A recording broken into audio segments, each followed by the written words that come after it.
before we begin our series, thank you for joining us here today. From here, from the stage, I can see young innovators, researchers, academics, policymakers, change makers, not only join us here today offline, but also online. We have a different backgrounds, right? We come from different nations, not only from Indonesia, I'm here, but also from other countries with multi-disciplines. So today we are gathering here with one shared purpose, to build a just and also climate resilience justice. And before we begin our series of inspiring session programs, we will hear our inspiring remarks. Please allow me to invite distinguished speakers to deliver her welcoming remarks. And hopefully, may this event a platform to be a collaborations, breakthrough ideas, and lasting impact for people, nature, and our shared climate future. Before we continue, please give big round of applause, ladies and gentlemen. Boleh tepuk tangan? Agar kita memulai hari ini dengan penuh semangat and also full of inspirations.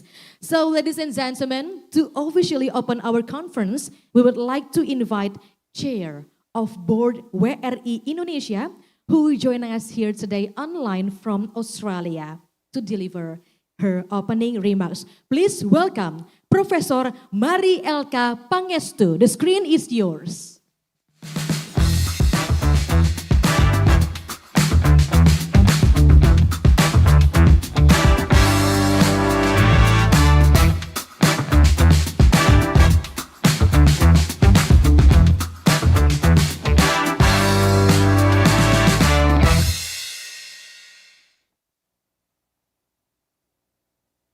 Good morning, ladies and gentlemen. It's a great pleasure for me to be here to give the opening remarks for the first YES conference. So I'm sure all of you know what YES stands for. If you're all here. Young environmental scientists. So good morning, ladies and gentlemen. Professor Dr. Arif Satria, head of Indonesia's National Research and Innovation Agency. Thank you so much for your taking time to be with us today.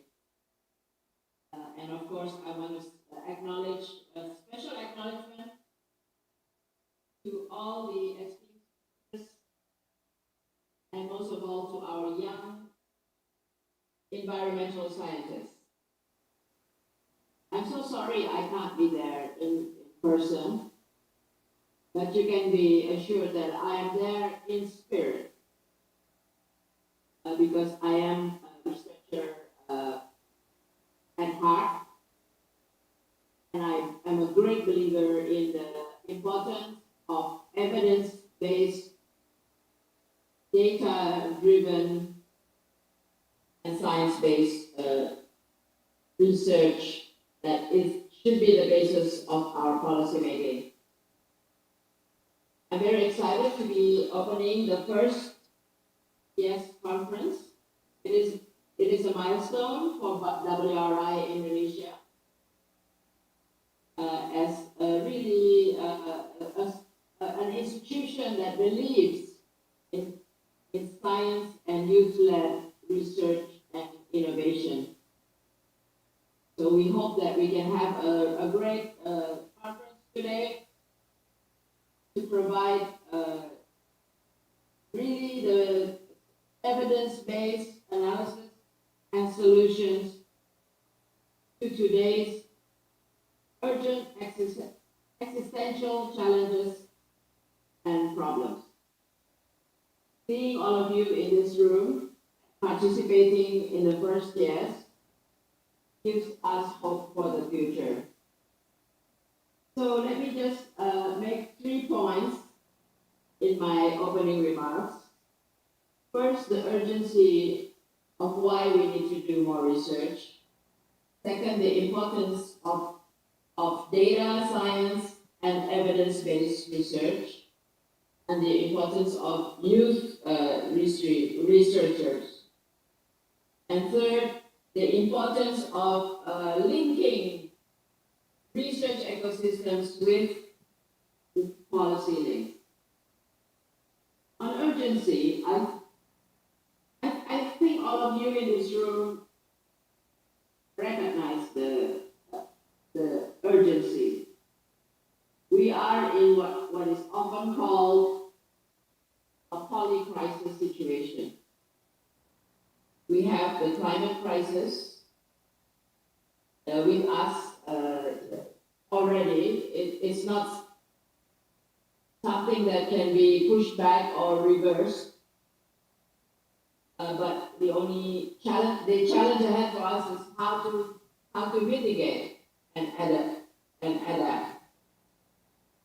And then you have other crises, such as the potential health crisis, and of course the slow stagnant growth that is affecting the world economy as well as our own countries, deepening inequalities that we face. So the challenge for many countries, especially developing countries, is how can we grow, continue to grow, hopefully at higher rates, but in a way which is green or sustainable, resilient, and inclusive. So that is, I think, the challenge that we have ahead of us. And now thinking to the climate disasters or the climate crisis that we are living with. In Indonesia, we don't need to be reminded. It is with us on a more frequent basis. Recently, we had the devastating floods, not just in Indonesia, but other parts of Southeast Asia. And it's so easy just to say, oh, this is because of climate change, because of extreme weather. But we should recognize that this is preventable. It is because of long-term pressures on landscapes, land use changes that have not incorporated sustainability, weakening landscapes, lack of adaptation measures, and whether in terms of the spatial planning, where people are living, and whether you have early warning systems or sufficient measures to safeguard from natural disasters. These are all issues that can be addressed and can mitigate the effect of climate disasters, which tend to be really affecting the poorest and the most vulnerable in countries, as well as the poorest and most vulnerable countries. So it's a big challenge that we have. And we also know that the climate, or addressing climate change, has really been affected by major powers withdrawing from Paris Agreement, as well as corporations going back on their net zero commitments. But we have a little bit of good news coming out of Brazil from the COP30. There was an advancement made on several issues on forest and climate and adaptation, financing, and trade and climate dialogues, as well as on indigenous rights and just transition. But there was a lack of agreement on many issues, such as phasing out of fossil fuels, halting deforestation, accelerating implementation backed by evidence and stronger national action is really what is the challenge for many countries. Secondly, the urgency really underlines the importance of rigorous research, credible data, and evidence-based policy making. And it has never been more important than ever. And that's why the potential for all of you in this room, young people, to drive transformative change is really what we are here today. Young researchers worldwide should come together to share pioneering innovations in not nature-based solutions, clean energy, sustainable food, urban development and climate, and mitigation.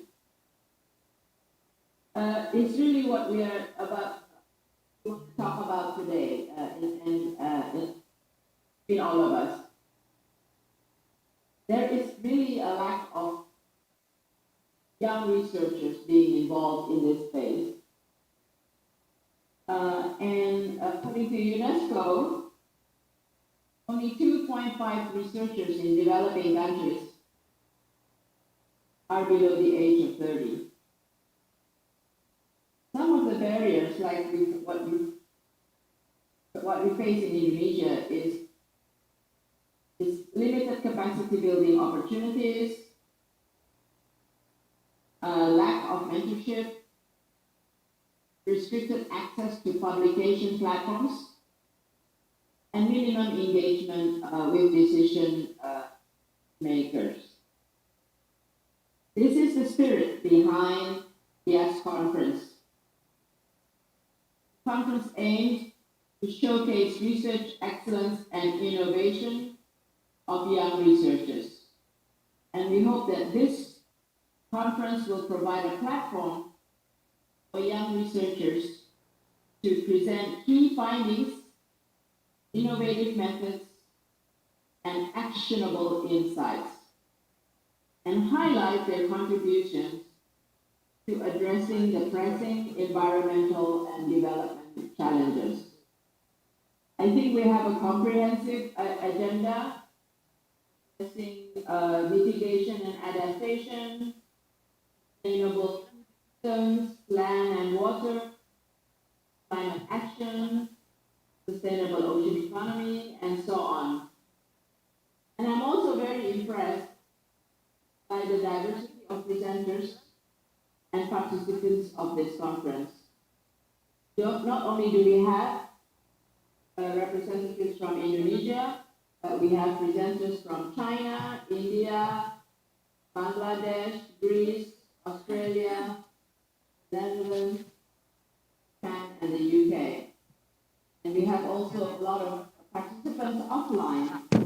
So hello to all of you on offline and online from Korea, Russia, Thailand, Denmark, Germany, and other European countries. Welcome to Indonesia, everyone. And I hope that you will all be able to learn from each other. Different country experiences, different situations, that you will learn from each other.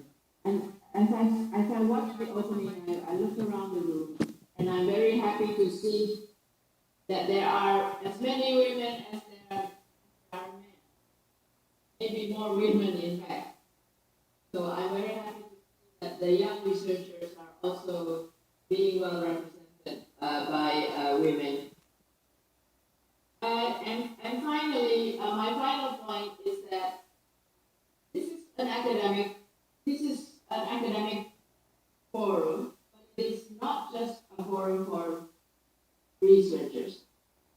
It is where science meets policymakers, private sectors, donors, and investors, and civil society organizations. So hopefully, one of the most important outcomes of this conference will be the co-created youth-led policy recommendations, synthesizing research findings and discussions into actionable messages for government, local leaders, civil society, and international partners. As a former researcher turned to policymaking and now kind of back in both worlds, I really hope that we can address the recurring challenge of how can we have strong research and strong policies. At the moment, we have weak bridges between them. We really need to have stronger bridges between them because otherwise we are not going to be able to address environmental and climate challenges effectively, and not just addressing climate challenges, but we want to be able to address climate challenges and development challenges in an integrated way. It is not just about development or just about climate. It is about how to integrate development and climate challenges and come up with the right solutions. So the YES conference is designed to strengthen these bridges, and I believe that research is more powerful when it is connected to people, connected to policymakers, and connected to the institutions capable of turning research into real impact. So to the young researchers today, your work is essential to how the world understands and responds to the climate crisis. In this conference, I encourage you to ask the hard questions.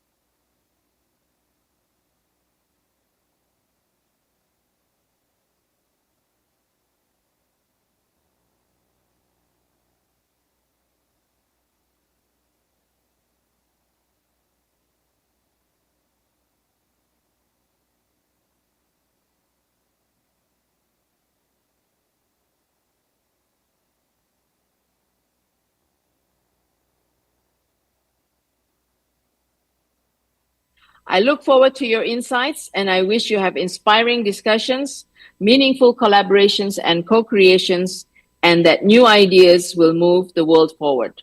I have optimism, I have hope in all of you. Thank you, everyone. Terima kasih, and enjoy the conference. Thank you, Professor Mari Elka Pangestu. What a strong opening speech that was not only inspiring, but give us a strong foundation to continue our agenda. So ladies and gentlemen, without further ado, after this, it's now my honor to invite our esteemed keynote speakers, Head of the National Research and Innovation Agency, BRIN. With a great respect, we kindly invite Professor Dr. Arif Satria, SP MSI, to deliver his keynote.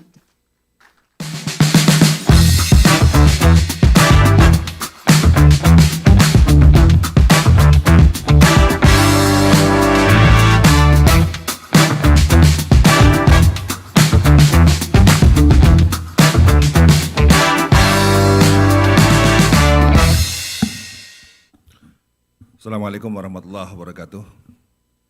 Selamat pagi, salam sejahtera untuk kita semua. Good morning ladies and gentlemen.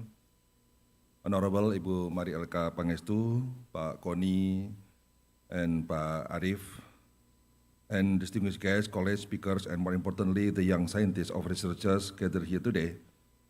It is a good opportunity to stand before you here at the seminar on building a just and climate resilient future.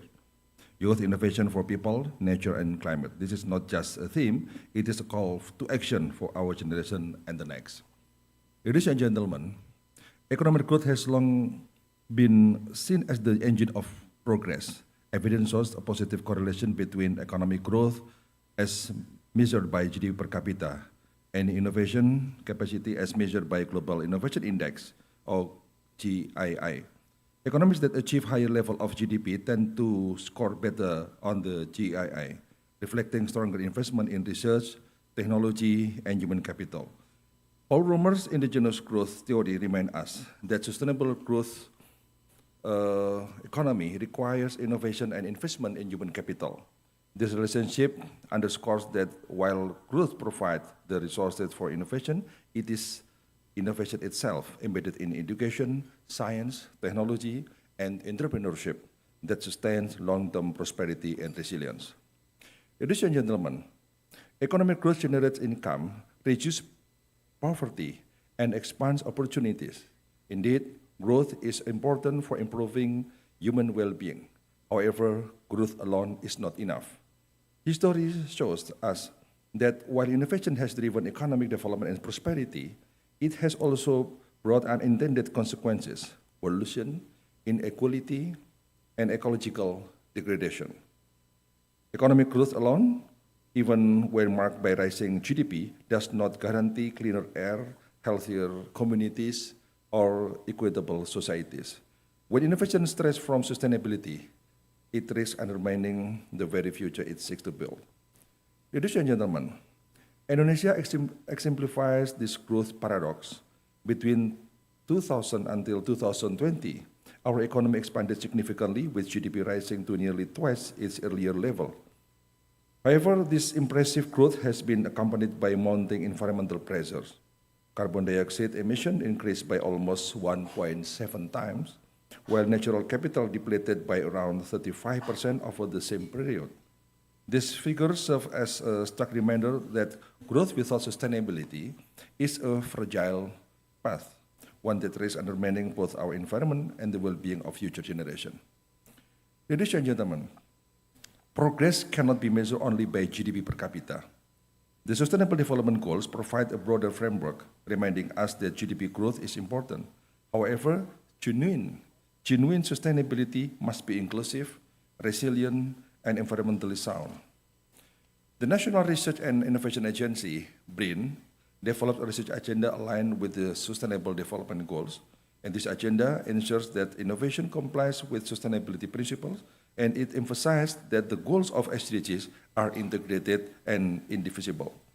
Prosperity must not come at the expense of nature, and today's progress must safeguard tomorrow's generation.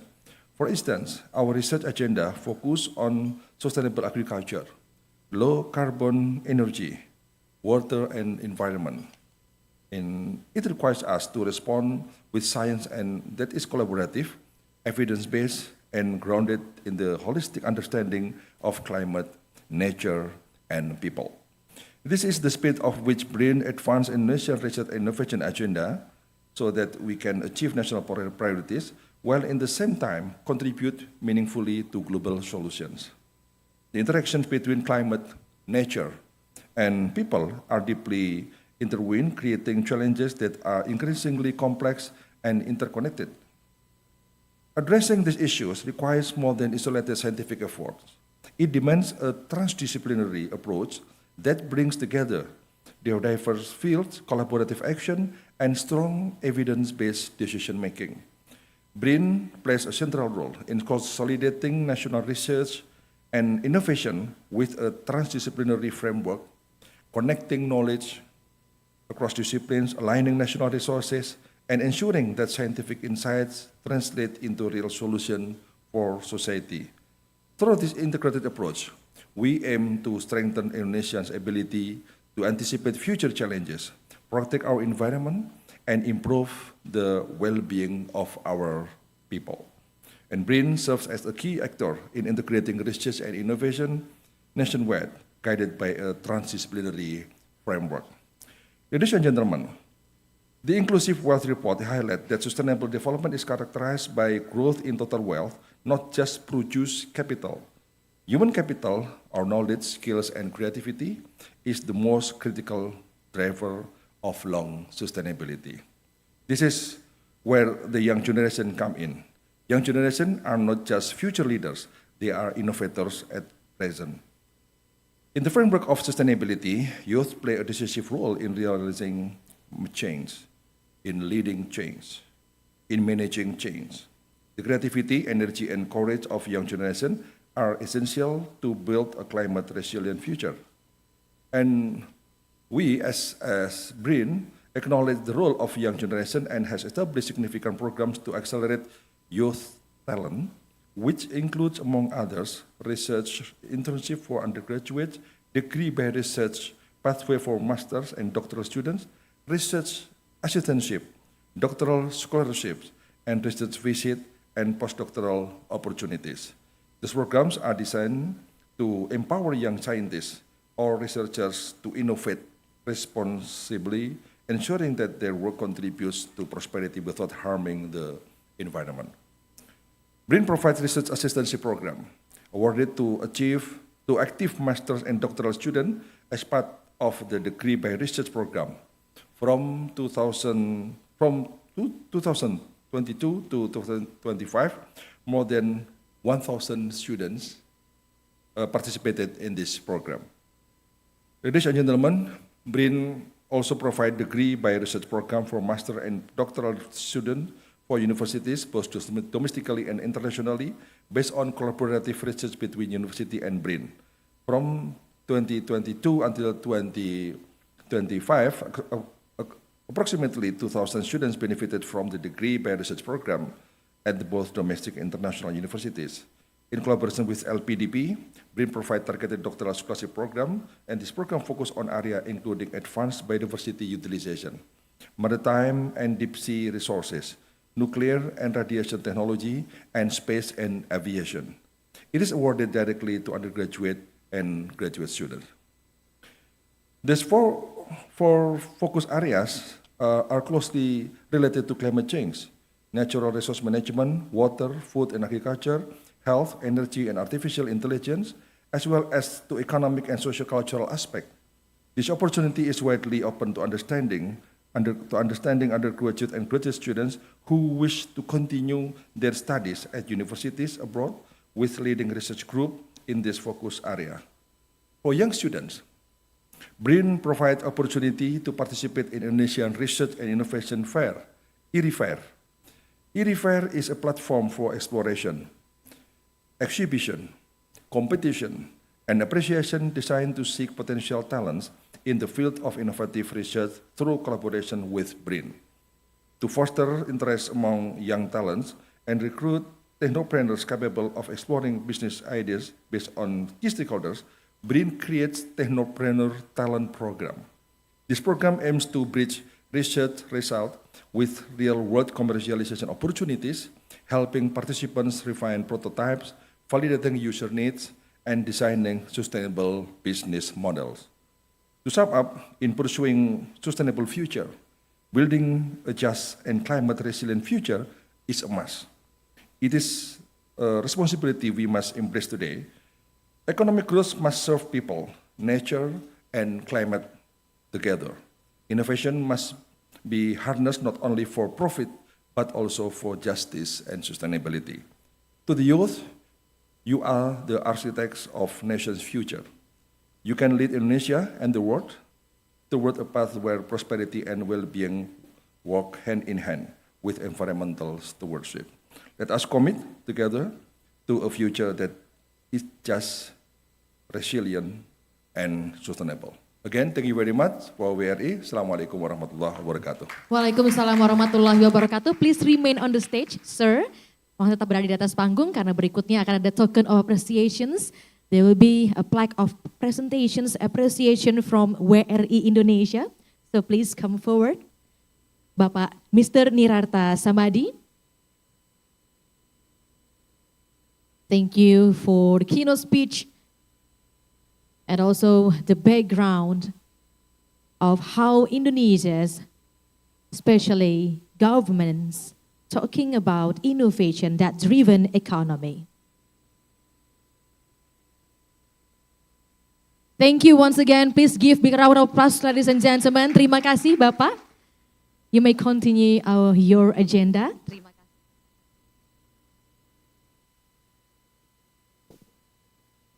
Baik, terima kasih, Bapak. Untuk berikutnya, we will continue our agenda, ladies and gentlemen. We will have another, I'm pretty sure this is something you are waiting for. There will be a first plenary discussions with different speakers. So from the big pictures, that we already hear about Prof. Mari Elka said on the opening speech, and also the keynote speakers always said about how Indonesia, how governments taking this innovation into the priority things. So we will continue after we will have a big presentations from the speakers. We will continue to dive deeper into our plenary discussions. So hopefully you're ready for this. We will continue with the first discussion session, themed Investing in Our Future by Building Research Culture Among Young People. So, to lead these sessions, we would like to invite our moderator, Dr. Maria Apriliani Gani, S.Pharm and Pharm, to kindly come up to the stage. And before that, I would like to read your short bio. She is a lecturer and researcher of the School of Pharmacy, Institut Teknologi Bandung, and she earned her PhD in pharmaceuticals. So please join me in welcoming Dr. Maria Apriliani Gani.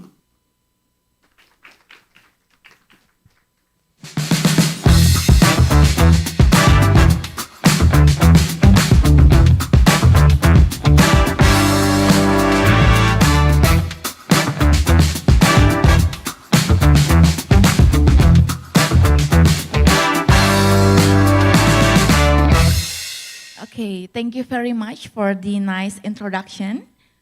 Good morning, everyone. As was just introduced, my name is Maria, and I am a lecturer and researcher at the School of Pharmacy Bandung Institute of Technology.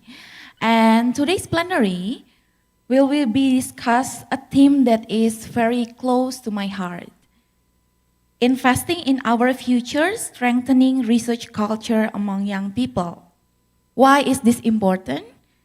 Because Indonesia has incredible potential, but we still don't know whether our current ecosystem is supporting the young researcher or not yet. So we will be discuss about this today.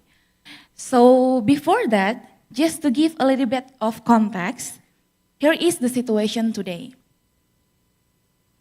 If we compare Indonesia to more advanced country, we know that research and development funding is still less, we know that. Maybe around less than 0.3% of GDP. But if we see nowadays, research outputs are increasing, including also the university ranking of Indonesia. And of course, at the same time, we need to think about the future of our research ecosystem. Maybe next slide. Okay. Based on various data and report, many young talents are shifting to non-research career base. Okay. This raises an important question, of course, for us today. How can Indonesia create an environment where young researchers want to stay, grow, and contribute? So to discuss about this, our speaker will reflect together with us. So before we begin, I would like to invite our speakers to come with me on stage. The first one is Dr. Nirarta Samadi or Pak Koni, and also Bu Adita Firsali Utami or Bu Afu. Please join me on stage. And also Pak Adi Nuryanto.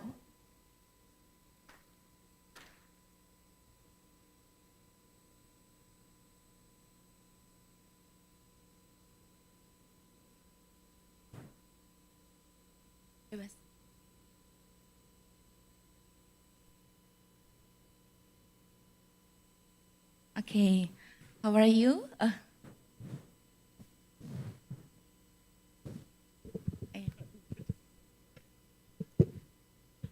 Okay, that's okay, yeah. I will be with Bu Afu and Pak Adi will be with Pak Koni. Maybe before we begin, let me introduce our speakers properly. The first one is Dr. Nirarta Samadi, or I think I will be more comfortable to call you as Pak Koni. Is that okay? Okay, sure. Thank you. Pak Koni is the country director of WRI Indonesia. He brings extensive experience in environmental governance, and public policy. Some highlights includes decades working in climate change policy, sustainable development, and environmental governance. Leading WRI in research-based solution for climate resilience, energy transition, and sustainable land management. He also has strong track record of collaboration with the government, civil society, and international partners, and very known for connecting policy research and real implementation on the ground. Thank you very much, Pak Koni, for joining us today. And the second one, just beside me, Bu Adita Firseli Utami, or I will call you as Bu Afu. Okay. I'm one of your followers, by the way. Okay, Bu Afu is the founder and CEO of Think Policy and a public policy expert. Her achievement includes a lot. Complete her master in public policy at Harvard, and also founder of Think Policy, empowering thousands of policy professionals and young Indonesians, and also former climate program lead at WRI Indonesia, and also recognized nationally and internationally, including Fortune Indonesia's 40 under 40. Okay, thank you very much also Bu Afu for joining us today. And we also have Mr. Adi Nuryanto. Thank you very much, Pak Adi. Mr. Adi Nuryanto is Director of Science and Technology Talent Development, Ministry of Higher Education, Science and Technology. He leads national efforts to develop Indonesia research talent pipeline and strengthen collaboration among government, university, and also research institution. So thank you very much everyone, Pak Adi and Pak Koni and Bu Afu for joining me. So today's topic is very interesting because we have a lot of young researchers here in the room and also in the Zoom meeting and also on YouTube. Today we will be discussing about investing in our future, strengthening research culture among young people. So I am a Gen Z by myself, so I think this is really relate with my life. And to start off, okay, from your perspective, how could you describe the current state of Indonesia research ecosystem nowadays? Or maybe I will say, if you had to capture the research culture in Indonesia in maybe 3 words or a few words, what would it be and why? Maybe from, I would like to hear first from Pak Adi. You have the mic? Okay. Yeah. Thank you, Mbak Maria. So, yeah, good morning, sorry. So, ladies and gentlemen, for me, 3 words should be growing, uneven, and accelerating. So, growing because Indonesia's international publication share has risen from 0.03% in 2003 to 0.96% in 2022, as shown in the productivity chart. I have a couple slides here. And the graphs also on patents and scientific articles also show that steady upward momentum. Uneven because our innovation index ranking places Indonesia behind regional peers like Singapore, Malaysia, and Thailand. Research excellence is still concentrated in a handful of universities like ITB, UGM, UI, IPB, ITS, and BRIN. Accelerating because Indonesia is now entering a demographic window and launching strategic initiatives like we have here, Cakrawala Scientech and Global Partnership, including the Lindau Nobel Laureate meetings. We will participate in the next year, hopefully, with full of delegation, like 15 participants from Indonesia, that will meet Nobel Prize winners, which we hope that it could dramatically expand opportunities for young researchers. Thank you. Okay, thank you very much. So from Pak Adi is growing, but still uneven and accelerating. Okay, I also agree for that. Okay, I will like to hear from Pak Koni. What do you think about that? If you have to describe Indonesia's research situation nowadays in 3 words, what will it be and why? Thank you. I'll be more, concise. Instead of 3, I'll choose only 2 words. And I think these 2 words also reflect what Pak Adi just shared and also Pak Arif earlier on. And perhaps to some extent Ibu Mari. So my 2 words would be underfunded. And the second one is mismatch. I think I will not, go further with the underfunded one because everyone agree with that. Yeah? But of course, I need to correct your numbers earlier on, 0.3. Actually, it's 0.03. Yeah, because currently the research funding for research, the funding for research activities in Indonesia is if we took BRIN as representation of the source of funding and the amount of funding for research in Indonesia is only around 1.2 trillion, which is way below 22,100 trillion of our GDP. So it's 0.03 actually, right? It is underfunded, and we haven't been able to have a good database to get data, how much being spent by the private sector, for example, on research, right? Research, done by the CSO or other non-state actors. We don't have the database on that, which is something that Pak Arif or BRIN should do.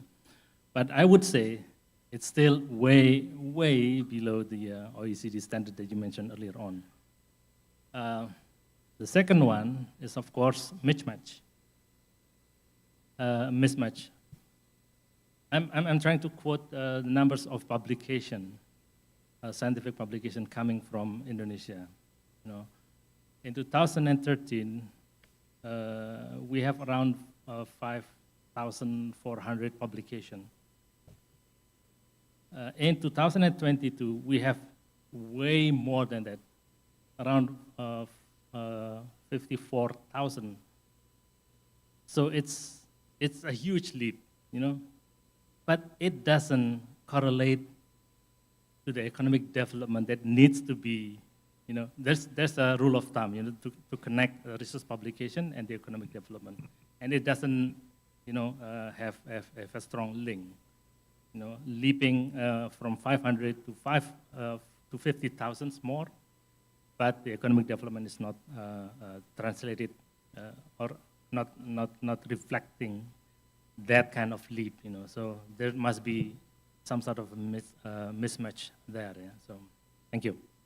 Okay, so from Pak Koni, are mismatch and underfunded. Okay, I also agree with that, Pak Koni. And how about from Bu Afu? What do you think about that? Yeah. First of all, thank you so much for having me to WRI. Always happy to be back home, and also home because it's a room full of young scientists, which is where I think WRI has put me as my a very early mindset, as it was my first job out of college. So very happy to be here. 3 words, mungkin kalau bahasa Indonesianya cinta bertepuk sebelah tangan, itu 4 kata sih. Unrequited love or unreciprocated love. And it kind of summarizes what has been said previously, because it's love in a sense that young people especially are developing love for knowledge. Like the current generation is all about knowing things, right? And they're enabled by technology, not just social media, now with AI, even though that pessimistic view is kind of saying, oh, but that makes everyone lazy. But the optimistic view is like, oh, we have more access to knowledge, meaning that when you think about research, it's about expanding knowledge, right? We're now much closer to the border of knowledge, to the front, to the frontier of knowledge, that you can push more. And you can see how people want to study, to access higher education. There are some community organized groups reading journals, like this love for knowledge and research is out there. And even as you are seeing social media content that's being generated by the younger generation, that's all about making knowledge more accessible. Like it's all in the, like love for knowledge and research. And we are seeing, again, like people trying to do PhD, their masters, doing research and so on and so forth. But unreciprocated or unrequited, because this love, unfortunately, as much as the government has been trying to, I'm sure, has not been not reciprocated by the government, right? We see that, and of course, we're still in the middle of the disaster going on in Sumatra, and one, I forget what it is, this was a review online or something, but every disaster movie starts with the government ignoring the scientists. And that is so true, right? And I think the way that the government has been in the big picture, of course, not all government, not like government is such a big word, but I think like at the highest level, right? In the past especially, has been ignoring the urgency of climate change, ignoring what the science has been pointing out, has led to where we are now. And even like the scientists, when they're trying to find their place back in Indonesia, there are not many avenues in which they can continue pushing for the innovation, for the love that they have for this research. So I think, I think unrequited love. The optimistic view is that the love is still there, and we need to make sure that the love doesn't diminish over time because it's unreciprocated.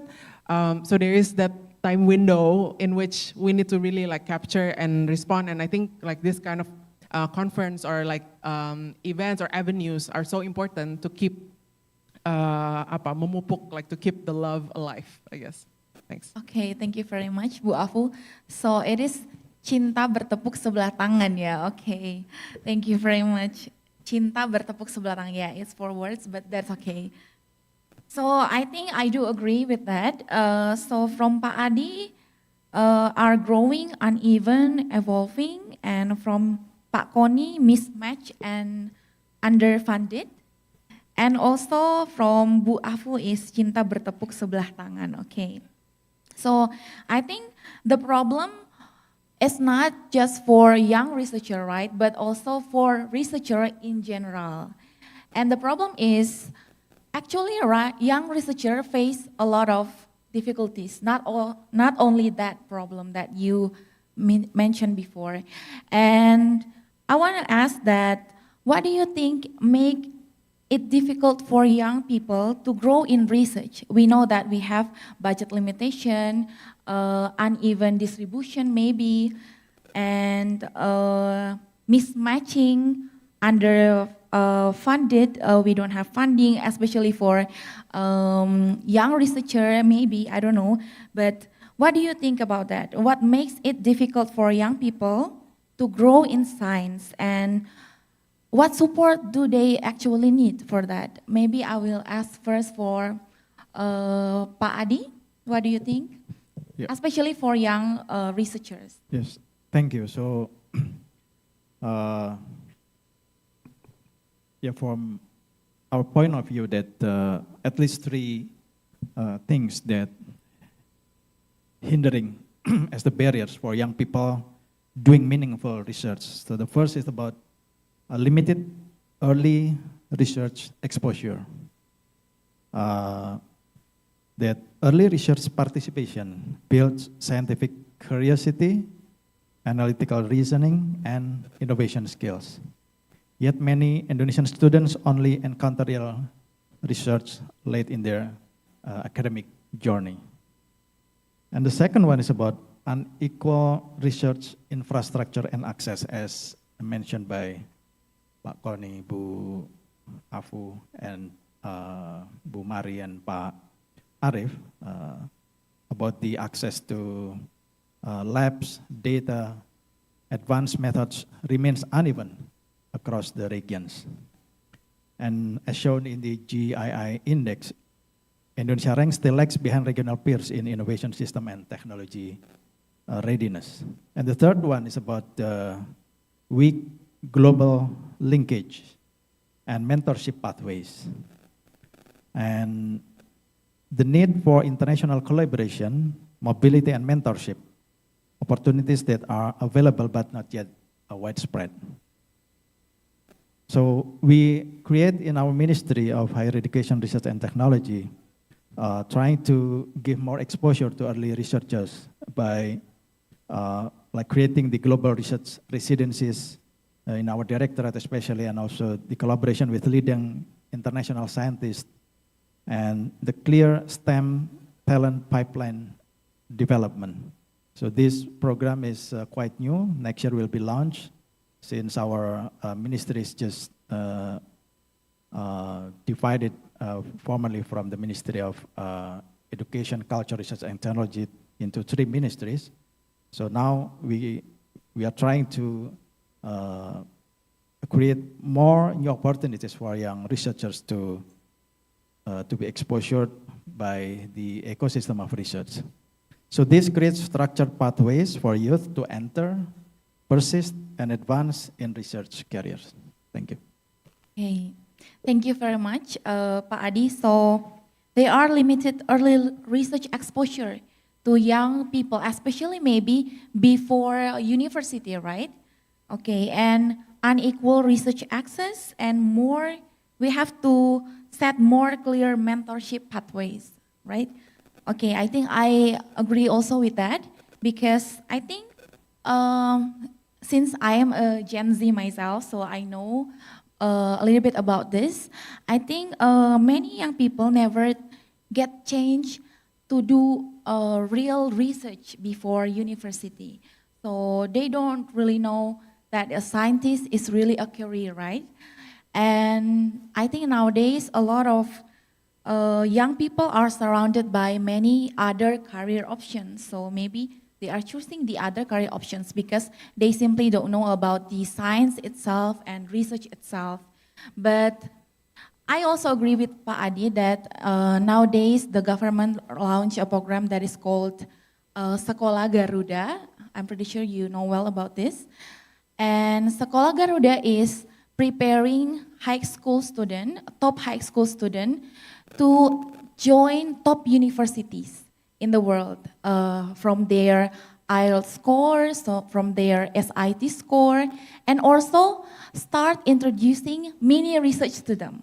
And I'm actually one of person in charge for mini research program at 2 schools of Sekolah Garuda, one in Malang and one in Ambon.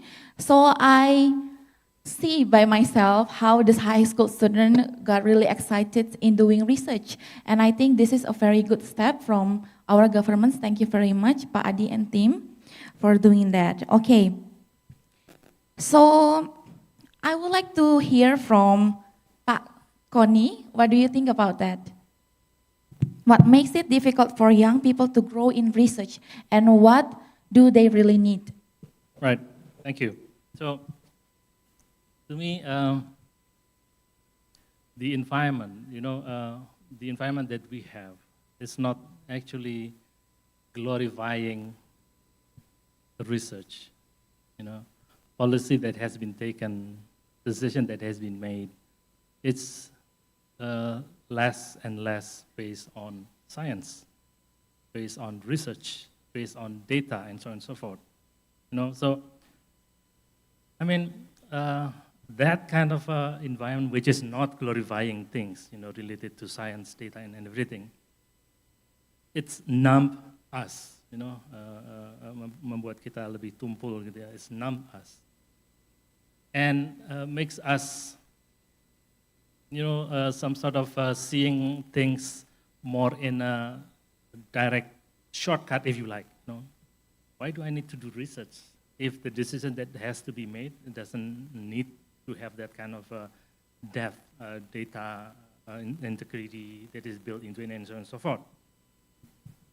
So to me, if we want to create that kind of a cultures, research culture, scientific cultures among youth, so start by providing example, providing environment that more glorifying that kind of approach. You know, our leadership needs to show that kind of example.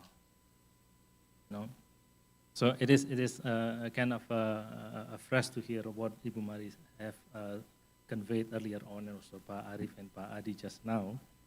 So hopefully that kind of thing can be translated really into action that then able to provide the youth with more opportunities to do research. So WRI Indonesia see this right from the early start. So WRI is, this is the 11th year of WRI in Indonesia. And right from the start, we understand that there's something needs to be done in terms of urging and providing the youth with the opportunity to do research, right? And also seeing research as some sort of career, you know? So I recall that the first time that we have our young researcher program, you know? So we kind of launched that program in 2017, I think, or 17, with the aim to get 100 people, young researchers to apply. So we have only 20 positions at a time. So it's 1 to 5 kind of a ratio. It turns out the applicants reach more than 500 applicants. To me, it sends a message, a signal, right? That research or activity in doing research is not dead among youth, right? So when we do the interview, so we did interview for 500 people, 500 young researchers at a time. So we see that they, the passion of doing research as career is there, right? So what we need to, again, creating that kind of environment, creating that kind of opportunity, right? So fast forward to last year, we do our last young researcher program. Some of them are here, and some of them are going to, not some, all of them is going to prevent their research here in this conference. Again, it repeats itself, you know. We aim for 200, 250, because the past we aim for 100 and get 500 applicants. Now we aim for 250, 200 something. Only for 10 positions, less than before, because we don't have funds to do that. But again, it's more than 500 researchers applied. Again, career as a researcher is still there. The passion is still there. Yeah. So it is us that has the responsibility, of course, and within our role in the society to help them grow. Yeah. So, thank you. Okay, thank you.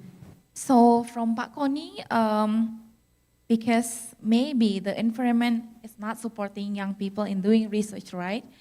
For example, the solution maybe the government should take action based on research data. What do you think about that? Yeah. Yeah, again, Afu mentioned that every disaster movie starts by government ignoring, you know.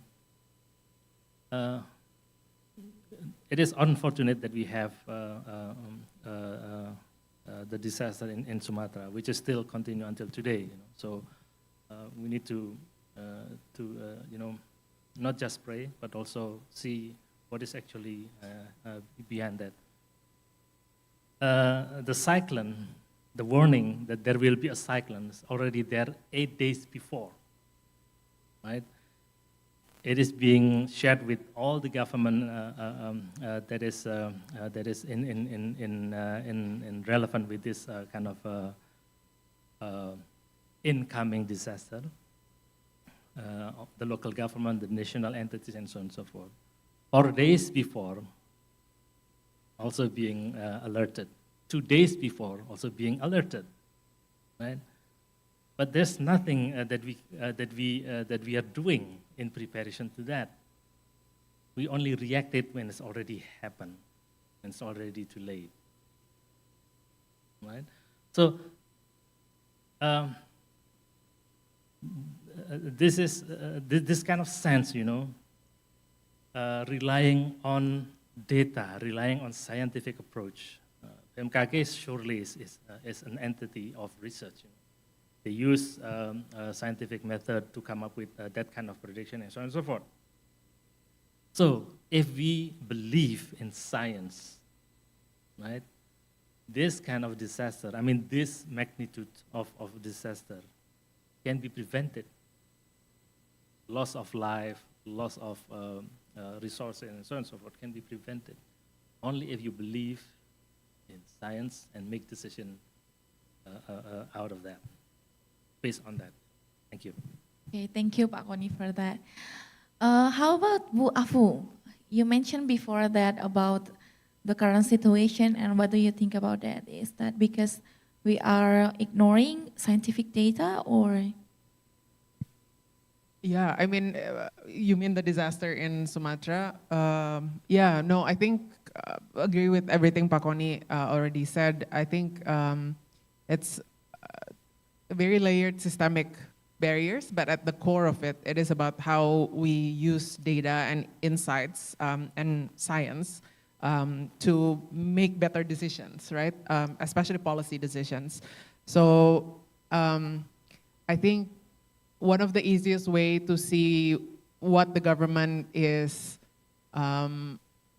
appreciating or rewarding is if you just look at the people around the decision makers, right? Like what kind of culture, what kind of background, or yeah, like culture and background of the people that the leaders pick as their most trusted person, right?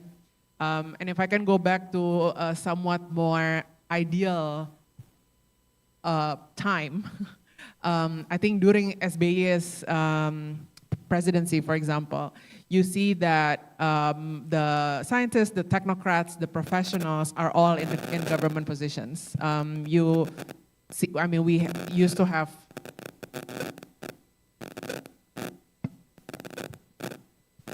check. Ini aku matiin dulu. Oke, udah. Oh, enggak.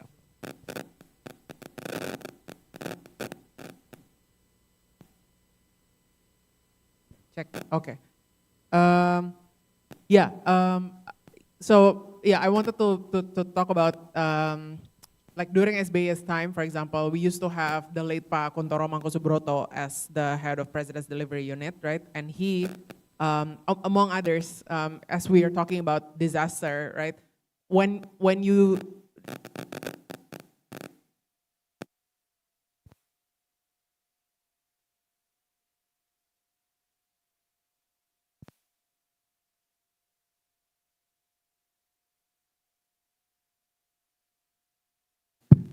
yeah, even when you have, for example, underfunded research, innovation, when you have, let's say limited resources, limited individuals on the pipeline, but with the little that you have, if you really want to appreciate it and you want to leverage data and information, you can, right? And you can test this by seeing, looking around and see, okay, where are the scientists in this country? Where are the technocrats or like the professionals that use data and insights in policymaking? Are they at the heart of policymaking process, or have they been kind of kicked out and like staying on the margins, shouting data and information to reach the decision makers to no avail?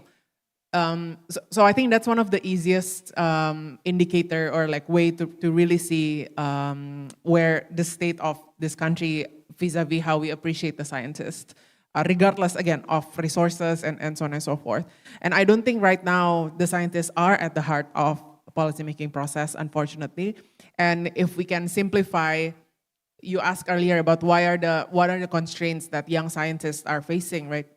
I think in the big picture, it's this, when you think about career options and you look at the country and you look at the cultural level, that this country appreciates more, let's say, entrepreneurs. People are being glorified when you make a lot of money, when your business grow, right? That's kind of like if there is what is the Indonesia dream in terms of like what kind of life do you want to lead? We look at this country and most people would point to, unfortunately, like Raffi Ahmad, for example, right? It's like, that's the children grow up wanting to be entrepreneurs and rich, and they don't have the alternative role models or like pathways of like what is being successful or being like what kind of life do I want to lead, right? And so to me, and we hear this narrative that, oh, Indonesia doesn't have enough entrepreneurs.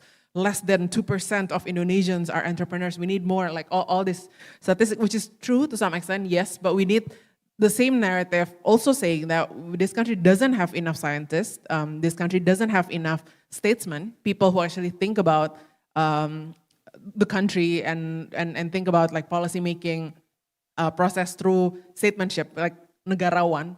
So we end up, we now run at the risk of having businessmen and entrepreneurs as policymakers, not having scientists in the room, right? So this all goes all the way back to the education institution, and we need to talk about this, building these aspirations much earlier, right? And I think, yeah, basically this idea of appreciating more scientists, building a culture that or where these scientists or their findings are actually being not just celebrated, right, but also used in decision-making process, can build that mindset. And again, I think for me, just to tell kind of my own story, right, getting out of college, you look around, I mean, I still remember baru lulus, the fresh graduate, right out of college, you would look around and you would point to, okay, where are the cool seniors working? Like, where are my cool seniors working? And if most of them work for business consulting, making the companies they work for richer and making themselves richer only, and that's your idea of success, it's very difficult to think about an alternative and like, oh, being a scientist is cool.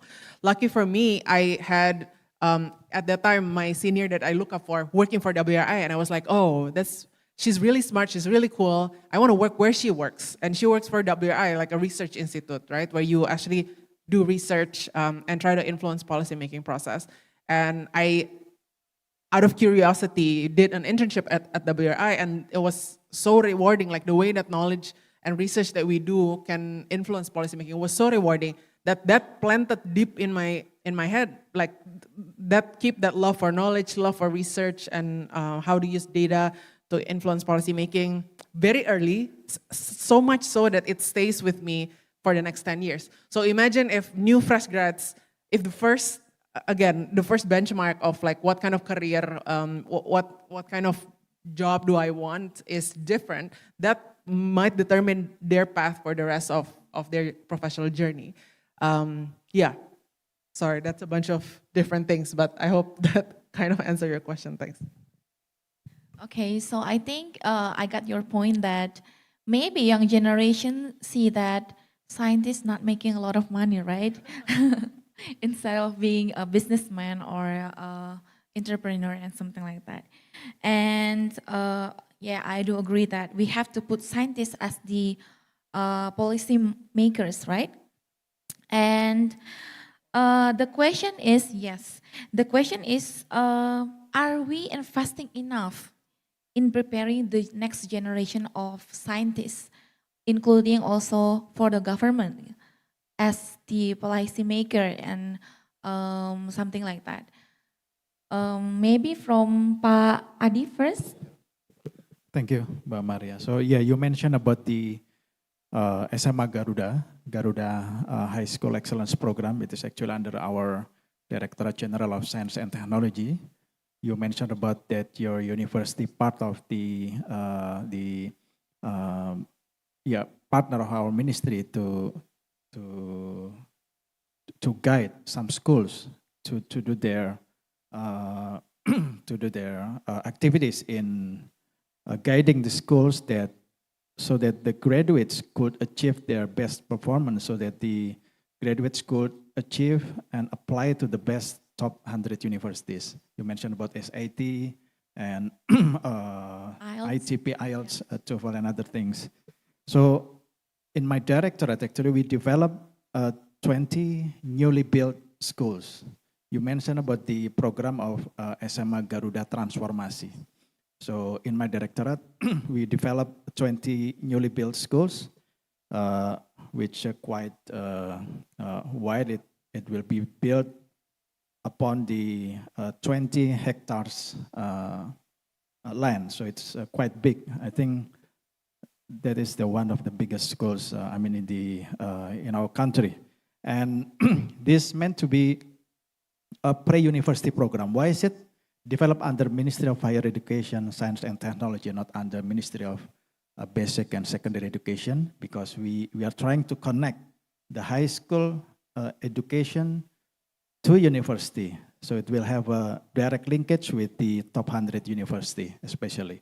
And we invest in developing such schools. 20 schools is not that much, but compared to the number of students that we will recruit, we will have 20 students for each class, and we will have in the first year will be 8 class, so we will have 160 students in the first year, and in the second year will be also 160, and another year for 160. And you can imagine, you calculate, multiply by 20 schools.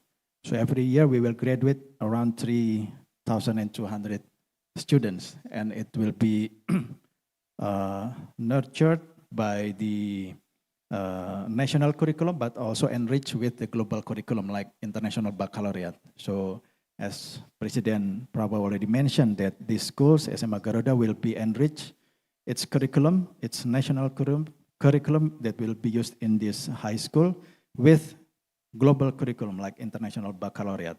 So as we know that we have in the worldwide high school curriculum other than IB is Cambridge curriculum and other things, this curriculum is well known and well recognized by the top universities around the world. So this is the one of the investment of our government to invest in the very early young researchers in the level of high school. And why we use IB, it is well known, well recognized by top university. It has a curriculum that nurture young scientists. As you may aware that there are several curriculum inside like theory of knowledge, how to develop extended essays that really needed by the top university in looking at the insight of the spirit of researchers in the in youth. So this is part of our investment to preparing the next generation scientists. So are we investing enough in preparing the next generation scientists? I think we are investing more than ever, but of course not yet at the scale needed for the future challenges. So the answer is yes, we have begun, we are progressing fast, but we must scale and sustain investments to truly secure Indonesia's scientific future. Thank you. Okay, thank you very much, Pak Adi. So, yes, I do agree because we are also not only preparing for example, for the grant, research grant, for the equipment, but building the research culture, right, for young people, including high school students, not only for a university student. And you mentioned about the Sekolah Garuda. Until when the program will end, if I can know about it? Yeah, formally it is planned to build 20 schools until 2029. But recently our minister has a direction to finish it in 3 years so that we can have graduates in 2029, the first graduate, and see how can we achieve the top 100 university. As President Prabowo mentioned that we should have our students that study in Harvard University, MIT, Stanford, Cambridge, the top 4 actually, the aim of the president. And will they also get scholarship from the government for that? Yeah, of course we provide scholarship, but it is still limited because, as Pak Koni mentioned, it's still underfunding. We will have around 280 scholarship every year. It's still very limited, like less than 20% of the graduates every year. Okay, but it is increasing year by year, right? And I think the Sekolah Garuda Transformasi also will be increasing year by year. I think the current number is 12, if I'm not mistaken. Okay, thank you, Pak Adi. And I would like to ask to Pak Koni, the question is the same. Are we investing enough in preparing the next generation of scientists? Maybe you are a scientist by yourself, so you can explain by scientists.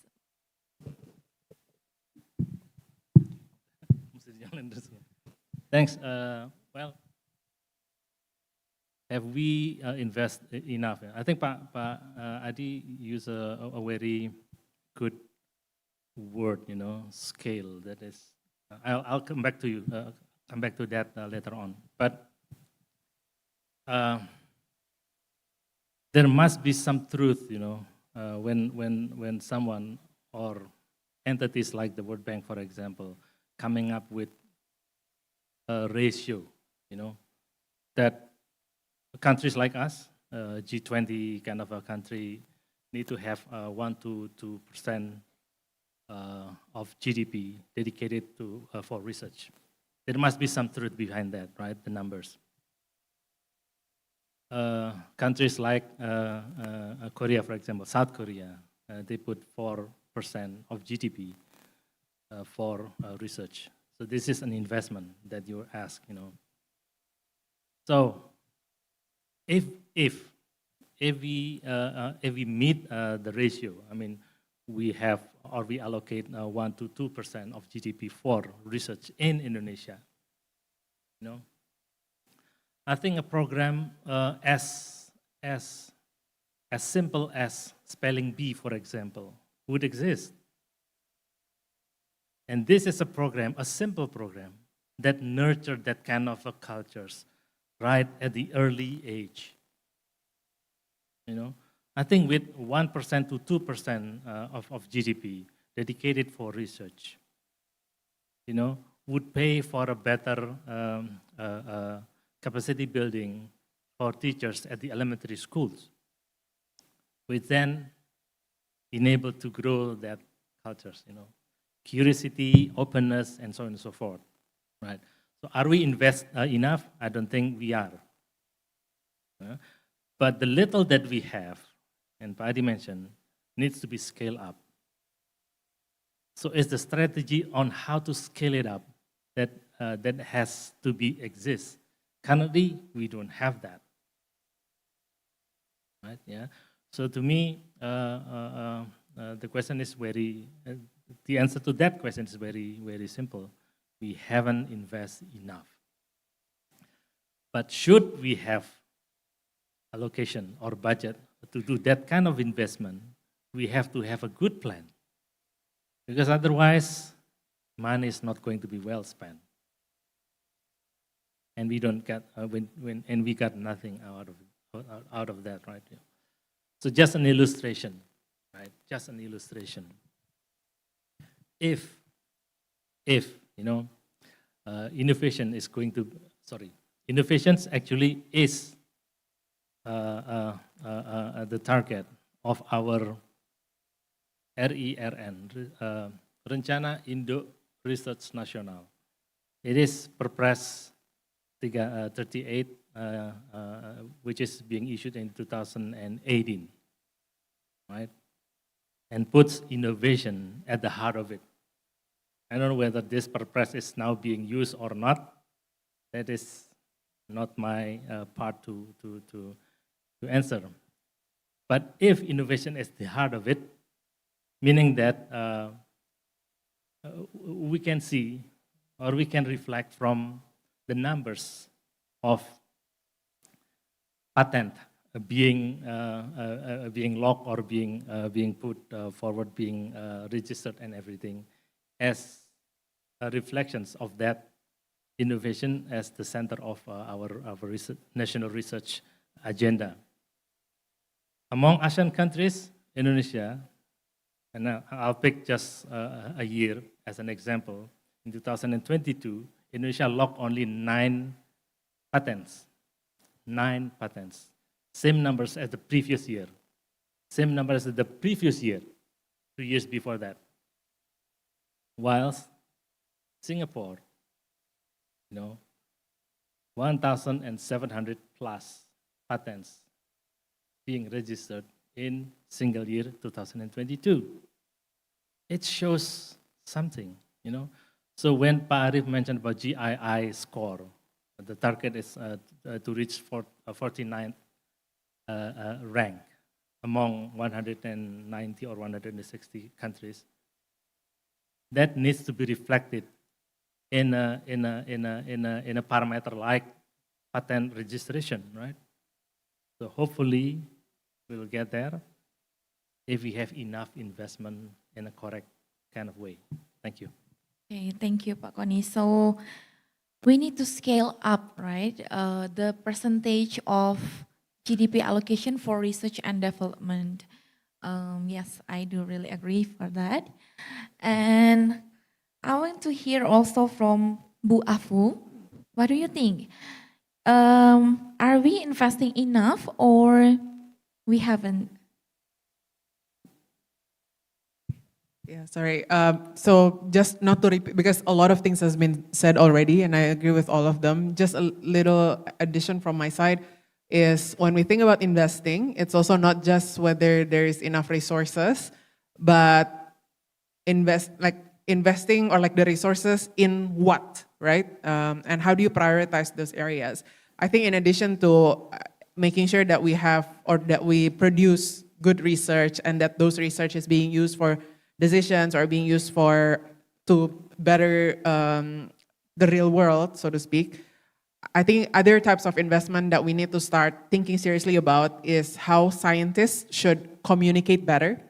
So science communication is also an area of investment that we should think about, because the competition is like the non-scientist or the anti-science communication. Like the resources that go to that side of the things is also so much, right? So how we can effectively communicate, advocate, and talk about the truth or data needs to be upgraded significantly. I think that's just the reality of today. And so if we fail to catch up with, if science communication fail to catch up with like mainstream communication, then we will always be in the back, like we will always have to catch up with correcting the existing narrative. The second general area, especially in Indonesia, is the adaptability and like agility and speed. I think I had this recent conversation with a docent, like a teacher or professor in a university, and they mentioned how a lot of the readings are still the same. The reading materials for the classroom, right, are still very much similar to what I had during my time. Even when the world has changed so much. So think about, I took IR, international relations, in undergrad, right? But like think about the world that we live today. There's so many like new things that we need to think about diplomacy differently. We need to think about economic systems differently. So if we are still reading ManQ for economics, yes, it's still like the supply and demand curve is still like the core of economics, but we should also think about the new ways in which we should do research in economics, for example, that better represent the world we know today, that better capture the planetary boundaries, that better understand the complexities of economic systems of today. So I think, yes, to more investment, but where, and I would highlight again, science communication and the agility or the adaptability of research and science culture in Indonesia. Thanks. Okay, so one important thing also is where to invest, right? Where to invest, and also science should communicate better. Something like this event also is a very good platform to communicate, to collaborate, and to co-create, something like we heard previously. Okay, thank you very much. So what do you think about if we could redesign our current ecosystem in research? What role should the government, maybe from Pak Adi, universities, civil society, and research institution play? So I will ask first from Pak Adi, since you are from the government side.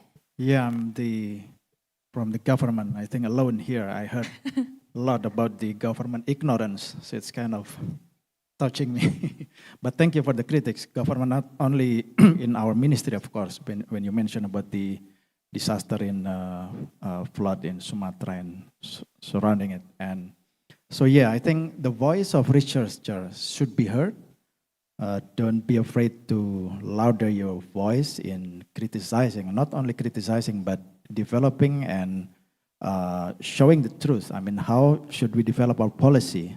But I mean, even to be a policymaker is really necessary. I mean, we need to have more researcher, quote unquote. I mean, the culture of research, being a researcher is how to nurture the culture of research. I mean, if we graduate more and more higher level of the education and have more policymakers from the higher level of education, it will be opportunity to make research in the forefront of the policy making. And as you know that we are very lag behind of other countries. The participation of our people in higher education is only like 30%. Can you imagine that we have only like, in 1,000 people, we have only 320 person that graduates in a university. It's one of the root cause that why research is still not part of the, or very limited part of the policy making. You mentioned about the government, universities, civil society, and research institution.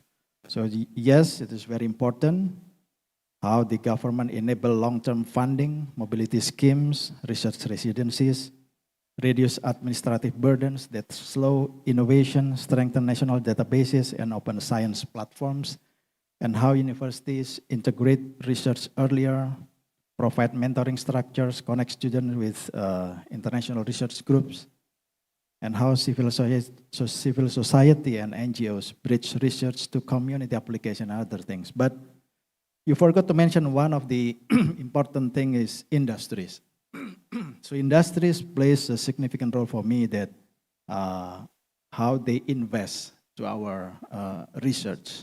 Of course, government plays a significant role, but industry is kind of a different entity sometimes, or more oftenly they are different side or part that they are doing the economy, how to grow the economy. But if we are looking at the inside of our industry, they are still very over-reliance or on technological dependencies on foreign technology. This is one of the root cause why the development of research in our country is very lag behind.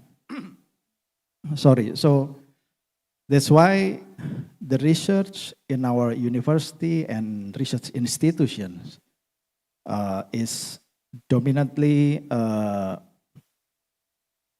topics is on the low and middle technology.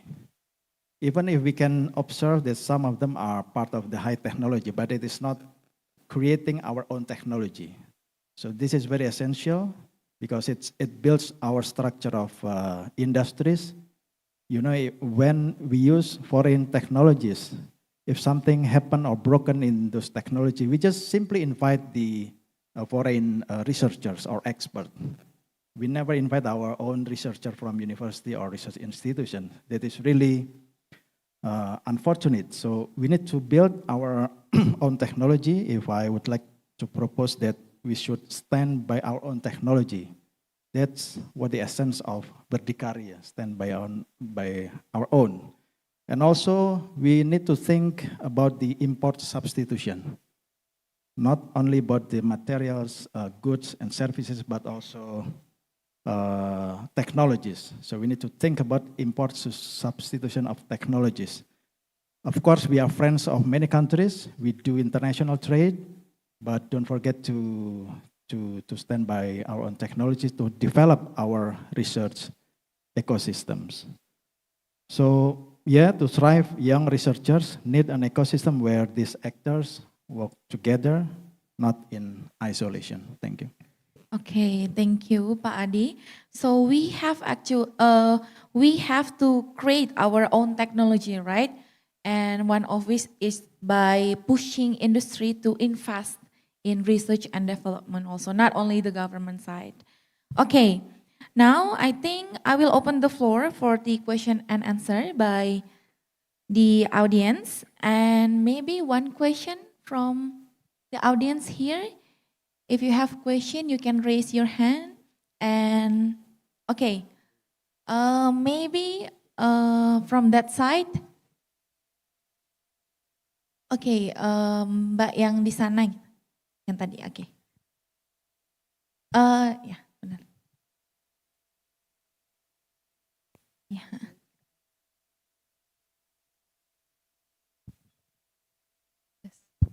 Name and institution. Oke ya, Assalamualaikum warahmatullahi wabarakatuh. My name is Devana Sintaniarsi Iskandar, and just call me Deva. I'm from independent researcher, and I have one question. So, first of all, the obstacle of being a young researcher, especially independent researcher, without any affiliation, is to get an accessible data even for the general data. For instance, I was requesting historical data to the Ministry of Health through Pusdatin website. It was a general data that I couldn't find in a local and province publication. I also stated that I am an independent researcher and I don't have any affiliation. Unfortunately, my request got rejected as they asked me to send them an official letter with a sign from institution head. Furthermore, we've heard a lot about Satu data, yet it doesn't work well. The data integration doesn't work as we hope. So I think government have to concern I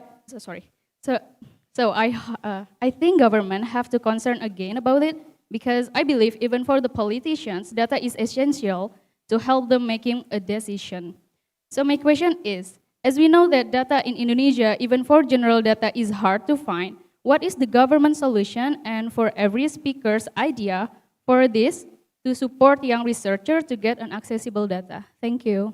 Okay, do you want to ask to a To all particular? of the speakers. To all of the speaker, okay. Maybe starting from Pak Koni. Thank you. Well, of course, there's a lot of ideas on how to to help you in that, right?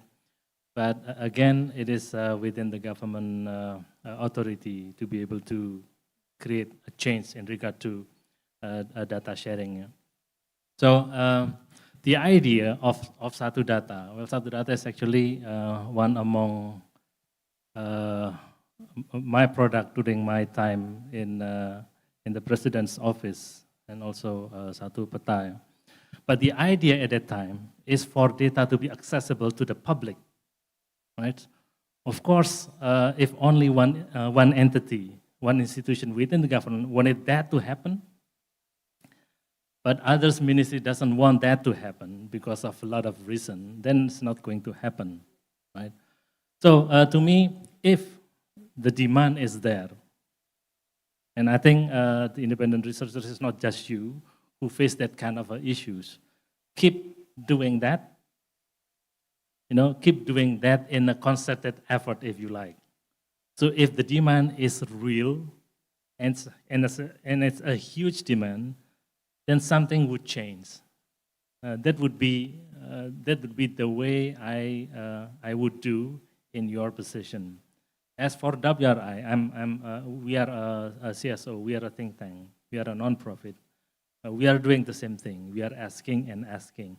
The difference is that we are an institution, and it's little bit easier for us to do that. To knock the door of the government, to ask for transparency, to ask for data sharing, and so on and so forth. But again, if we have the same thing, have the same ideas on the data access for the public, let's say that, in a louder kind of voice, right? And I'm sure there will be something happening within the government to allow us to have access to data. Again, this is also part of the environment that we need to build. This is also something, a culture that needs to be nurtured. You know, data sharing, data access for public, and so on and so forth. Yeah. So I agree with you. It's a headache, but the headache that is being shared by most of you, if not all of you. So let's voice that out. Thank you. Okay. Bu Afu, would you like to add a little bit of that?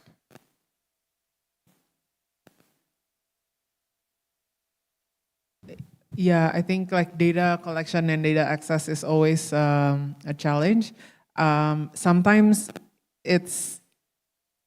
the layer of bureaucracy is there for good reasons, right? The need for just like transparency, knowing the purpose of research and so on, like makes sense to some extent. But the other end of the spectrum, when that is like sometimes it's being used to control or to constrain good research from happening, right? And we're speaking about the government that is less and less transparent and so on. Like sometimes that kind of control requiring permits and so on is a way for the government to control access or like research. So I think from the researcher's perspective, I guess like two layers, right? One is understand the system and the requirement and just work the system, as in like, we need to figure it out. If it needs some kind of institutional legitimacy, then think about who can I collaborate with so I have that institutional legitimacy, or who do I, like what kind of requirements that I can at least increase the probability for me to access the data. That's just, unfortunately, that's what. So one way is actually just like dealing with the constraints. But the second bigger, broader change at the systemic level that we need to advocate for, of course, is, especially if we talk about like open data, is like the policy around open data, right? Like what data or information that should be public should remain public and should have very little constraint or limitation for anyone to access it. Some of this data and information should be publicly available and as easily as clicking download and you can already get the Excel sheet, like by law, right? Like you need to make sure that the regulatory system actually protects or allows for those kind of data to be easily accessible. So I think like it's like two layers, short term, long term, right? Short term is, again, working in the system. Long term, I think there's the broader advocacy for like open data and making sure that some of this data that is actually, because sometimes the government argue that, oh, this is regarding state security, or like we cannot share this and that data, but like I think there's room where actually some of this data should be publicly available, and we should advocate for those to be made accessible. Okay, and maybe I think that Satu Sehat is from Kementerian Kesehatan, ya, Ministry of Health, and we also request a lot data from Satu Sehat. So maybe one solution is that you can collaborate with School of Pharmacy ITB for sure for that data. And I think with that, I would like to end our plenary session today. But before that, I want to highlight some important things that we got today. We talk about strengthening research culture is essential for evidence-driven policy making, and young scientists need investment, strong mentorship, network, and also opportunities for collaboration.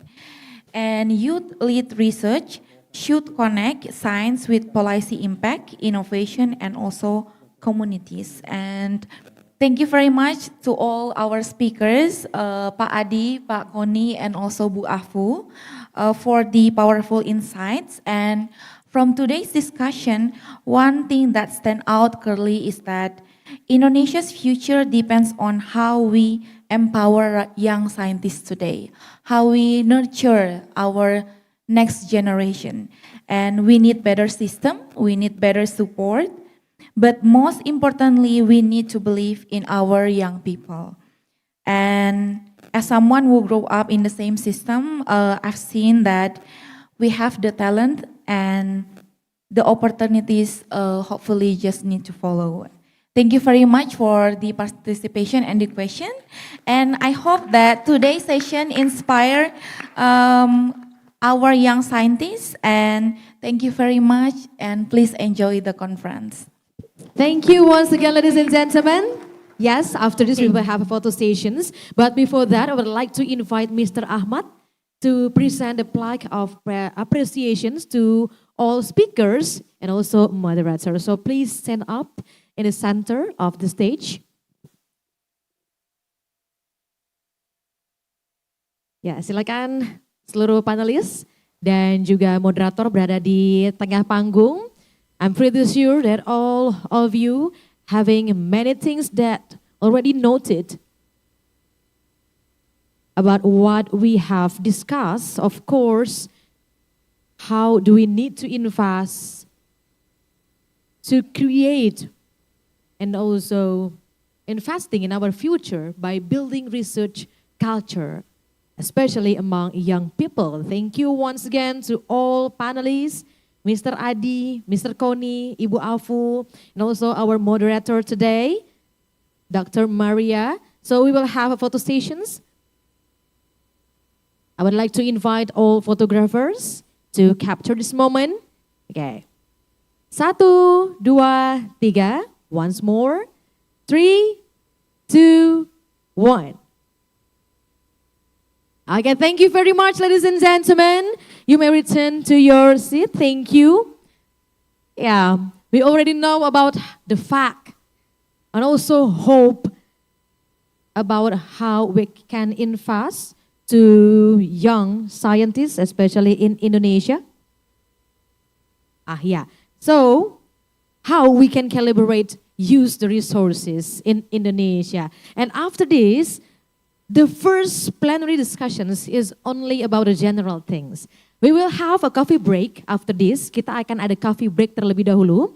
But I would like to inform you, after the coffee break, we will have a separated room. Kita akan ada 3 breakout room yang masing-masing akan bicara terkait dengan tema-tema yang berbeda. I think I need to inform you that parallel panel 1, panel 1 will be held in this ballroom with a theme addressing marine plastic pollution. Once again, in this ballroom, we will have parallel discussions about addressing marine plastic pollution. And for parallel panel 2, we'll be in a breakout room 1 with a theme improving food systems in Indonesia through sustainably produced and locally available terrestrial and or aquatic protein sources. And for the parallel panel 3, we'll be in a breakout room 2 with a theme integrating climate adaptations and resilience in development planning and budgeting. So the breakout rooms, of course, you may continue and see the guidance from the committee. Yeah, our committee, we will hand this kind of, instruction for you. So we will have the panel 1 in here, in this ballroom, and for the 2 and 3rd in the breakout room 1 and 2nd, with another team. And of course, not only for any one of you who join us in offline in Jakarta, for audience who join us here online, you may continue to join us in the breakout room with the similar topic and similar theme that already I have informed you before. So, ladies and gentlemen, we have now arrived into the coffee break. So enjoy the coffee break and have more conversations with all researchers and stakeholders here today. After this, we will have a panel or parallel discussion 1, 2, and 3. Enjoy the coffee breaks, ladies and gentlemen.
Cek.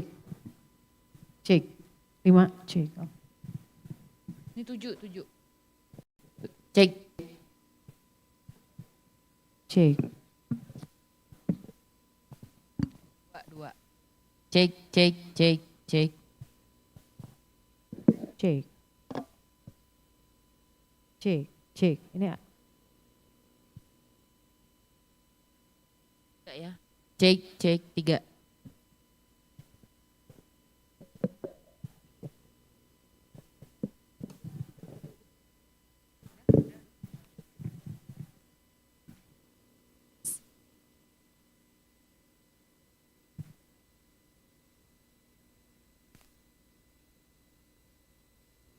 Ladies and gentlemen, we may need your attentions again. We will continue to our parallel discussions. So I would like to invite the audience to come forward. Jangan lupa untuk mengisi bangku-bangku kosong bagian depan terlebih dahulu. Because after this, all the audience, and only audience who join us here offline in Jakarta, but also audience who join us online will be separated into 3 breakout rooms.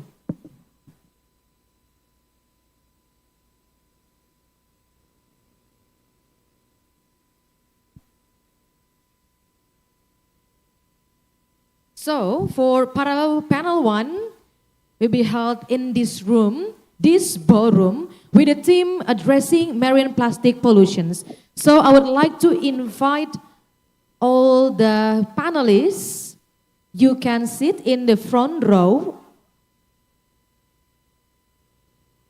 Kami mengundang Bapak Ibu speakers atau panelis dapat mengisi tempat duduk yang berada di bagian depan.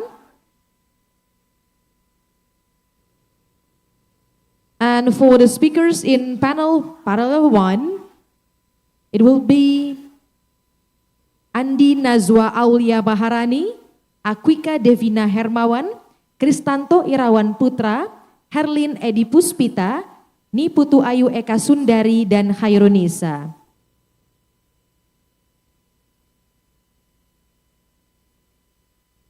And also I would like to inform for the parallel 2 and parallel 3, you may go to the breakout room 1 and breakout room 2 with the theme Improving Food Systems in Indonesia Through Sustainably Produced and Locally Available Terrestrial and or Aquatic Protein Sources. And for the parallel panel 3 with the theme Integrating Climate Adaptation and Resilience in Development Planning and Budgeting.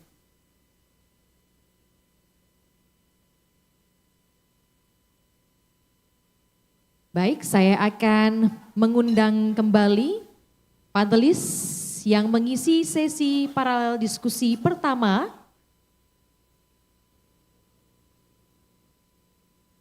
Yaitu Andi Nazwa Aulia Maharani, Fajar Ihsandi, Kristanto Irawan Putra, Herlin Edi Puspita, Niputu Ayu Eka Sundari, and Hairun Nisa.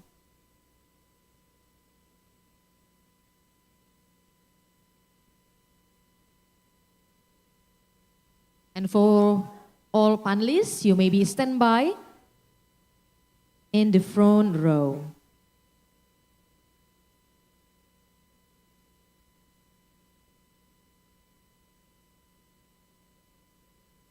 Before we continue with the parallel panel, I would like to invite all the audience to coming back to the main ballroom, or you may continue to follow and join another topic in another room.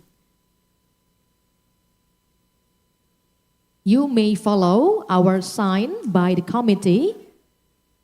Our committee will guide you to the room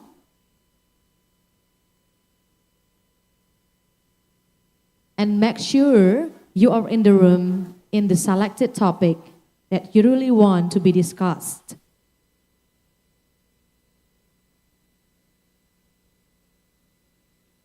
Once again, ladies and gentlemen, I would like to remind you that parallel panel 1 will be held in this ballroom with a theme addressing marine plastic pollution. Parallel panel 2 will be in the breakout room 1 with a theme improving food systems in Indonesia through sustainably produced and locally available terrestrial and or aquatic protein sources. And for parallel panel 3 will be in the breakout room 2 with a theme integrating climate adaptation and resilience in development planning and budgeting. For the participants who join us here online, you may go to the link Zoom or you may watch the parallel discussions through the YouTube.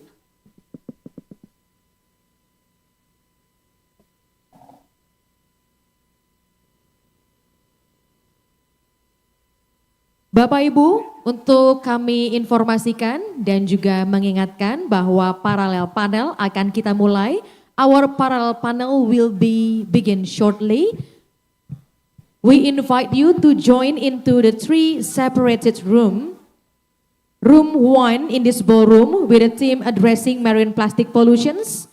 Untuk Bapak Ibu yang ingin mengikuti sesi parallel panel discussions dengan tema Improving Food System in Indonesia through Sustainably Produced and Locally Available Terrestrial and or Aquatic Protein Resources, you can continue to join in the breakout room 1. You can follow our committee who bring sign 1, 2, 3, and also parallel panel 3 will be in the breakout room 2 with a theme integrating climate adaptation and resilience in development planning and budgeting. Once again, ladies and gentlemen, our coffee breaks is already concluded. We will continue to the parallel panel discussions.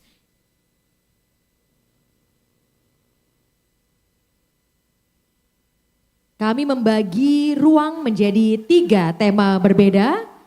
Untuk itu, Bapak Ibu, kami sebutkan kembali tema-tema di ruang-ruang tersebut. In this ballroom, tema kita adalah Addressing Marine Plastic Pollution.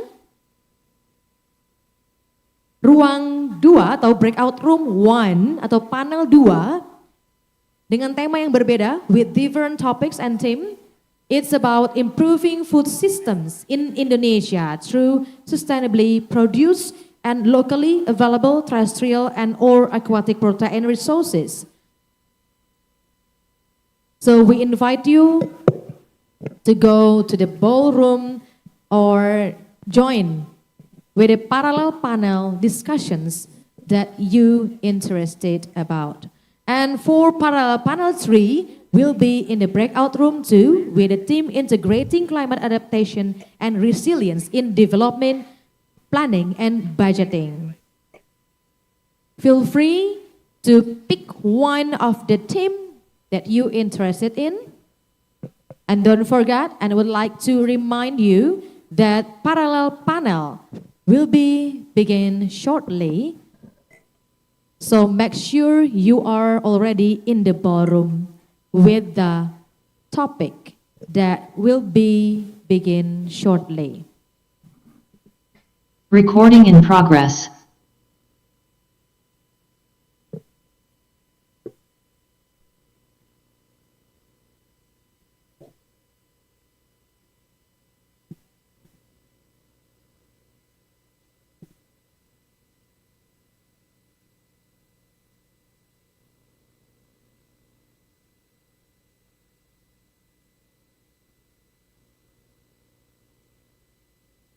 So ladies and gentlemen, our coffee break is already concluded. We will continue to parallel panel room of your choice for the next sessions.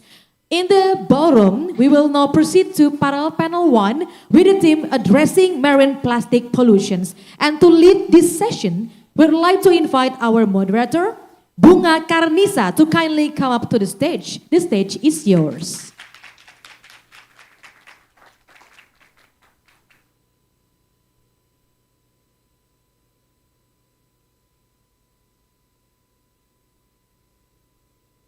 Good morning, ladies and gentlemen. Allow me to introduce myself. My name is Bunga Karnisa. I am the community coordinator for Indonesia National Plastic Action Partnership and also the Ocean and Plastic Waste Engagement Lead at WRI Indonesia. So today I will be your moderator. I will moderate the session for the next 1.5 hours on addressing marine plastic pollution. I will give a little bit context on plastic pollution in Indonesia. So our lives pretty much depend on plastic. We use plastics for pretty much everything from packaging, plastic products, electronics, and everything.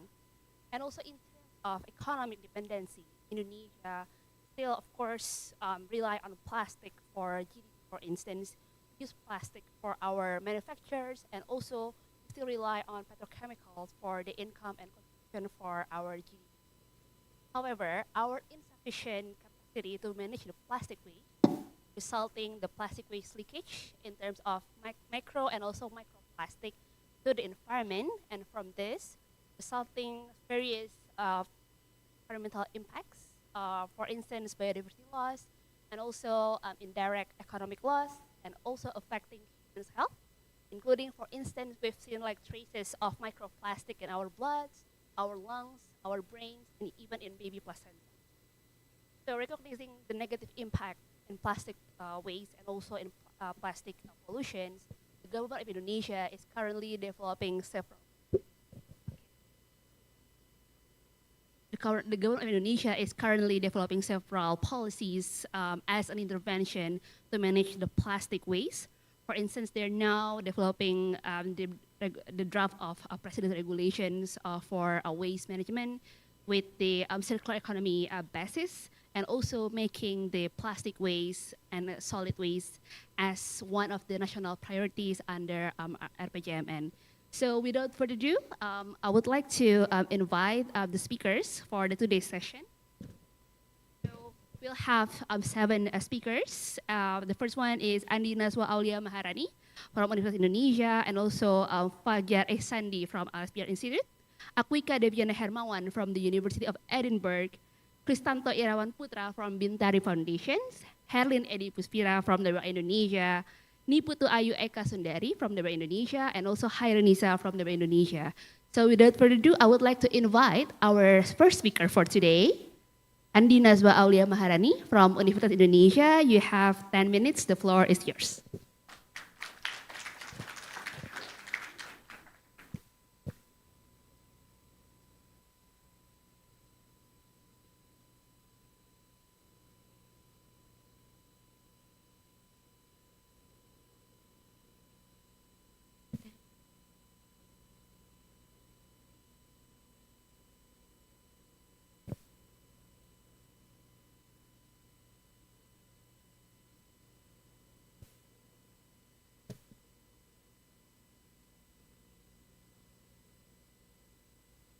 Okay, hello everyone. My name is Andi Nazwa Aulia Maharani from Universitas Indonesia, and today I'm gonna present my research today entitled Estimating the Potential Economic Loss from Microplastic Pollution in Indonesia's Seagrass Ecosystems. Okay, next slide. Next. Okay, so we all know that plastic pollution is a massive issue. Indonesia alone releases about 1.29 million tons of plastic waste to the ocean every year. And this doesn't disappear, but they degraded to microplastics, and they persist for decades. These particles drift, settle, and get trapped in sediments, and eventually interact with the ecosystems that millions of people rely on. Next slide. And one of those places is seagrass.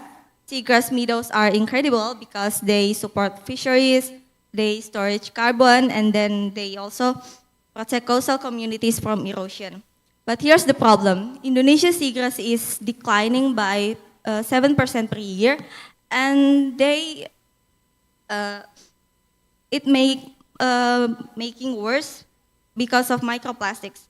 So if microplastics are harming seagrass, what does that mean economically? And because at the end of the day, environmental damage always shows up in people's lives. Next slide. So to answer that, I combine several things. First one is a systematic review of seagrass microplastic studies from 2019 to 2024. And then I also integrate the ecological data, how microplastics affect the seagrass health and productivity, and economic valuation studies, which put a dollar value on seagrass benefits. Then I model potential economic loss using simple decline scenarios from 10%, 20%, and 30% of loss ecological function. Next slide. And here's the results. So basically, the overall evidence of microplastics in seagrass ecosystems remain understudied in research area. So in Indonesia, there are at least 5 studies that count the abundance of the sediment, water, and fauna of seagrass ecosystems.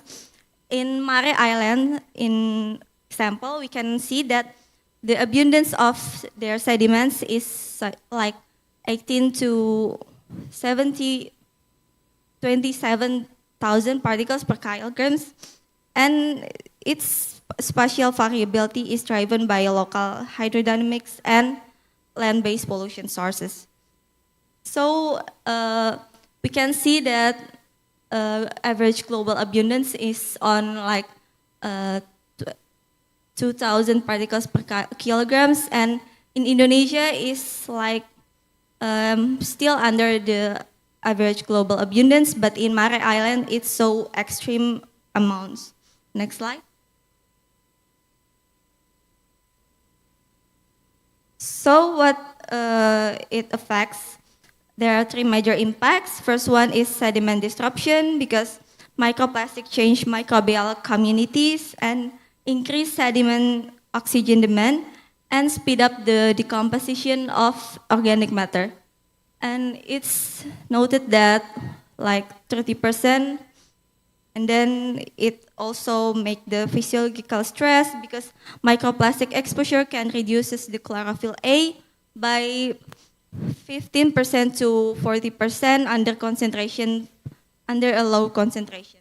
And then photosynthetic efficiency decreases also, and seedling or root growth also declines.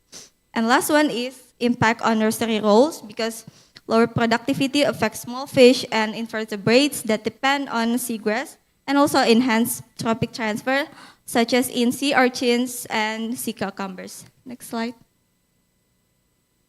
So what was that word? Indonesia seagrass ecosystems have the highest economic values reported in the region. In East Lombok, West Nusa Tenggara, we have like 61,000 US dollar per hectare per year. In Derawan, we have like almost 50,000 US dollar per hectare per year. In Island North Sulawesi, we have like 57,000 US dollar per hectare per year. But in degraded sites such as Bintan and Wakatobi, we just have like 13,000 to 23 US dollar per year. And this tells us when seagrass health declines, so does its economic value significantly. Next slide.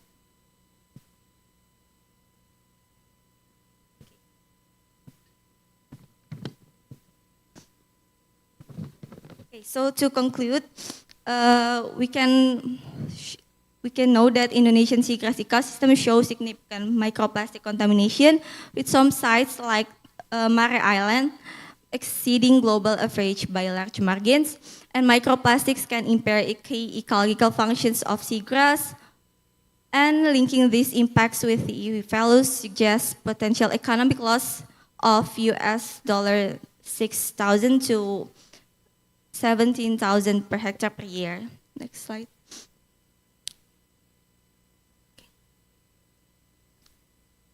Next slide.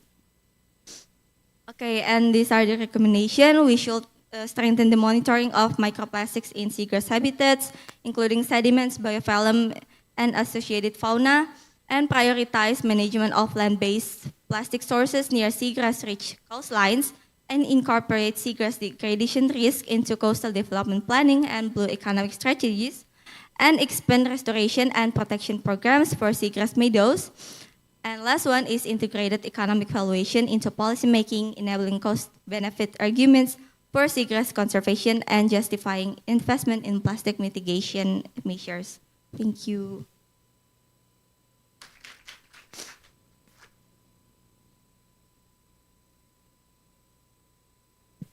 Thank you, Andy. You may go back to your seat.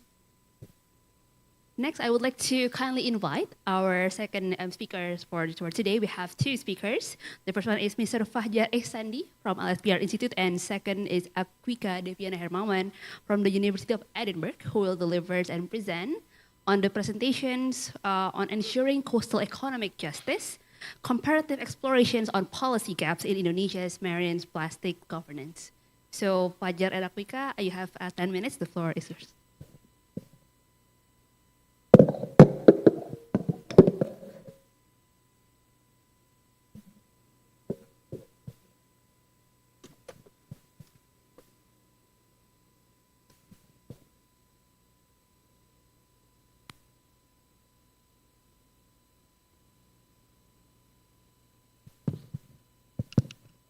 All right, so there were some technical difficulties. I will be presenting alone.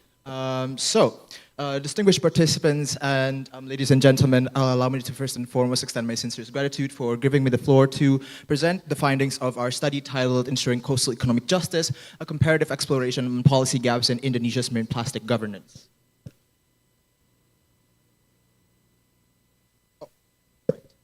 All right, so before we begin, I would like to briefly introduce myself. My name is Fajar Ihsandi. I am a graduate of International Relations from the Institute of Communication and Business, LSPR Jakarta. And I'm joined today with my colleague, Akwika Deviana Hermawan, who is a graduate of Philosophy and Politics from the University of Edinburgh.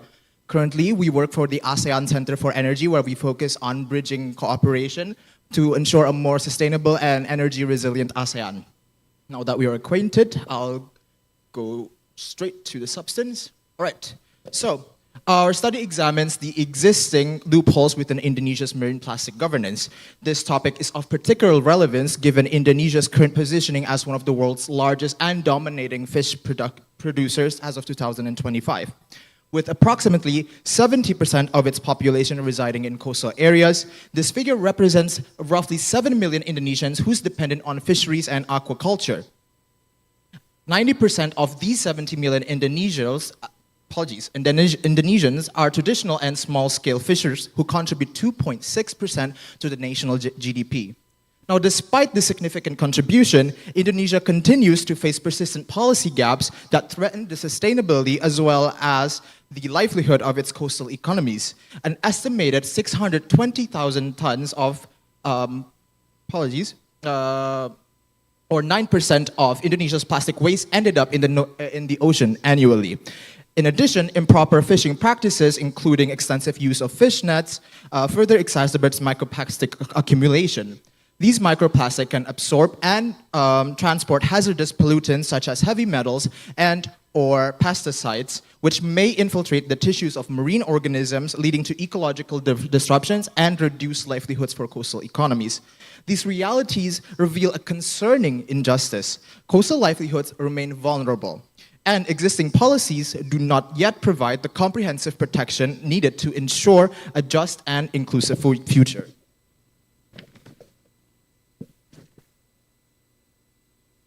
Right, proceeding to the next slide. Right, now given the conditions that I have previously elaborated, our central research question is how do policy gaps in the implementation of Indonesia's marine plastic governance, marine plastic policies perpetuate economic vulnerability for coastal communities when compared to Vietnam and the Philippines? I'd like to just briefly remind you that we're both social studies, so we're approaching with a social aspect. Right. Now, to address this question comprehensively, our study adopts a comparative qualitative approach analyzing publicly accessible national documents from Indonesia, the Philippines, as well as Vietnam's national plan and their respective national plan of action on marine plastic pollution.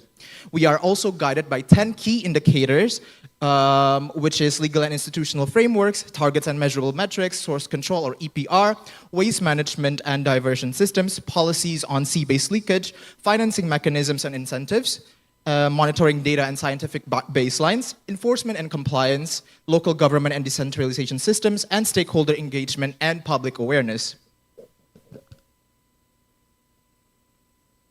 Right, so these are among the resources that we used for our comparative analysis. However, I would like to point out that our analysis are not limited to only these resources, as some of these national plans of actions requires other subsidiary or complementing national laws in order to be fully operationalized. And so we considered those external laws when relevant. Okay, so behind the logic, why we chose the Vietnam and the Philippines as our comparative analysis specifically. Vietnam and the Philippines were selected as comparative cases due to their shared characteristics with Indonesia. Like Indonesia, both countries are archipelagic states with extensive coastal communities and coastal populations with a similar socio-economic profiles. Furthermore, all three national action plans employ decentralized and multi-level governance systems, enabling a comparative assessment of institutional performance and policy coherence. I might have to wrap this up quickly because I'm running out of time. All right, so our analysis of the Philippines National Plan of Action, or also known as NPOML, highlights several notable differences from Indonesia's approach. Most significantly, the Philippines NPOML does not establish a dedicated task force under direct presidential authority, and it lacks clearly defined numerical targets, factors that may hinder future monitoring, evaluation, as well as learning process. Now, unlike Indonesia, the Philippines does not benefit from explicit international funding support. Nevertheless, it provides a comparatively more detailed provisions, I would like to clearly highlight that, on managing marine plastic pollution, including measures on addressing ALDFG. Their most recent report document was published in 2020, also goes over learning lessons and analysis on the current status quo in the Philippines, something that the NPA, or the National Plan of Action in Indonesia, is lacking. Now let's move along to Vietnam. We found that the key difference is in terms of robust provisions. Vietnam integrates relevant laws into the RPP document, which is their NPA, you can call them their NPA document, making their approach much more holistic and detailed, tailored to each sector with different target schemes per sector. We found that the Vietnam's approach seems to be the most academically backed, clearly indicating the substances and methods of disposal, categorizing waste by producing sector, and presenting a more robust EPR approach, although sanctions are unspecified, which is essentially the same as Indonesia. Okay. So now you're probably asking, how do these policy gaps translate into economic injustice towards coastal community? Now, although there are numerous reasons, we would like to point out one key issue. Indonesia's National Plan of Action under Presidential Regulation 83/2018 is relatively weak. Now, it only outlines roles and reporting lines without legal accountability. Big producers and importers are not explicitly defined under it, thus creates a detached responsibility chains between the upstream and downstream. Now, this conclusion was specifically highlighted in the NPAP document itself. So the NPAP document is an extensive document that complements the NPA, which is stipulated on page 14 of the document. Right.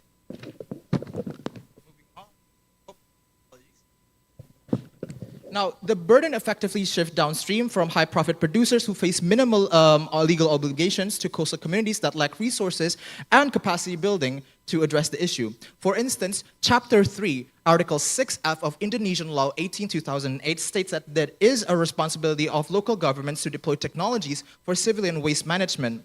Thus, policy gaps helps us understand how responsibilities and distribution of marine justice is being structurally defined. Okay. Based on the previous statement, our analysis reveals several critical gaps in Indonesia's NAP implementation. First is weak enforcement. Second, a lack of addressing different sectors. Third is inadequate monitoring. And finally, we lack intermediate milestones per sector as exemplified by Vietnam. Okay, our gap analysis suggests that first, detailed implementation guidelines with legally binding frameworks and then sanctions shows us that Indonesia's NAP still has vague targets. Vietnam mandates exactly which sectors must reduce what amount of plastic, with recycling standards and sanctions for non-compliance, without specific upstream target. Second, we lack strong coordinated bodies with enforcement power. Under the NAP, Indonesia already has its own coordinating body, yet it was made under advisory-based planning. We need to move forward to a legally binding one. Right, since I'm running out of time, I will just skip. Okay, so here are some of the way forwards. Based on our analysis, we propose 3 key recommendations to address these gaps and ensure coastal economic justice. First, develop a stronger and clearer MEL mechanism that emphasizes learning and feedback loops. So currently the NAP employs an MRV system, or monitoring, evaluation and reporting, but we need to move forward with an MEL system that also ensures the feedback and learning loops. And second, we would like to establish, or our second recommendation is to establish explicit EPR mechanisms with stronger enforcement provisions. Currently, Indonesia's EPR mechanisms are mostly just way forwards and basically a policy direction. Third, include capacity building for ALDFG users. Remember, 90% of Indonesia's fishing sector is small and traditional fisheries, and we need to include them in our solution as well. Thank you.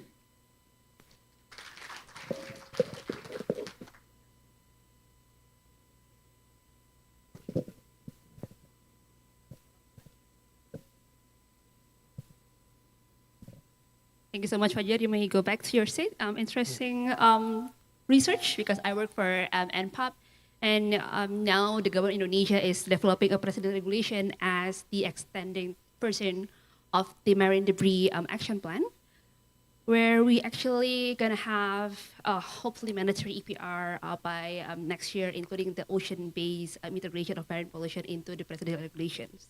So yeah, hopefully it can enrich your research by next year. So I would like to invite our third speakers for today, Mr. Kristanto Irawan Putra from Bintari Foundation, who will deliver the local waste governance in small island, lessons from community-led waste working groups, or POKJA, in Central Maluku. Mr. Kristanto, the floor is yours. You have 10 minutes.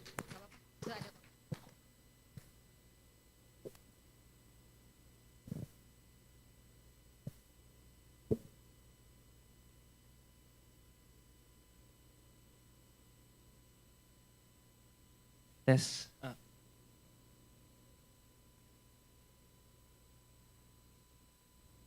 So, good morning everyone. My name is Kristanto Irawan Putra. I am from Bintari Foundation, a national NGO focused on environmental and empowering transformative people. And I work on small islands, Saparua and Banda in Maluku Province, Central Maluku Regency. And today, I am honored to represent my team, the Plasma Bee, protecting biodiversity with a good plastic waste management. So we work on a community-led circular systems on a small islands. And the picture over there, I can explain you that the situation is very, very different with what we get in Java Island. From Jakarta to Ambon, it's about 2,500 kilometers, 3.5 hours with a plane. And then we must also take a boat to Saparua Island, which is 40 kilometers from the Ambon Island. It takes 1.5 hours. And also a ship from Ambon to Banda Neira. I think you must have heard about Banda Neira, right? Don't die before visiting Banda Neira from Sultan Syahrir. So we work, and today we want to share our lessons learned from the community-led waste working group. So we developed an institution, social infrastructure over there, to strengthen and to build their own waste management system over there. So what this study contributes? So actually the program is not yet done. So we are currently in the 6 months of the project, yeah, still 1.5 years to go. And we would like to share that a model of a governance centered is strengthen the waste for small islands. And the participatory institution building, we call it POKJA, is a scalable infrastructure that we can also develop in the small islands. And we want also to share the evidence-based lessons from 2 islands clusters, Banda and Saparua, and also the 12-step readiness criteria for starting the collection service of the waste, household waste. So background and context, it's me, yeah, from the Fort of Hollandia, the view of Gunung Api from Lontar village. So as a Javanese people, I would say that small islands is breathtakingly beautiful, very beautiful island, but it's also frontliner of the plastic leakage, and also there is a systemic vulnerability over there because these islands don't have waste management system, they don't have final disposal sites or TPA or integrated processing facilities, TPST. So the households over there, they have to manage their waste by their own. Burn the waste, burying, and also coastal dumping. So the marine plastic leakage is there, yeah, and it's threatening the coral ecosystems and also fisheries, which is related to the livelihoods of the people over there. You can see also in the picture there, that's on the coastal area of the Nusantara village, is a plastic everywhere, yeah. And we also conducted research last year by Mr. Nur Hadi. According to the Banda Archipelago, there's a 538 kilogram per day of plastic waste generation, and only 1% of them is sorted for recovery. So we don't have any facility, infrastructure, and collection service is very limited, yeah? That's only 1% of the plastic waste generation will be recycled over there. And sadly, unfortunately, we have marine plastic leakage, 37%, yeah? So it's become 73 tons per year, produced by the small islands of the Banda, which has the beautiful view of the sea and the Gunung Api and so on. So our preliminary plastic flow analysis, over 80% of household waste is unmanaged, and 37% is direct leakage to the ocean. And then we also want to criticize the national regulation about it, that it seems that our government relies on the circular economy. So how the post-consumption packaging is intended to supply recyclable materials for the industrial and plastic industry.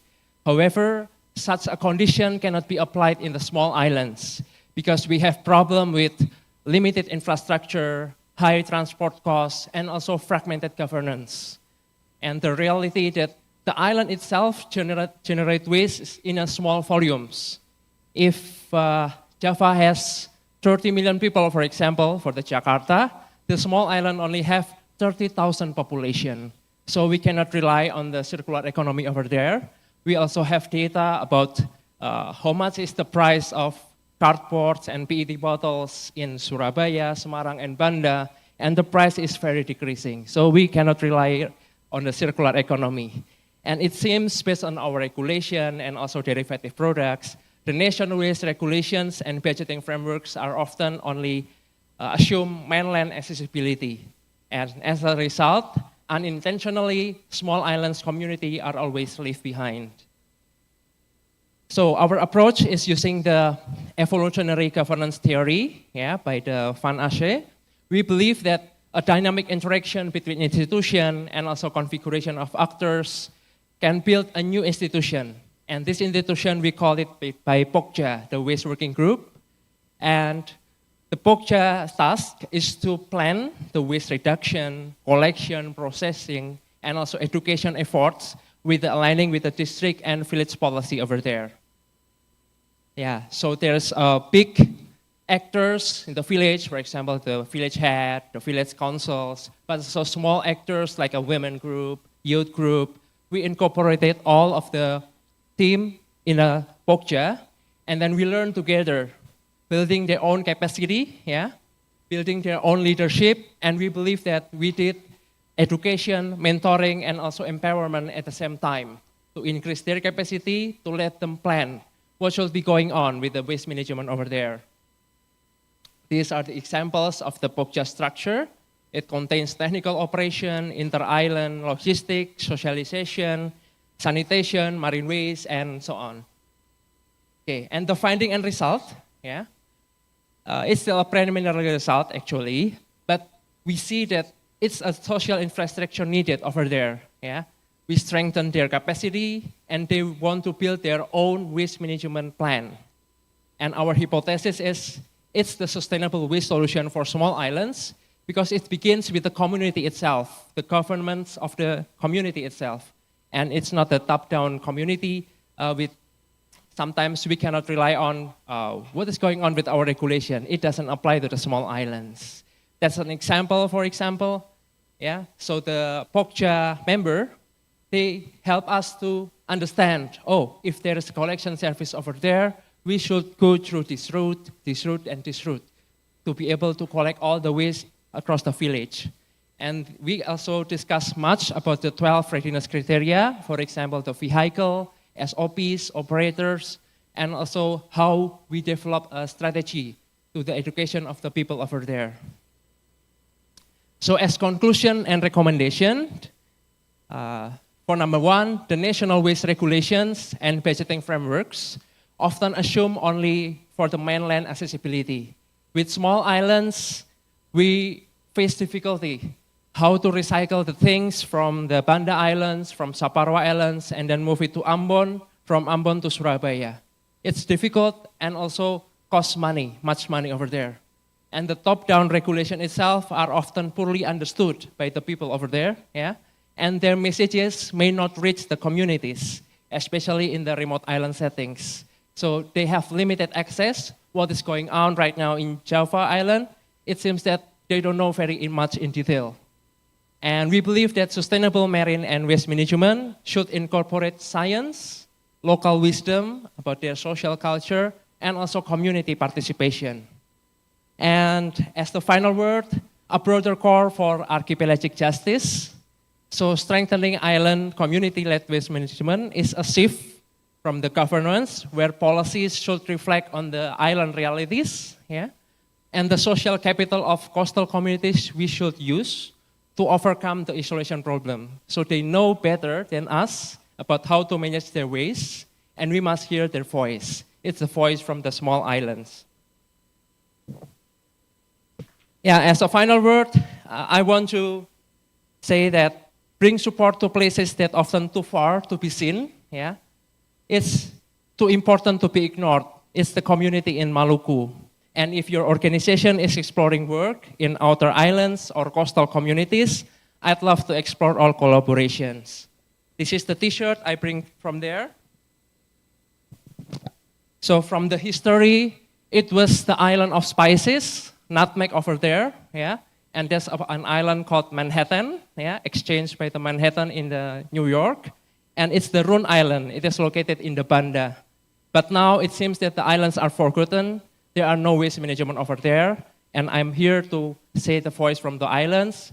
Let's partner with them. Let's build a waste management system to the paradise of Indonesia. Thank you.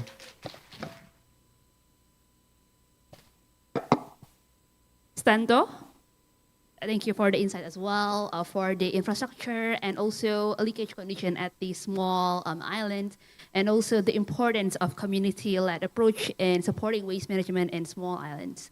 So for the next speaker, I would like to kindly invite Ms. Herlin Edi Puspira from WRI Indonesia, who will deliver the missing link, mapping policy gaps in plastic pollution governance in Indonesia. So yeah, Ms. Herlin, the floor is yours. You have 10 minutes. Thank you.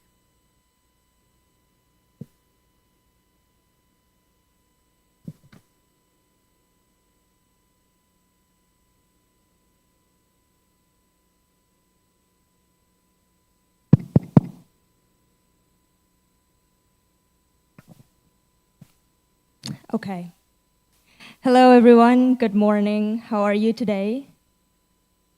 Thank you. I'm good as well. My name is Elin, and thank you so much for the opportunity to be here, and thank you so much for attending this session. But before we begin, I'm sure you all are overwhelmed. I mean, we have 3 participants in just 30 minutes. So let's slow down. Let's take a deep breath in together. Drop everything you have, drop everything you hold. Don't even think about anything before we come together into my presentation. So on the count of 3, let's take a deep breath in. 1, 2, 3. Let's take a deep breath in, hold it, and then let it out. Okay, I hope you all are ready to listen to my presentation. So, what do we have here? My job is to map the policy that regulate plastic pollution in Indonesia, focusing on its gap. So while you have heard a lot about how plastic pollution is so dangerous, I'm going to focus on the policy here. That's why I call it the missing link. Basically, I found that the way we regulate plastic pollution and how it impacts the environment, there is something missing over there. So, you might be wondering, how did I get this idea to begin with? Let me be brutally honest. It actually started when my boss asked me how to assess a plastic pollution policy and its impact to biodiversity. And just like that, I said, sure boss, no problem, I got it. But what? See, the reason is when we talk about plastic pollution, we rarely touch upon the idea on how it impacts the biodiversity and our environment. So no wonder I'm momentarily frozen. However, as I read more into the plastic pollution and how it impacts the biodiversity, I realized that the way we regulate them, there's something missing. We somehow forget about something to regulate them. But before that, let's get to the basics. What is biodiversity? It is as simple as the tree that grows in front of your house to your favorite animal, mine is an orca, to the environment that they live in. So everything around you that is in nature, it's biodiversity. And this understanding seems to be correct because when we talk about policy, we also have to talk about the scope that our regulations regulated. When we talk about the regulations, both the national law and the international treaties, here I use the CBD, it seems to have a concept of the ecosystem or the environment, the natural resources, and the species that live in that environment. So basically, these three aspects, we have to protect and preserve them. So, what does plastic pollution have to do with it then? Well, we have talked about how plastic pollution endanger our environment, the species. We talk about ingestion. We see how turtles digest all of those microplastics. Even us humans are set to eat microplastics every single day. There are entanglement and many more dangers of plastic pollution. However, on the policy level, we try to see whether there is a link that addresses this dangerous impact. And to do this, we conducted a focus group discussion. In conducting the focus group discussion, we basically map the policy that talk about biodiversity, the one in pink or slightly purple, I think, and the policy that talk about waste management, the one in blue. As you can see, these two regulatory frameworks, they don't really connect with each other.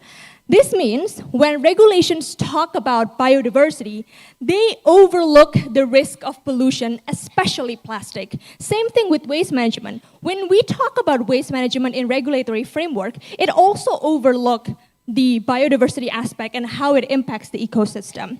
However, we do find the policies that link both aspects, the one in green. The one in green try to protect the environment, and lucky enough, it does consider the aspect of plastic pollution, or at least waste in general. However, this is not enough. Why do I say this is not enough? Let's look deeper. We assess, this is just one of the examples, the government regulations that try to protect marine environment. So these regulations, fortunately enough, these regulations cover many types of pollutions out there, from oil pollution to waste pollution. When we talk about oil pollution, their regulations literally have so many things that they regulate. You have to address, first of all, it formally recognize it as a pollutant. And then as a ship, you literally have to do so many things. You have to localize the oil, you have to suck up the oil, you have to absorb, decompose them, and even you have to report to the nearest harbor when oil pollution happens. So to mitigate an oil pollution, you have to do so many things. Now let's see. What does it do when it comes to waste? Because the regulations does cover waste. Well, first of all, it does recognize waste as marine pollutant, so same thing as the other side. And then it obliged the ship to manage waste disposal and the ship to be equipped with necessary tool.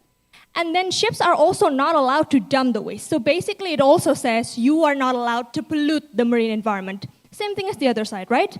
So what does it do when there is a waste pollution? Well, not really. So as you can see, there is a huge contrast between how it addressed plastic pollution and oil pollution. But this is understandable because the discussion on oil pollution has been very, very developed lately. We have so many international treaties on it. But international treaty on plastic pollution, it's not even final yet. So as we can see, this is because the way we see waste and pollution is different. When we talk about waste, referring to this regulation, there are two types of concept of waste: waste reduction and waste handling.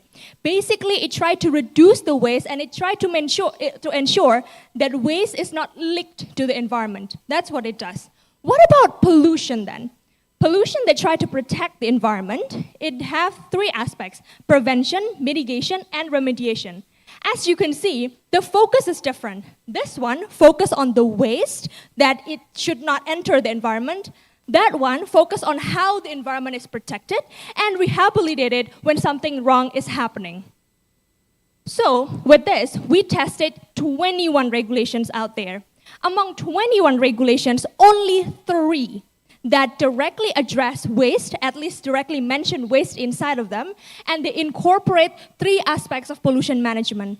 The rest, either they don't incorporate waste management, so basically they talk about pollution, but they don't mention waste somehow, or some of them, they talk about plastic waste, they talk about waste management in general, but they don't use the framework of pollution management.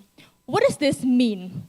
It means that regulating plastic waste management right now, it's not enough. Why is it not enough? Because when plastic is primarily recognized as waste, our only goal is to reduce and make sure that the waste do not enter the environment. This means even when we look at pollution management framework right now, we see that there is a quality standards. It is a threshold. You cannot say something is a pollution if we don't have the threshold to begin with. In plastic pollution, we don't even have that threshold. And this is even more alarming because we always say plastic pollution, but we don't even have the tool to determine whether it is a pollution or not, especially microplastics, where the contaminations is very daring lately.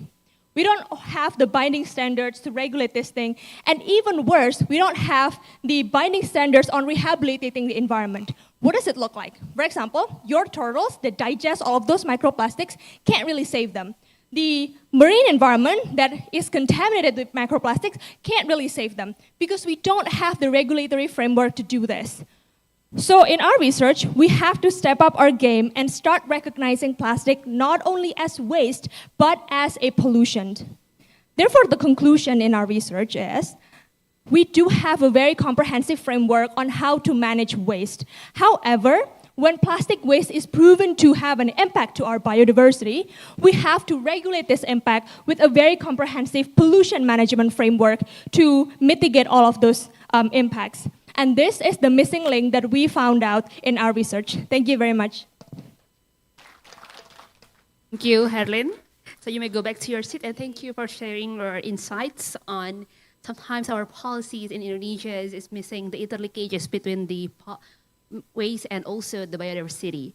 So I would like to kindly invite our next speaker, Ms. Niputu Ayu Eka Sundari from WRI Indonesia on the plastic and motions, local circularity pathways in stream aquaculture of Banyuwangi. Thank you.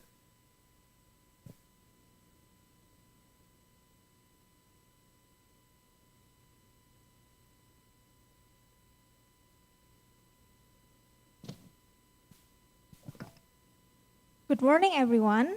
Today, I'm excited to share our research on plastic in motion, local circularity pathways in shrimp aquaculture of Banyuwangi. I'm Niputu Ayu Eka Sundari. This is a collaborative work along with Yuan Fantomi and Citra Septiani.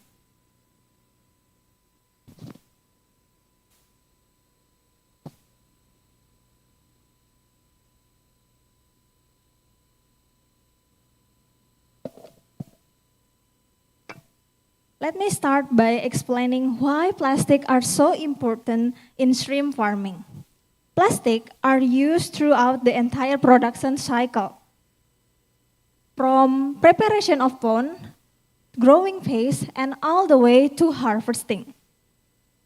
Because plastic have several characteristics that inseparable from shrimp aquaculture. First is durability and longevity, then water quality control, as well as economically viable for shrimp cultivation.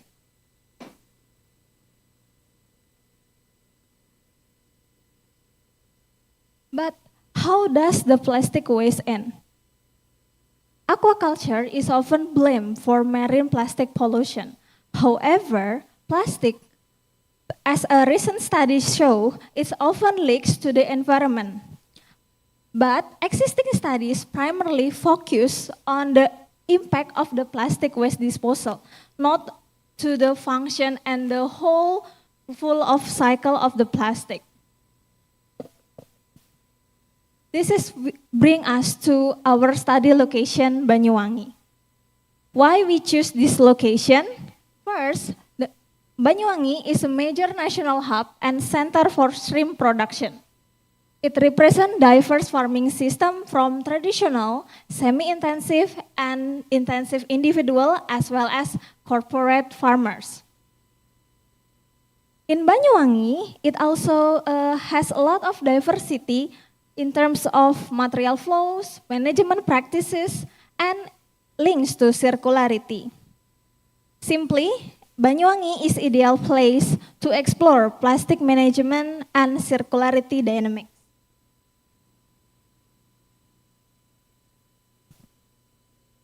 Based on our literature reviews, we found several gaps. First, many studies on plastic in Indonesia aquaculture sectors are still extremely limited. Existing literature views plastic mainly as waste, not across their full life cycle as farming equipment. Interestingly, there is no specific studies linked to plastic management in aquaculture to the circular economy ecosystem. So, we raised two research questions. First, how do shrimp farmers manage plastic materials after use, and which local practices help retain plastic and prevent leakage?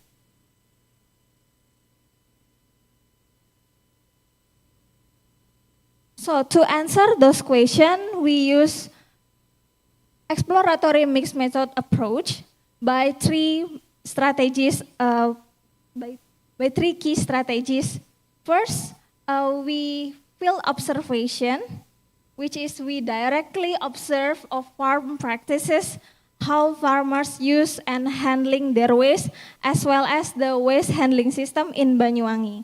We also survey the 29 shrimp farmers, and also we interview the waste collector in Banyuwangi.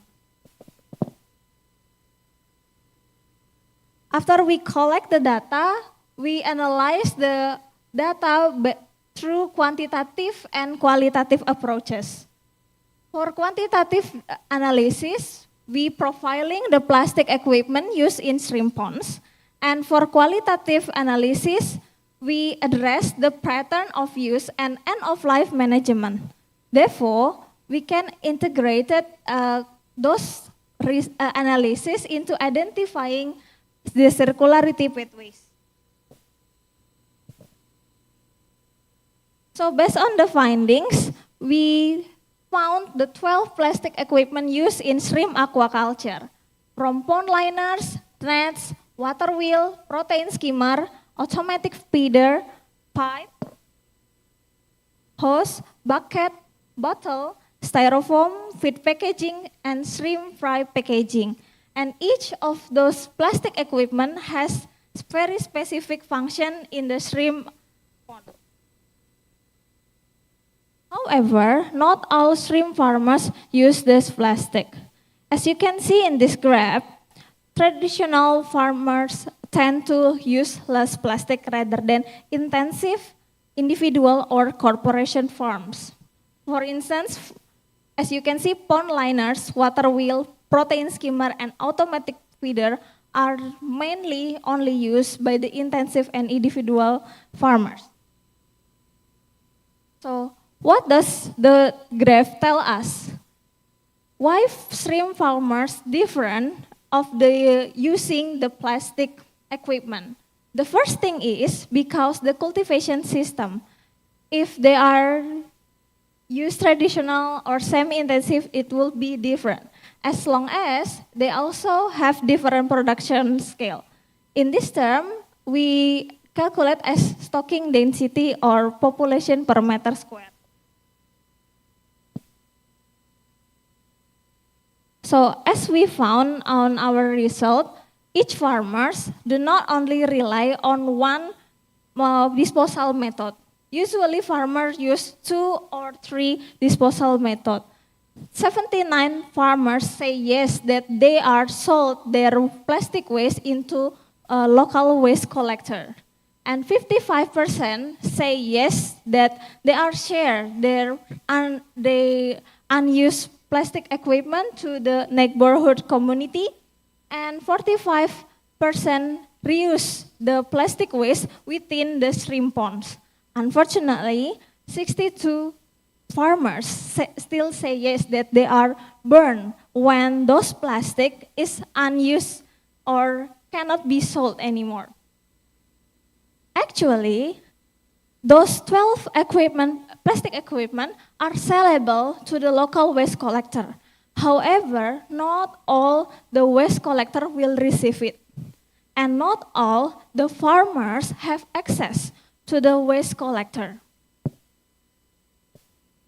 So as you can see in this graph, it shows the hidden circularity system in Banyuwangi.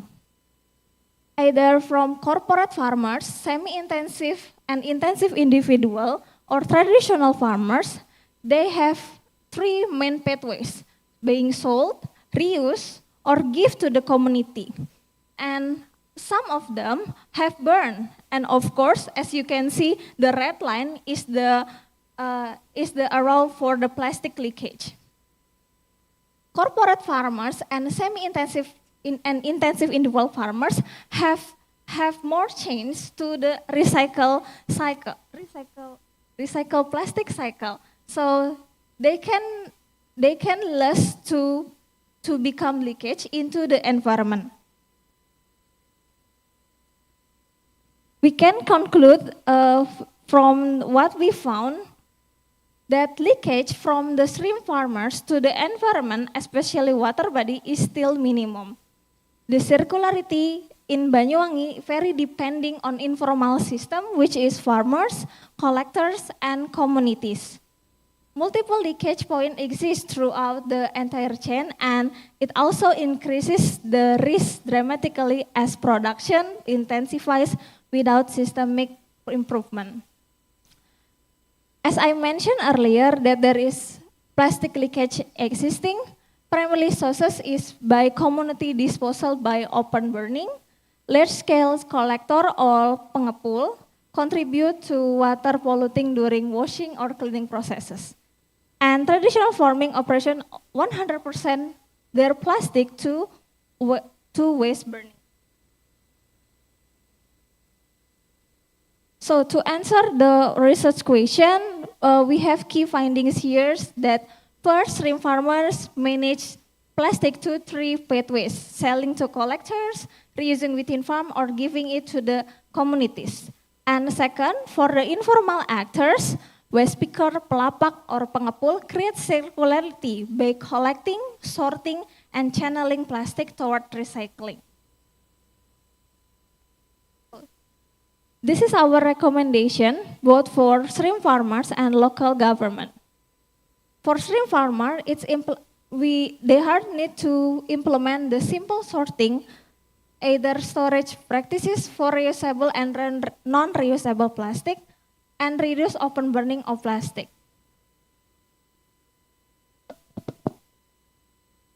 Due to the time, thank you for listening. Thank you. You may go back to your seat. Thank you for sharing your insights on plastic and aquaculture in Banyuwangi. So next, for the next speakers, I would like to kindly invite Hairunisa from WRI Indonesia to present on marine debris and its impact on biodiversity and coastal communities in Indonesia.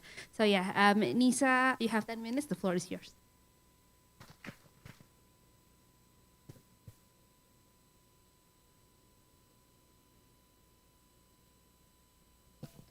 Okay, hello, good afternoon everyone. My name is Hairunisa, and today I will share about the key findings about our study. This is my team, so there are a lot of people in my team.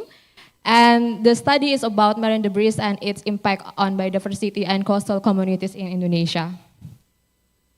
Okay, so as we can hear and see from the previous slides that the study that the plastic debris range from macro to micro and nanoplastic, and each size actually has an impact, which we can see that plastic pollutions block waterways, degrade ecosystem, harms wildlife and people.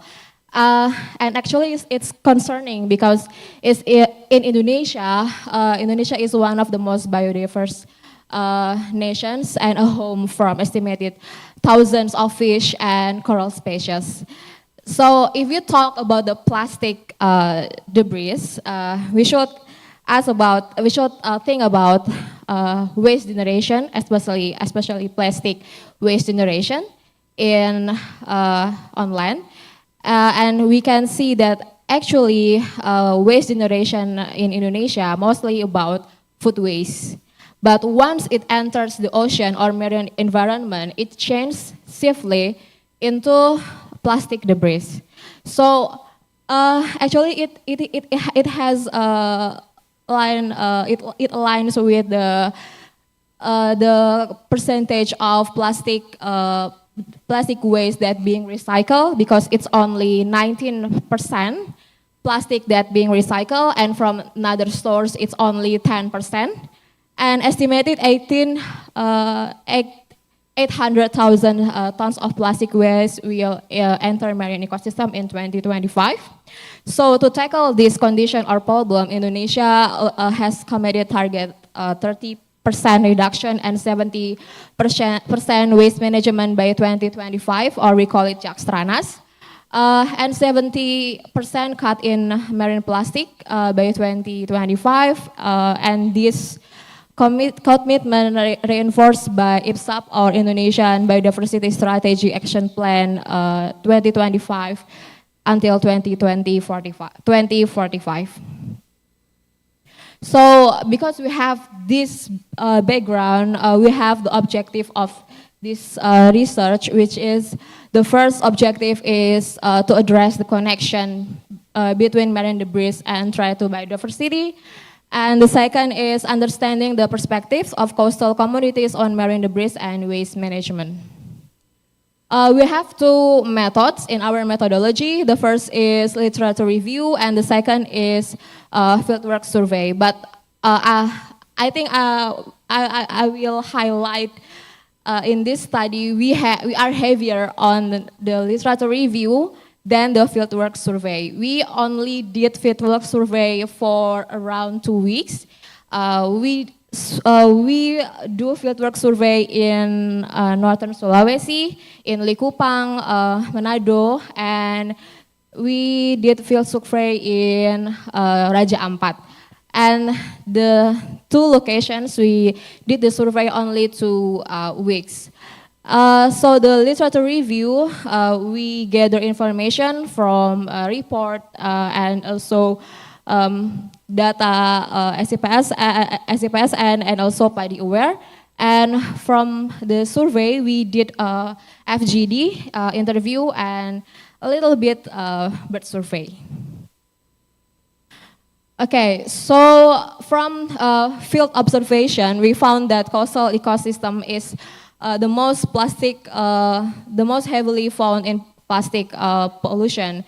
And we found that in northern Sulawesi or Bunaken, the location has better infrastructure and resources. They have the facility, but actually when we go to Raja Ampat, the location is not really has good facilities or infrastructure. So actually it's concerning because the location has high tourism.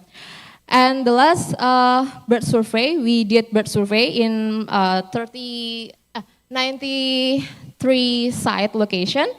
And from our 2 weeks survey, it showed that the site that has plastic concentration still support various species, but it needs further research because we only did survey for 2 weeks and the impact only can be seen after long-term research, and we still need to explore potential long terms of plastic pollution on bird population and ecosystem health.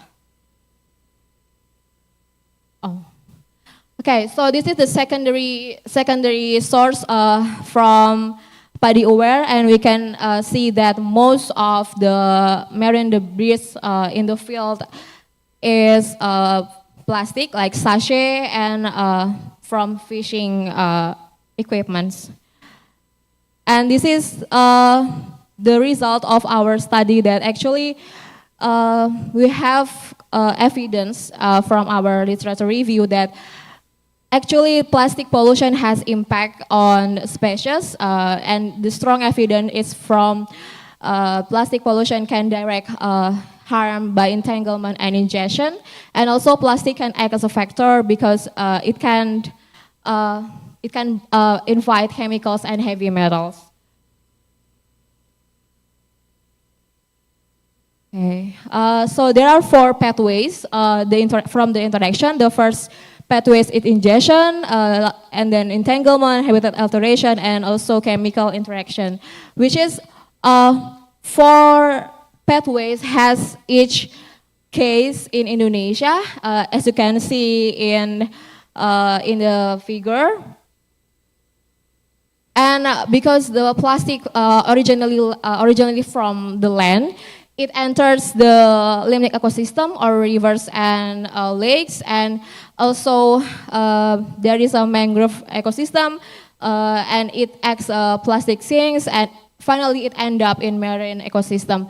And also, I think the impact for the ecosystem is not only for the wildlife, but also the local people or the people that lives near the ecosystem, such as fishermen in North Sulawesi said that they think that the mud crabs are reluctant to lay eggs because of the plastic, and the communities in North Sulawesi said that the LDFG creates economic loss because they have to spend more money in replacing their gear and propellers because it's damaged by the plastic. Okay, so this is the study case. One of our researchers did analyze the spatial plastic hotspots, and in North Sulawesi we can see that the plastic hotspot most occur in a mangrove ecosystem, and this is actually concerning because the North Sulawesi has a high tourism, and this is actually because driven by limited waste services and tourism activities, and also from the natural drivers such as monsoonal currents. Okay, so when I said that the impact of the plastic pollution cannot directly because the plastic will accumulate, and the accumulation persists for a long time, and it can be decades. So it shows gradually, and that's why we categorize 2 consequences. The first is delay ecological effects, and the second is species homogenization. It shows that the plastic can leading to genetic change, and the species that sensitive or cannot survive the changing ecosystem will vanish. Okay, so this is the perception. This is show that the people prefer to visit the clean beaches than the beach full of plastic. Okay, this is the conclusion, and the conclusion shows that marine debris causes entanglement, ingestion, habitat alteration, and chemical interaction in marine species. We already gathered the claim and the evidence. And also the leakage of plastic will disrupt the quality of the water and also harms wildlife, degrade the habitats, and actually the impact for the people, it can reduce fishery productivity, which it will lead to economic or financial loss. And the perspective of coastal community, and we can see that communities has strong interest or prefer to visit clean beach than the beach that has a higher plastic waste. And it is because the plastic disturb their visual and disturb their beautiful scenery. So this is the recommendation. We recommend that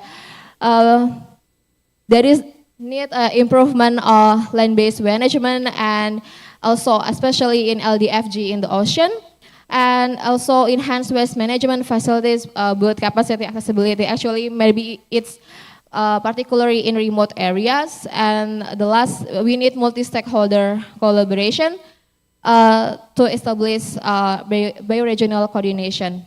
Thank you. Thank you, Nisa, for sharing your insight and research on the impact of marine debris on biodiversity. Nisa, you may sit on the stage first. So yeah, for the next session, I would like to invite all the speakers from Andi Nazwa, Fajar, Kristanto Irawan Putra, Herlin Edi Puspira, and also Niputu Ayu Eka Sundari to join me on the stage. And we'll be doing the Q&A session for the next 15 to 20 minutes.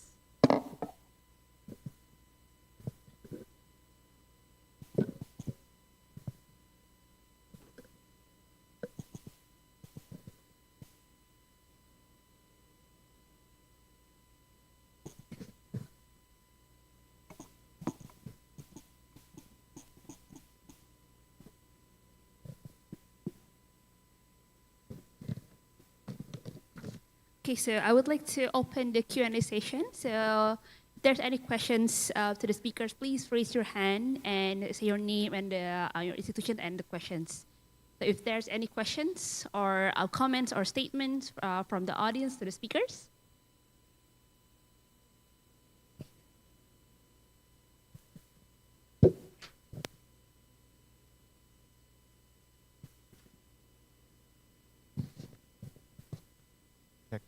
Okay. Thank you very much for interesting presentation from all of you. I learned a lot from this session. Just small question and also some confirmation, especially from the case of from Maluku case as well.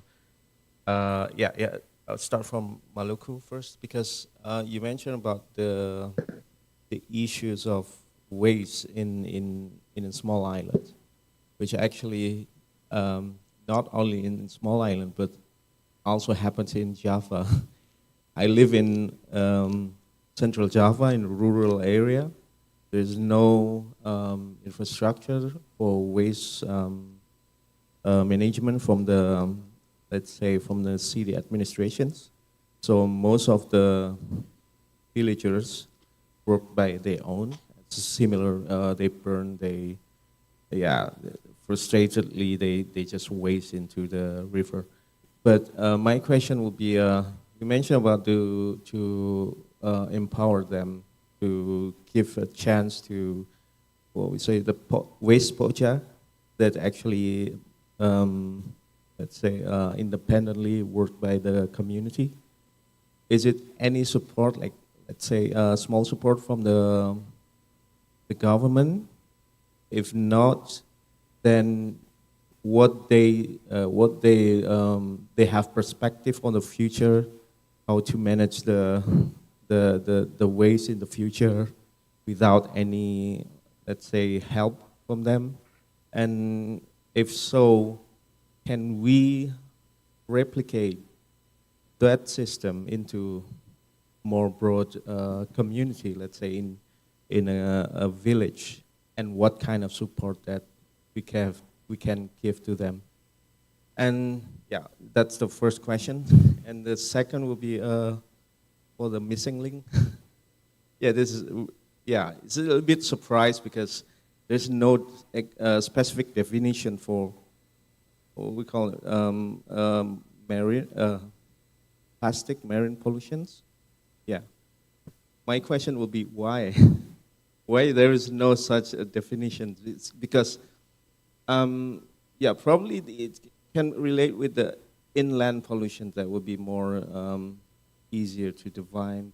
But then, why did this happen? Because we have so many scientists, we have so many regulation related to that. But then, what is the missing link actually by at least within your findings, at least? Thank you. Okay, thank you, Pak Krisanto. And Helen, you may answer the questions. Okay, thank you for the questions. So, yes, I agree, because originally I also come from Central Java, Salatiga city, and surrounding is also a rural area. We still have problems with the waste management over there. The distance between the village and the final disposal site is too far. From our project, so it's not yet done. Yeah, it's lasts until March 2027. But we made already agreement with the Pokja over there. So if the operational cost of the waste management per household is 32,000 rupiah per month, they agree to divide 20,000 will be burden for the people, so they will give contribution 20,000, and the 12,000 will be supported from the village fund. So they agree to have this because they realize they build their own system. Yes, we need waste management there, and we try to have village fund and we try to have contribution fee. So we hope that with this, the operational costs will be covered, and the support from government, I think the provincial government or the central government should be the investment costs of the building, of the facility, and so on. But for the continuously, the operational costs should be done in the village.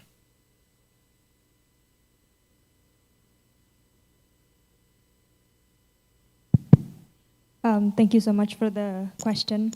I think it is everyone's question. Why don't we define it as a pollution? And to be exactly why we don't do it, obviously I don't know the answer from the policymaker perspective, but what I can tell you is I think it comes from the way we see it. I think when we talk about waste, the way we've seen it so far is a waste that needs to be handled, but the impact that it has on environment, we don't really touch that yet. That's why one of the example is, and we discussed this with the Ministry of Environment as one of the vocal points from for INC Global Plastic Treaty. One of the draft of Global Plastic Treaty do contain the definition of plastic pollution and plastic waste as a separate definition.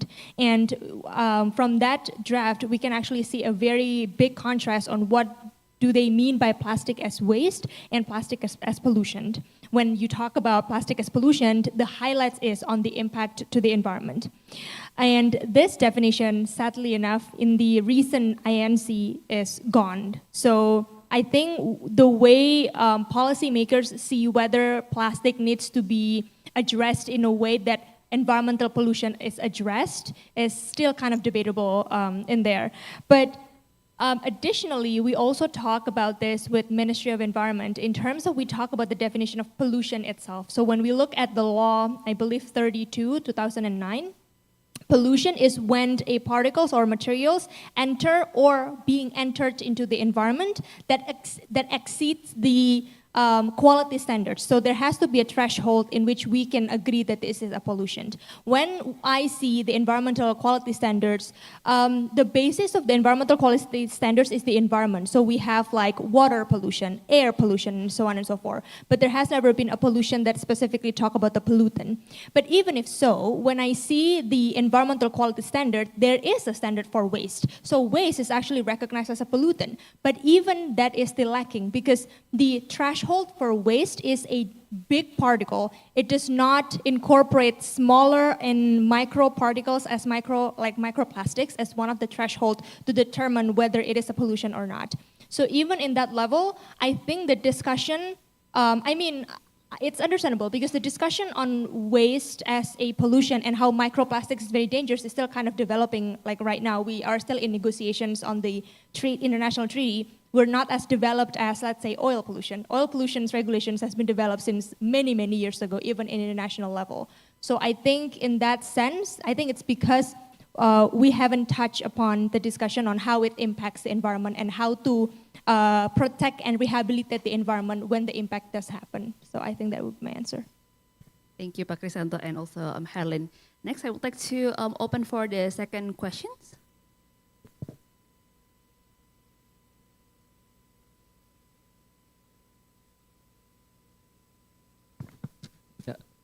Thank you so much for all the presentation. I think we all can agree that all of you real eye-openers for me. And from all the presentations, I think we've seen how coastal and small island communities are the most affected by these marine plastics issues, and whether through economic losses or environmental degradation. And if we're designing one policy or program, because I've seen a lot of policymakers here,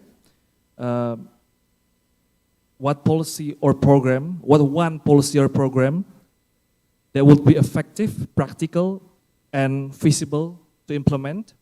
I'm curious to hear from each presenters from your research focus. Thank you. Thank you. So maybe we can start with Mr. Fajar, and then Ayu, and then Isa. All right, correct me if I'm mistaken, but your question was whether there is an effective way of assessing coastal communities' marine plastic pollution. Is that correct? Yes. All right, so based on our research findings, because we did do a comparative analysis between Indonesia's National Plan of Action with the Philippines' National Plan of Action and the Vietnam's National Plan of Action. Now, what we found in our analysis is how to ensure that these solutions are sustainable and both relevant as well as substantial is the inclusion of the perspective of for instance, in the NPOAML, which was established by the Philippines, they include barangays. Barangays are essentially village leaders or village, head of the village, into the solution, which is legally essentially not legally binding, but it serves as a way forward and a pathway forward for the NPOAML itself, as well as their learning and feedback loops. And what I think is most important is the approach that is conducted by the Vietnam as well, which essentially employs a similar tactic with the Philippines.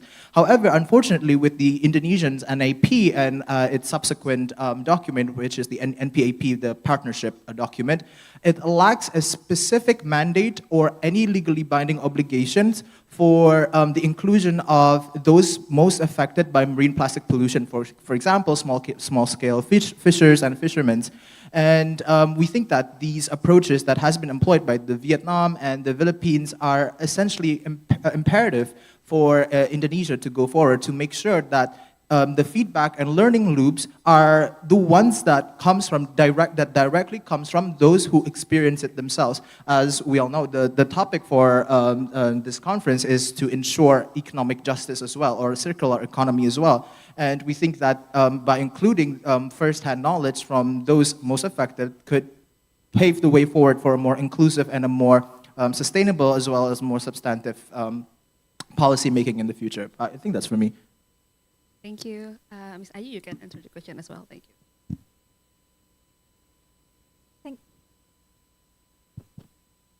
Thank you, Yuan, for your question. Maybe I will take one example, for instance, in local Banyuwangi, they are also coastal communities. If we look at Banyuwangi, Banyuwangi is a area that actually waste management has built properly, but the government still try to spread it in the mainland area, not in coastal communities. But based on our research fields, we interview the waste collector, we interview the local communities, and we interview the stream farmers also. There is gaps that as locals and communities there should be addressed, which is we connect the TPST or the waste management, integrated waste management locally to the coastal communities, because as I see directly, even the communities is really close to the cities of Banyuwangi or the heart of Banyuwangi.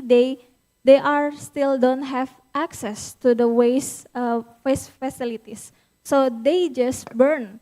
And when I ask directly why you are burning plastic, they simply said it's better than I throw up to the environment or throw up to the ocean, because they facing the real damage of if the plastic polluted the environment, the marine. I think that's it. Connect the waste facilities to the locals. Thank you. Thank you, Ms. Nisa, you may answer the question.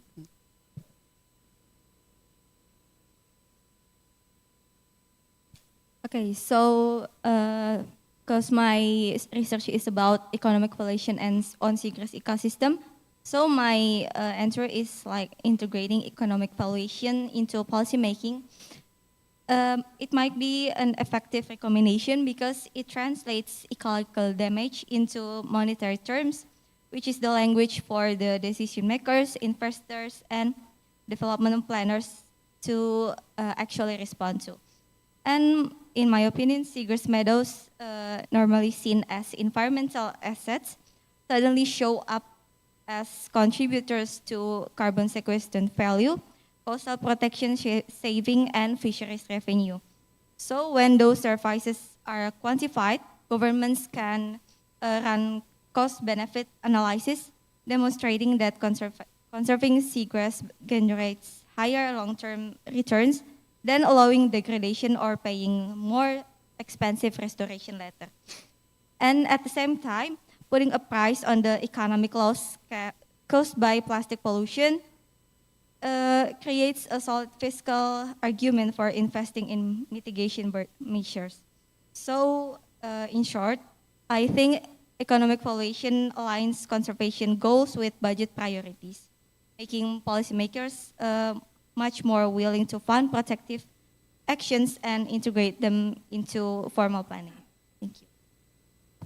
Thank you. Ms. Nisa, you can answer the question as well.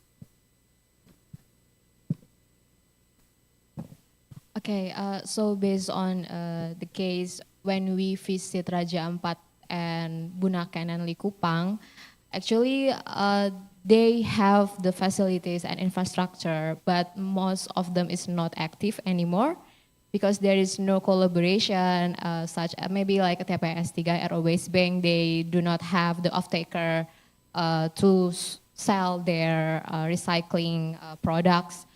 And one of the challenging is because it location is in island and we need to transport by the ship, and the price of gasoline, BBM is very high. The local people cannot afford the price, and that's why they burn or they just throw the waste into the river. So I think we should take more concern and attention to the island region, and we can maybe strengthen the collaboration and maybe private sector collaboration, because in Raja Ampat there are many private sectors that gives tempat sampah to the local people from the private sector, maybe it can have a more collaboration about it, and also the waste funding, the strengthen the waste funding, because in one of the location said that they have no funding for waste management other than for the transportation and the resources, the human resources. Thank you. So I would like to open an opportunity for the third questions. You can also ask in Bahasa if you are more comfortable in it. Okay. Okay. Can you please give the microphone? Thank you.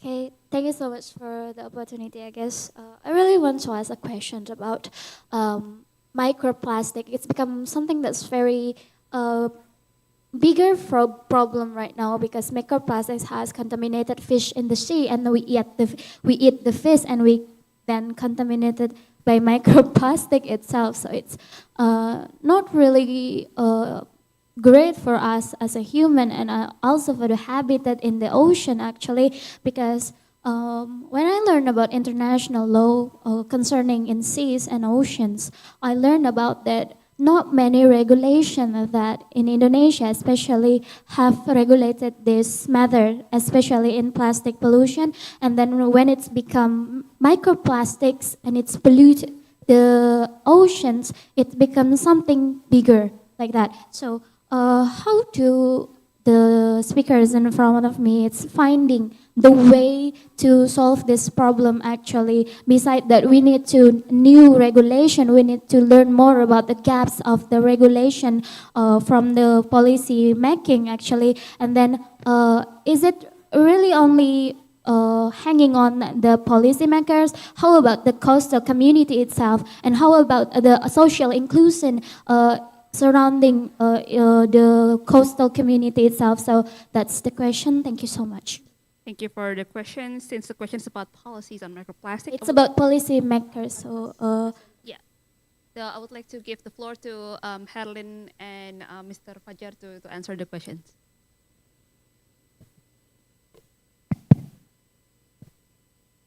Right. Thank you so much for the question on how to address the impact of microplastics. And I think it is also one of the focus that we have on this research on microplastics.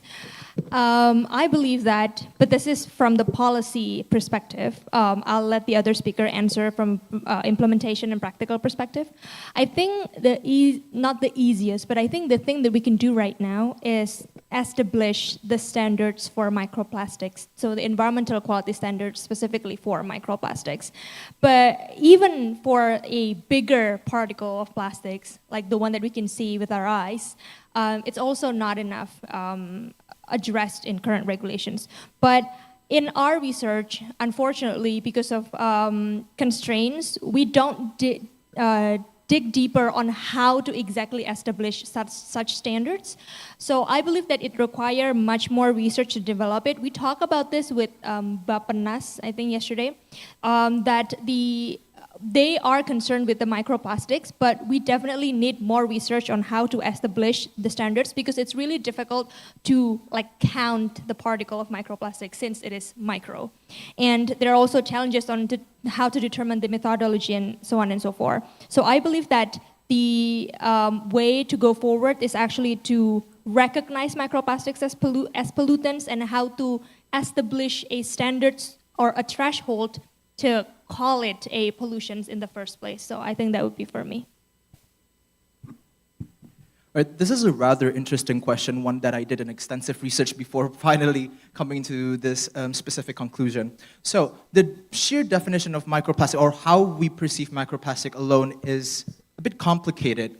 The nature of microplastic itself is complicated. We can't really see them with our naked eyes, yet it adheres to microorganisms, it adheres to biodiversity that lives in the ocean, which makes it it's really hard for people or for governments or any other bodies to monitor the movements and to monitor the level of microplastics in the ocean. I recently spoke with a chemistry student, which he stated that one of the only ways that we can identify the existence of microplastics in marine biodiversity is through radiological technology, which is one, expensive, and second, we cannot do a full radiological scan of the entire ocean to find these microplastic that resides in animals. And from a policy perspective, since I am an international relations graduate, there are no countries in the world as of right now that has any regulation on microplastics because one, I previously stated before, because it is unseen, it is an unseen harm.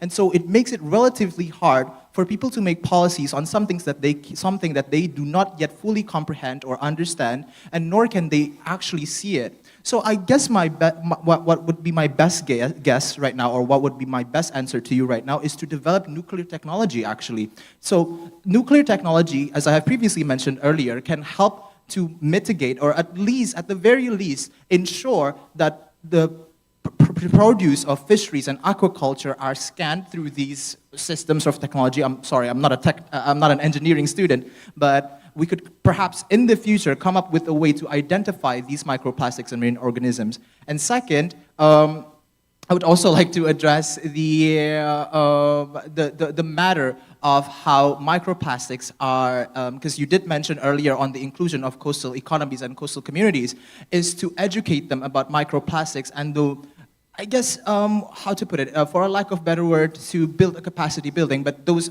obviously, of course, need to be enforced by the government as well. But I guess that's my answer. Thank you. Thank you for all the questions. Unfortunately, we're running out of time, so I have to close this Q&A session, but you can ask the speakers after the session during lunchtime.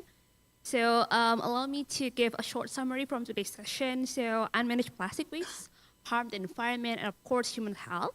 And of course, to address the marine plastic pollution, you have to have the right policies in place, and also inclusion of the communities, particularly the local communities, infrastructure, and also finance. So thank you for all the speakers, and I hand over to MC. Thank you. Thank you once again. Mbak Bunga, terima kasih. Thank you for moderate this parallel panel 1. And ladies and gentlemen, after this, I would like to make sure.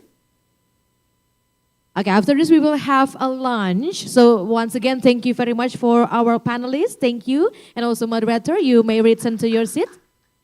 That was very amazing. This room became brighter, because we already knew that in this room, we still have many young, talented, and also thoughtful scientists, is it? So after this, ladies and gentlemen, we will have a lunch break.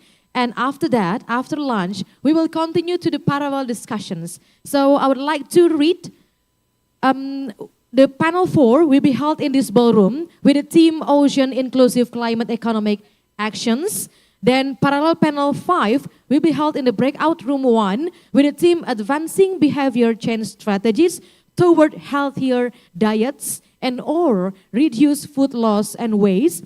And the parallel panel 6 will be held in the breakout room 2 with the theme Integrating Climate Resilience into Urban Transport System, Lessons from Indonesian Cities. So after lunch, we will have parallel discussions, parallel panels, and also plenary discussions. So make sure you will back here again at 13:20, jam 13.20 waktu Indonesia Barat.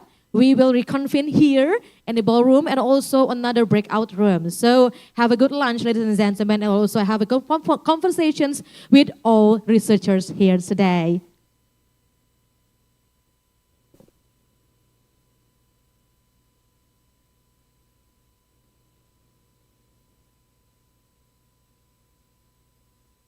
And may we have attentions for all the panelists in parallel panel 1. Andi Nazwa Aulia Maharani, Fajar Iksandi, Kristanto Irawan Putra, Herlin Edi Puspita, Niputu Ayu Eka Sundari, Hairunisa, and also our moderator for parallel panel 1 to have photo sessions before having a lunch at the stage.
Ladies and gentlemen, we kindly have your attention, please.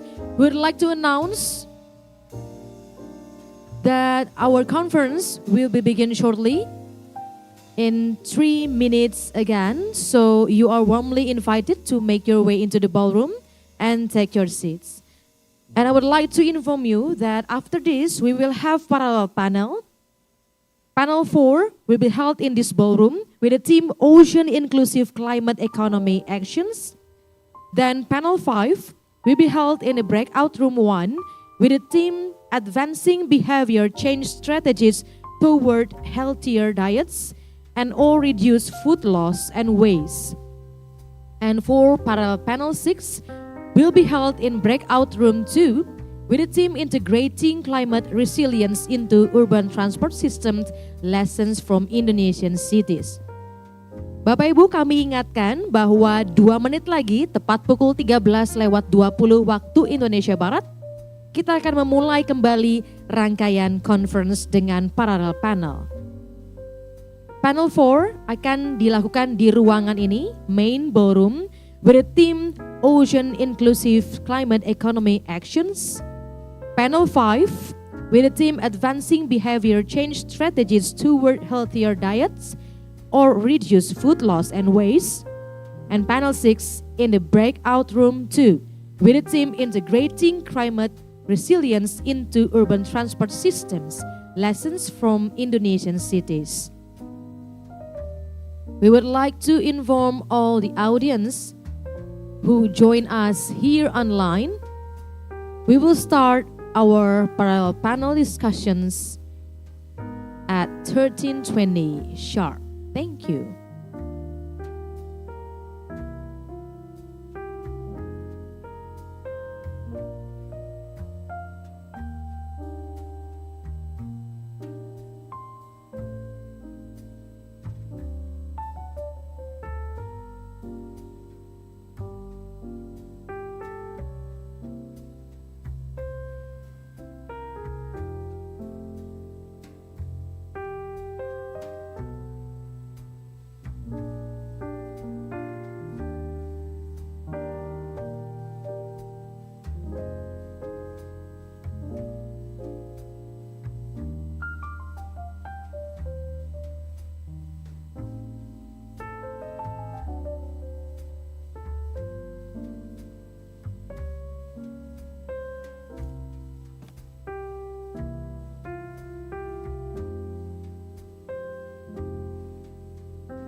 Ladies and gentlemen, welcome back to our YES conference.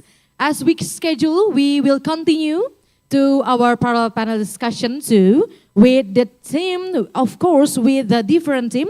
In this ballroom, we will continue with the theme Ocean Inclusive Climate Economy Action. So please make sure that all the audience, not only who come here offline, but also who can join us in online, make sure you are already in a selected area or selected room based on your topic interested in. And for the sessions, we would like to invite our moderator, Bapak Anang Nirwansa, to kindly come up to stage and also moderate this parallel panel too.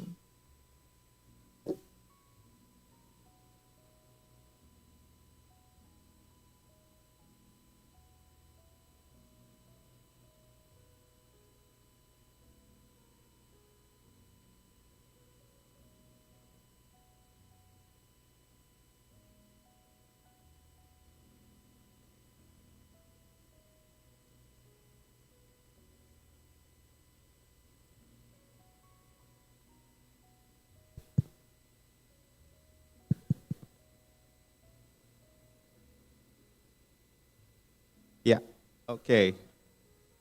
Selamat siang. Good afternoon, everyone. Okay. Welcome to the second session for now.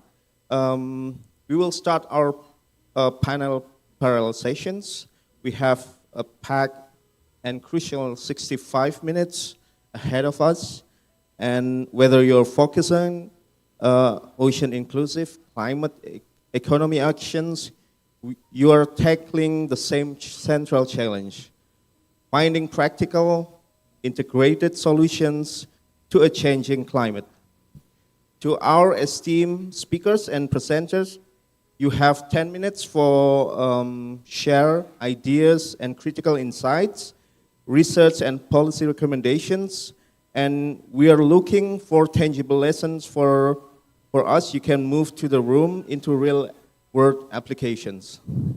Please be mindful for the time, and we can ensure and dedicate it to a Q&A within our audience. We have around 20 minutes for discussions. And for the first, we have Amy Swift, research analyst to Ocean Program from World Resource Institute Global. And now we have, she will present online. And then the second, we have Amelia Azira from Indian Oceans Study Center, Universitas Andalas. And then the third, we have Sahira Sajadia Lutfia from Universitas Gadjah Mada. And the last, we have Igo Arianto from Treasure Shark Indonesia. And for the first session, we will ask Amy Swift from WRI Global, who will be providing an opening perspective on ocean stewardship with her presentation. For Amy, the screen is yours. Thank you so much. Hello, everyone. For those of you who do not know me, my name is Amy Swift, and I'm a research associate for the Ocean Science Policy team in the Ocean Program at WRI. Today, I will be presenting on the recently published Handbook on Sustainable Ocean Plans, a practitioner's guide, for which I was the coordinating secretariat author. Next slide, please. To provide context to those of you less familiar with the Ocean Panel, it was established in September 2018 and is now composed of 19 serving world leaders, co-chaired by the Prime Minister of Norway and President of Palau, with support from the UN Secretary General's Special Envoy for the Ocean, Peter Thompson. As you can see from the map, the Ocean Panel is unique, comprising members from across the world, nations large and small, across all ocean basins, at every stage of economic development and at extremes of the ocean environment from the tropics to the Arctic. The Ocean Panel aims to facilitate a better, more resilient future for people and our planet. The goal is to deliver a sustainable ocean economy where effective protection, sustainable production, and equitable prosperity go hand in hand. The means is through 100% sustainable management of national waters, guided by the topic of today, sustainable ocean plans. Next slide, please. So a key foundation of the Ocean Panel is a focus on best available science and knowledge to inform decision-making. To this end, Ocean Panel members have commissioned a series of reports and papers on a diversity of topics relevant to achieving a sustainable ocean economy. These have been produced through engagement with over 400 scientists, policy experts, and indigenous leaders, with over 60 countries, and with a focus on diversity of authorship. The process overseen and contributed to by the Ocean Panel Secretariat and 3 lead experts. Click, please. The key findings and recommendations of past Ocean Panel papers and reports have been condensed into an action-oriented document called the Transformations Agenda. And this handbook we are exploring today was commissioned to help achieve an ambition that, click please, by 2030, SOPs are providing a credible basis for safeguarding the long-term health and resilience of the ocean, attracting investment and creating jobs to the benefit of coastal communities and national economies. Next slide, please. So back in 2021, the Ocean Panel members commissioned the launch of the original SOP guide, entitled 100% Sustainable Ocean Management and Introduction to Sustainable Ocean Plans. And this document outlines the who, what, when, how, and why of SOPs. It describes what an SOP is. It's an umbrella framework for all ocean-based plans, policies, and mechanisms that ensures alignment with climate and biodiversity commitment goals. Sorry, it also outlines the 9 key attributes that all SOPs, that all SOPs, despite their country-specific nature, should share. Next slide, please. Firstly, the process should be inclusive, integrative, and iterative. The content must be place-based, ecosystem-based, and knowledge-based. And to deliver effective impact, it should be endorsed, financed, and capacitated. Next slide, please. Since then, 9 out of the 19 countries have now entered the implementing or updating stage of their SOPs. 4 are developing, with the rest either getting started or setting scope and preparing. The last comprehensive analysis of Ocean Panel members' progress was the 2024 Progress Report, with the next due for release at the end of next year. Next slide. With the ongoing progress in SOPs, the launch of the 100% Alliance, which is a coalition of other members outside of the Ocean Panel also committing to 100% sustainable ocean management, and this just growing global momentum towards 100% sustainable ocean management, the Ocean Panel members requested the creation of a detailed technical manual for developing SOPs that provides specific step-by-step guidance for countries and technical practitioners. And this is intended to be of value and relevance to all members and beyond, building on that original SOP guide.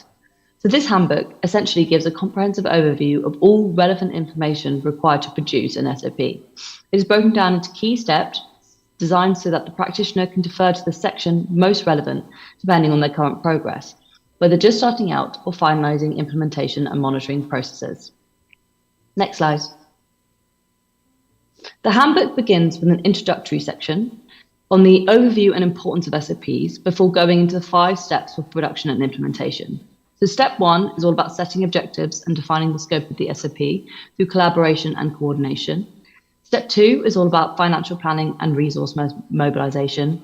Step 3 is defining the baseline and analyzing future conditions. Step 4 is the building blocks of SOPs, and step 5 is all about implementation and action planning. Next slide, please. Given the vast amount of information and knowledge required to put together an SOP, this handbook is very comprehensive. As such, we have developed a decision tree and the executive summary, both pictured here, to help direct practitioners to the necessary steps depending on their own progress towards SOP production and implementation. The summary works by providing a clear overview of the context of the handbook, with further direction to the necessary sections within the main document should the reader wish for further details. And the decision tree works by posing questions to the practitioner to determine whereabouts in their SOP development they are, and therefore which steps to go through first. To show you the benefit of this tree, the rest of this presentation, I will go through the decision tree questions to show how a practitioner will use this to navigate. So without further ado, the first question asks the practitioner, next slide please. Do you have a formal political commitment or mandate to develop an SOP? Click. If the answer is no, we then recommend the first introductory section. So this section gives a comprehensive overview of what a sustainable ocean plan is, why they are necessary, its outputs, and the 9 overarching attributes that all SOPs should follow. It gives the reader a clear understanding of what an SOP entails and the importance of them. And so for anyone wishing to explore more about SOPs, this is where we suggest you start. Next slide. And if you already have that understanding on what an SOP is, and you have that formal political commitment to develop an SOP, the next question to answer is, have you identified your national ocean vision and strategic objectives and engaged relevant stakeholders? Click. If the answer is no, we then recommend step 1. And this first step details how SOPs are a strategy to integrate policies and sectors in ocean planning, including area-based policy mechanisms such as marine spatial planning, integrated coastal zone management, and marine protected areas. It provides details on how to define the priorities and scope of the SOP, and how to outline the initial governance structure or framework, as well as vital information on how to undertake comprehensive and inclusive stakeholder and rights holder mapping, engagement, and collaboration. Next slide. You can see the pattern here. If you have already identified the vision and objectives of its SOP, organised and held its engagements with stakeholders, and established the governing body for the framework, the next question to answer is, do you have financial resources allocated or a financing strategy in place? If you click. And once again, if the answer is no, we recommend step 2. And this step dives into the financial mechanisms of setting up the SOP, and how this needs to be done to ensure the transition to a sustainable ocean economy. It provides details on budgeting and funding mechanisms for SOP implementation before sharing best practices for how to leverage public and private financing sources such as development finance institutions, central banks, private industry, and community and microfinance. If you have already identified your budgeting mechanisms and established a financing strategy, then the next question to answer is, have you collected baseline data or assessed the future scenarios?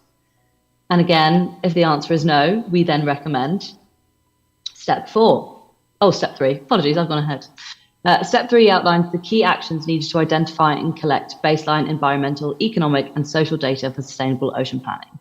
It showcases how best to partner with Indigenous and traditional knowledge holders to provide their perspectives to enhance the effectiveness and sustainability of the data for the SOP.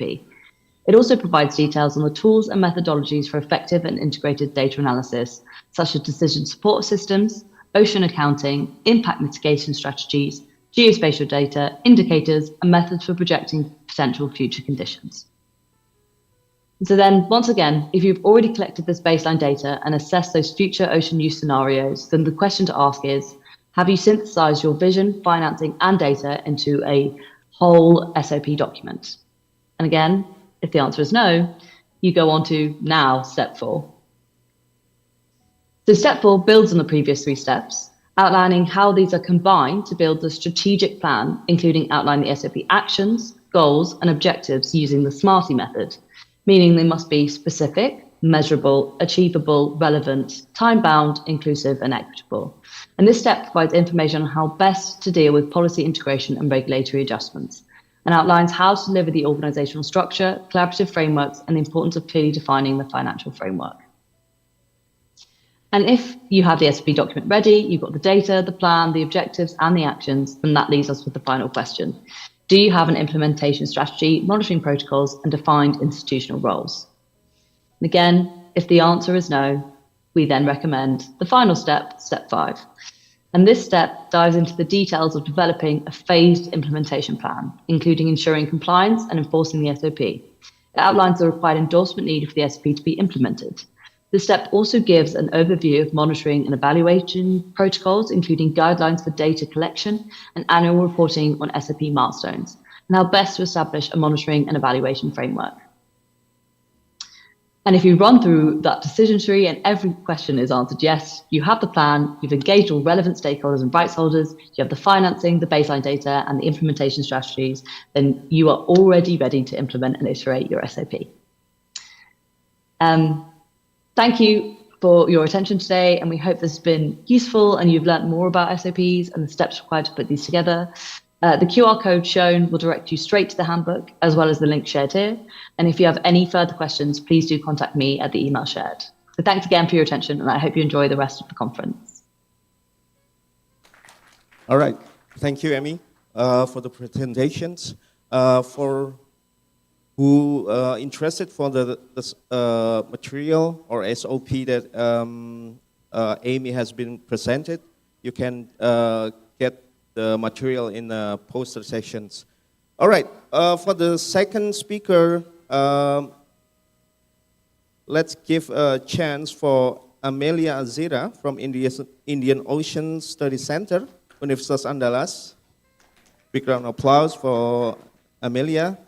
She will speak about balancing economic growth and environmental protections within Blue Economy Framework for Sustainable Development. You have 10 minutes for presenting your speech. Okay. Good afternoon, ladies and gentlemen. First of all, maybe my name is Amelia Azira. I'm from Indian Ocean Study Center, Universitas Andalas, from Faculty of Law, actually. I'm specifically wearing blue today to match with the theme, but that's not very interesting. So the most interesting is my presenter today.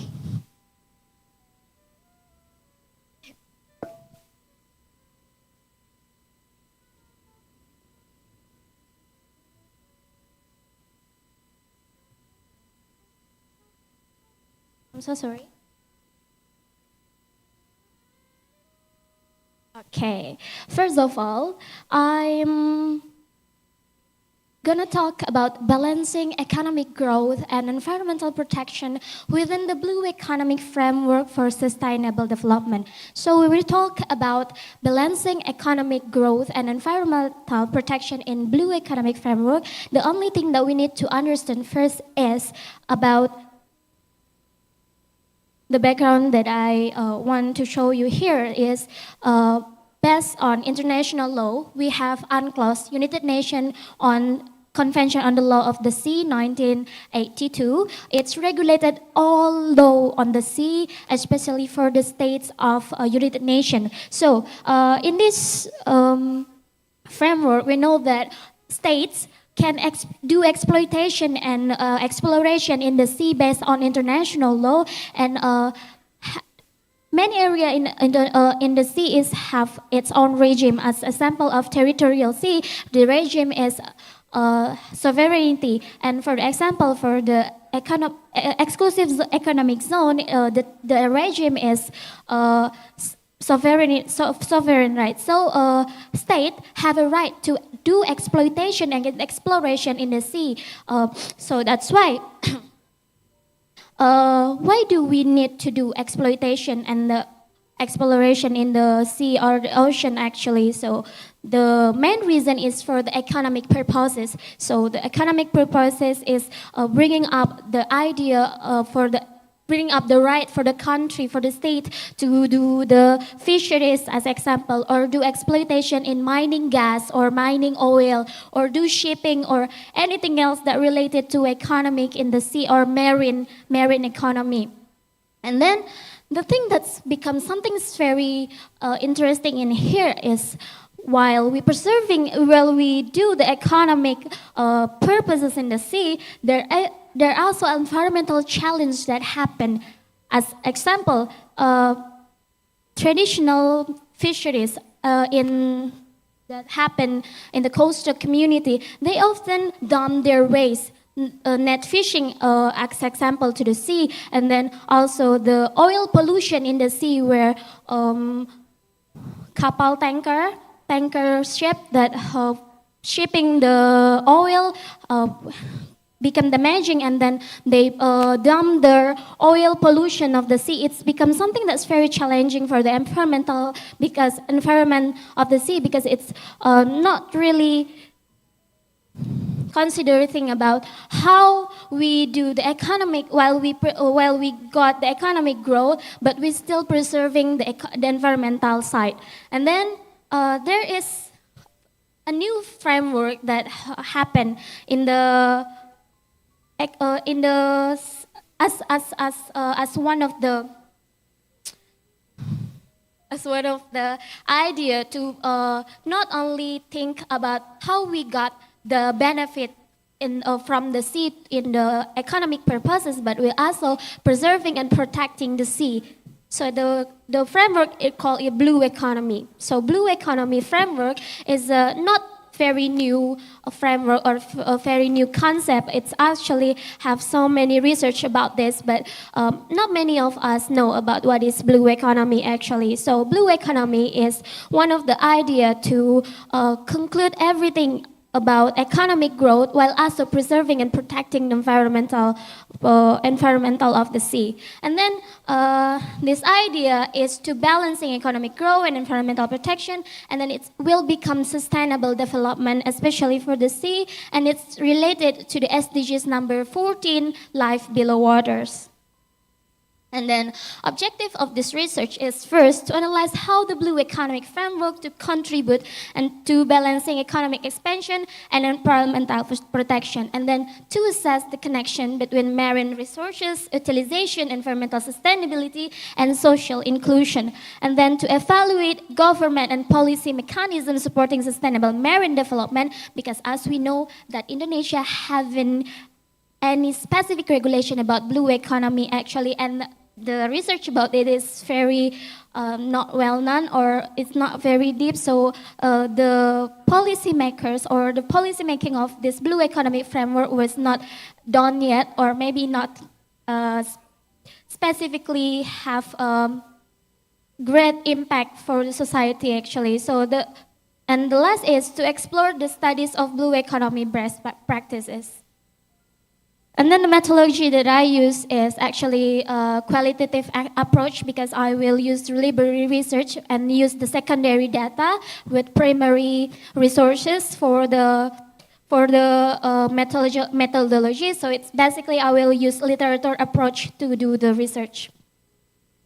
And the findings, the results that I got from learning about the blue economic framework in preserving environmental side and economic growth is, first, the blue economic provides significant opportunity for economic desertification and long-term growth sectors such as fisheries, aquaculture, shipping, marine biotechnology, renewable marine energy, and sustainable ecotourism that contribute substantially to national economies. When managed sustainability, the sector generates stable jobs, increase community income, stimulate innovation, and strengthen national competitiveness. So the blue economic framework actually deliver such a big concept of how we put up our economic growth, but also think about the environmental aspect, environmental protection. So we protect the environmental of the sea while we still get the benefit of economical growth. So next, the main challenging is about how to we implemented the blue economic framework is where governance remains one of the most pressing barriers to the blue economy implementation, fragmented institutional actually, and mandates create overlapping jurisdiction and reduce coordination among marine related sector. Limited enforcement capacity leads to illegal, unreported, and unregulated EU fishing. And coastal community are central to the success of blue economic initiative. Yet, they often experience unequal access to marine resources and limited economic opportunity, environmental degradation, threatened livelihood, particularly for small scale of fishery. So actually, 1 month ago, I went to have a social community service in the coastal community in Ketaping, Padang Pariaman, and I asked one of the fishermen about the blue economy. Bapak, do you know about blue economy? Bapak, tahukah apa itu ekonomi biru? I asked, and he just stared at me and said that, what is blue economy? Is that the money that colors blue? He said that to me. So it's not very well known, especially for the fisheries, while the target of blue economic framework is based on the traditional fishermen and traditional fisheries, because the concept of blue economic framework was degrading, and then they need to know from the base, from the fundamental, and the target is the traditional fisheries and the coastal communities. And then the blue economic has the potential to balance economic development with environmental protection when guided by integrated policies and strong government. So the challenge is about our policy making and strong government regulation that it's not comprehensive yet about the blue economic framework. That's why it still need to be increased, it still need to be talked again, to be learned again, that we need to understood more about this framework, that how we preserve our environmental of the sea while we still get the benefit from the economic growth of the sea. So because of that, the conclusion is the blue economic framework is an effective model for balancing economic growth with long-term environmental preservation, and its success depend on, first, strong and adaptive government. So the first thing that I want to highlight in here is the policy making. And then the second is cross-sector coordination. It's not only about the fishermen or the fisheries, traditional fisheries, but also cross-sector coordination. We need many stakeholders to take this action. And then inclusive community participation, of course, the target I said before is the coastal community, and then the integration of ecological principle into national policy. So marine ecosystem or ocean environment must remain central to any development strategy, as long-term economic benefit depend on ecosystem health. So that's why collaboration between government, private sector, researchers, and coastal community is very crucial to adopting this framework. So that's all from me. Thank you so much. All right. Thank you, Amelia. Very nice presentations, but we have to now move to the next presenter. Joining virtually from Greece, Elpida Daliotou. She's representing SAIL Greece and will discuss about the multi-stakeholder framework for marine conservations. Elpida, are you joining? Hi, everyone. All right. Please, you have 10 minutes to present. All right.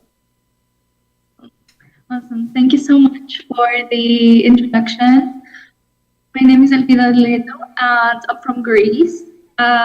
This summer, I had the opportunity to work on an environmental conservation project in the Mediterranean Sea regarding the protection of the highly vulnerable species, the Mediterranean monk seal, the Monachus monachus. I worked on the communication side of things and was able to see a lot of different parts of the project and was able to put together this framework based on our work and our research. So we'll be presenting you kind of the strategy we follow to address this, what we call the chronic implementation gap and conservation through a structured socio-ecological intervention. So the focus is on the Mediterranean monk seals, which is a species whose precarious status kind of epitomizes disconnect between the scientific knowledge surrounding it and also the on-the-ground outcomes and actual conservation efforts worldwide, and especially in the Mediterranean, where its numbers are very high, more than 500 out of the around 1,000 individual Mediterranean monk seals are in the are actually in the Mediterranean at the moment. The project was founded on an evidence-based premise that species recovery is actually a function of human network efficacy and good multi-stakeholder management. As a project manager myself, managing multiple stakeholders has always been at the root of the success of every project I've worked on. This is just one case study where that has worked very well, and I'll also tell you a bit about the further steps in the project, because we're now in phase 1 out of the 3 different phases. So having a validated framework for building these networks, I will be presenting how we applied the project on a national scale and what has worked and what hasn't, and I will also be giving you a replicable framework in case you're going to work on a conservation project in the future, or are interested in how we worked on the campaign. So our call challenge is the implementation gap. Could we kindly change the slide? Which is a persistent failure to translate science and policy into actual effective conservation in practice. And that is rooted in fragmented stakeholder networks operating in 3 systemic silos, which have led to policy resistance and conflict. Our prior research showed that a communication-centric management framework as the structural intervention has worked to reconfigure these networks, and the success was not anecdotal, but we used actual data to measure our success, and that has led to an increase in community-sourced ecological data from our side and an establishment of community-led voluntary conservation zones. So this demonstrated that collaborative capacity is a prerequisite of ecological recovery. Our diagnosis revealed a system of 3 profoundly disconnected epistemic communities, or silos as we call them, each with their distinct and often misaligned operational logistics. So we have science and research that operates on the principles of academic rigor and hypothesis testing. Its outputs are usually data and peer-reviewed papers, and success is measured by scientific credibility. Then the second silo is policy and government, driven by legal mandates and political cycles. Its outputs are regulations and compliance frameworks, and success is measured by administrative order. And finally, we have the most important stakeholders and actors, the local communities and livelihood actors. So that would be fishers, tourism operators, residents themselves, and are driven by economic security and cultural autonomy. Their knowledge is mostly experiential, so they have lived experience with the species itself, and it is shared through informal networks and through word of mouth.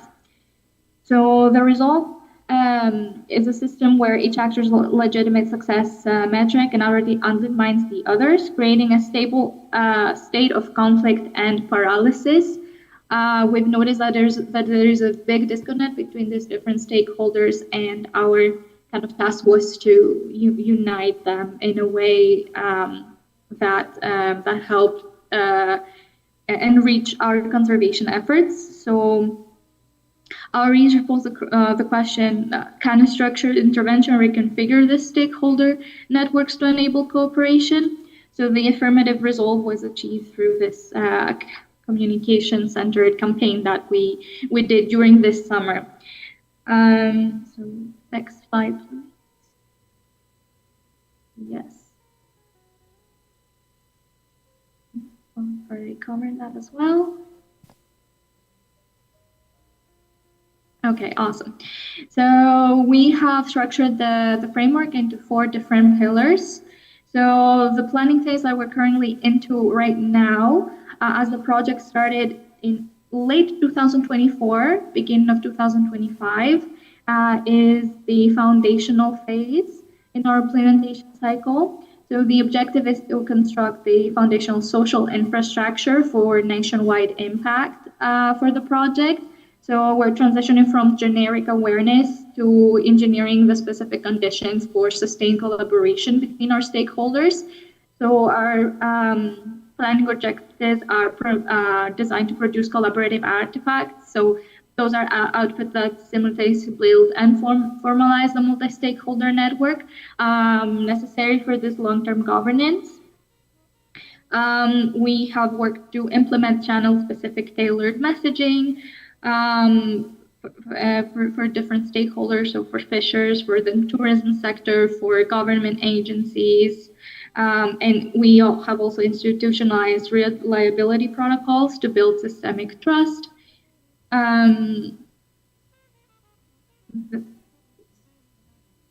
Awesome. Right. Then we have worked on structured stakeholder mapping. So we usually that takes place before the beginning of the project. We have documented feedback and have created a map of all the different stakeholders that we are trying to reach through the project. So yeah, and then like I mentioned before, we have a formalized communication plan, and our fourth and final pillar is the embedded adaptive management, which is kind of a culmination of the project and applies all of this learning engine to our most complex objective of the project, which is to design a threat monitoring system. So the feasibility study will therefore prototype not just this technology, but the social governance architecture, defining clear protocols for who reports a threat, who responds, and how decisions are co-managed. And we have different different metrics, such as the input of diversity and depth, the protocol institutionalization, and the artifact ownership. Next slide, please. Next. Okay. Yes. So this is the previous slide, please. Right, so this is the replicable blueprint, so the framework that I am presenting. So the first phase is the foundational phase, which is from months 1 to 3, or in our case, it was 24 to 2025, which is to build a collaborative infrastructure, work with different stakeholders, partner up with different organizations. The next, we secured our mandate, we got the budget for engagement, we're working with the Ministry of Environment, and we conducted a very deep stakeholder analysis, which is one of the most important things for this project. The phase 2 is the execution phase, which for us will start 2026, but for a smaller scale project I propose would be months 4 to 18. To develop a strategic communication plan and implement with clear protocols and facilitate reciprocal dialogue. And the final phase is to transition into good governance structures and bring collaboration between all these stakeholders. So I'm going to conclude the presentation. So our project is represents a paradigm shift in how environmental projects are being done in Greece. So we have gone from species-centric protection to system-centric facilitation. So we're changing our entire systems and approach to environmental conservation. So this is the full maturity of operational collaboration frameworks and presented as critical, measurable variables in conservation success. As humans, we possess the ecological science. We have data. We have validated the collaborative project. So we are now constructing the human governance system that will render the recovery of the species, and will make it not just possible, but predictable and manageable in the country. So through the project, our objective is to facilitate the communication and collaboration that will make the conservation efforts not just a dream, but a reality. Thank you so much for your attention, and I'll be happy to answer any questions. Okay. You can wait for question and answer for discussion session for minutes. And now from Greece, we back to Yogyakarta. We have now Sahira Lutfia from Gajah Mada University, who will present her presentations on corporate responsibility of blue carbon economy in Indonesia. And she will discuss on entitled Reimagining Corporate Responsibility for a Just Blue Carbon Economy in Indonesia. You have 10 minutes for presenting. Okay, thank you. Good day, everyone. My name is Sahira Sajadia Lutfia, and I come long the way from Yogyakarta, from Gajah Mada University. And today, I'd like to share my research on how we can reimagine corporate responsibility to build a just blue carbon economy in Indonesia. Okay, we know that the climate crisis is one of the most urgent global challenges of our time. But when we ask where most emissions actually come from, the answer is clear: corporate activities, especially large industrial sectors that remain the dominant source of global greenhouse gas emissions. Indonesia has shown strong international commitment by ratifying Paris Agreement through Law 16/2016 and by strengthening its ambitions through the National Determined Contribution, or NDC, and the Enhanced NDC, and also the latest is Second NDC. And at COP30, Indonesia became the first country to formally adopt blue carbon as part of its mitigation strategy. Blue carbon refers to the carbon storage stored in mangroves, seagrass, and salt marshes, ecosystem that Indonesia possesses at a global scale. As shown in this slide, Indonesia holds around 3.4 million hectares of mangroves and 1.8 million hectares of seagrass, representing at 17% of global carbon stock. This gives Indonesia a dual economic potential. First, the carbon-based economic pillars, including carbon trading under nilai ekonomi carbon, or economic carbon value framework, result-based payment, and blue or green financing instrument. And the second is the non-economic co-benefits, such as improved fisheries, ecotourism, and coastal protections. Yet, unlocking this potential requires a strong and coherent legal framework, especially for defining corporate responsibility. The three problems, however, Indonesia's current corporate responsibility framework for blue carbon faces three core legal problems. First, there is legal ambiguity that allows companies to mix internal emissions reductions with offsetting. Without clear separations, companies can legally claim net zero even when internal decarbonization is very minimal. And the second, CSR, or corporate social responsibility obligation, are weak, fragmented, and non-binding. They cannot serve as a reliable mechanism for long-term blue carbon conservations. And the third, ecological and social justice is often marginalized. Benefit sharing are treated as administrative checklists rather than enforceable rights. These three issues form the backbone of my analysis. So for the method, this research is used on normative legal methods with a doctrinal and prescriptive analytical approach. This allows me to not only examine the legal norms, but to recommend an ideal legal model or ius constituendum that can better address sustainability challenges.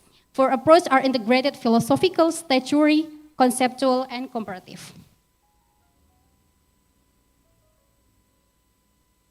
The first finding, this figure shows the ambition gap between corporate emission trajectories and 1.5 degrees Celsius pathway.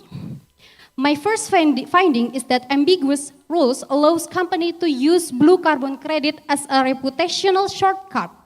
This often masks slow or insufficient decarbonization inside their own operations.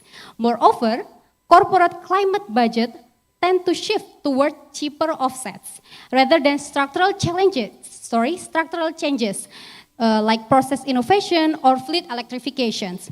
This creates what called an investment effect when internal decarbonization becomes delayed because offsets are cheaper. And because presidential regulation or Perpres 98/2021 concerning the implementation of carbon economic value or NEK doesn't clearly require separation between internal reductions and offsetting. Blended net zero claims cannot be legally challenged. The second finding is a critique of Indonesia's CSR framework.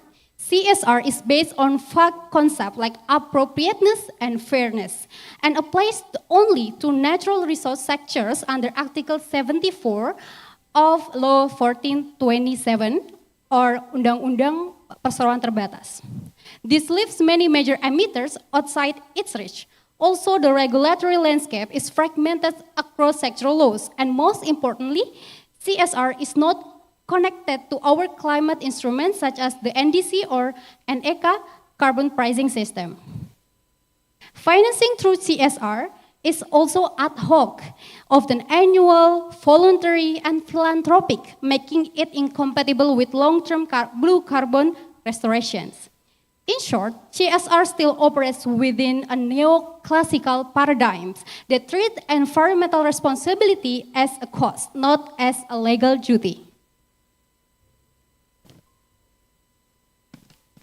The third finding reveals a structural marginalizations of ecological and social justice. Local communities' carbon rights are only partially recognized in Indonesian law with tenure laws varying by district. This weak legal foundation leads to weak bargaining power and negative livelihood impact. FPIC or free, prior, and informed consent often become a box-ticking exercise. Consultation are one-directional, and communities rarely have access to independent verifications.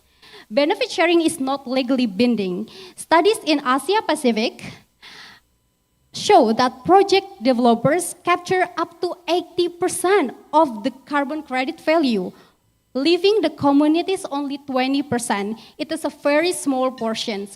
We also see real cases in 2024, the East Kalimantan Red Plus project exclude the Dayak Bahaw community despite having a formal benefit sharing income. Finally, SRNPPI or Sistem Registry Nasional Pengendalian Perubahan Iklim focuses heavily on MRV technicalities rather than justice safeguards.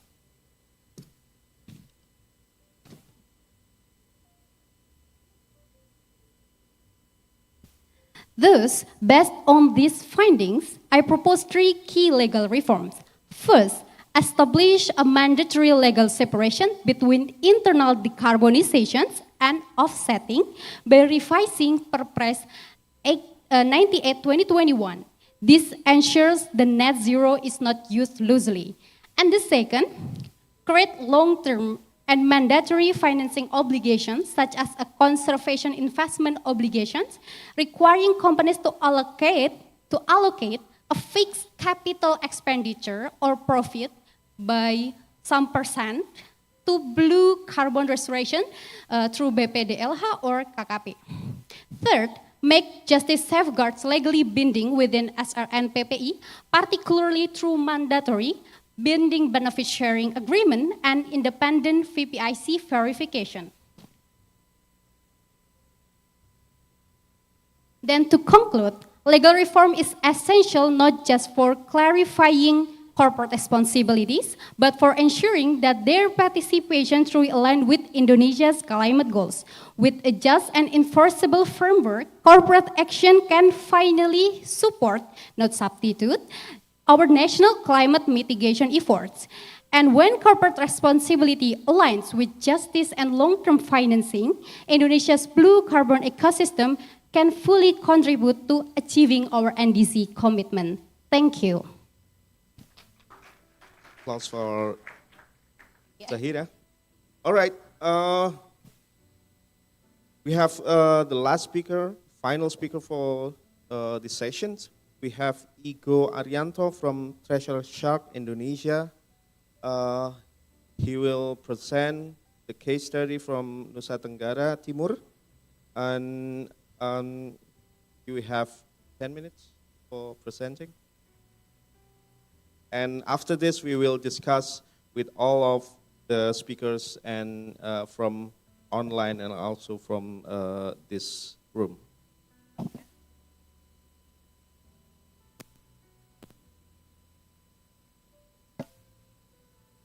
Yeah, so hello everyone. It is a pleasure to meet all of you and to share our experience together in this important forum.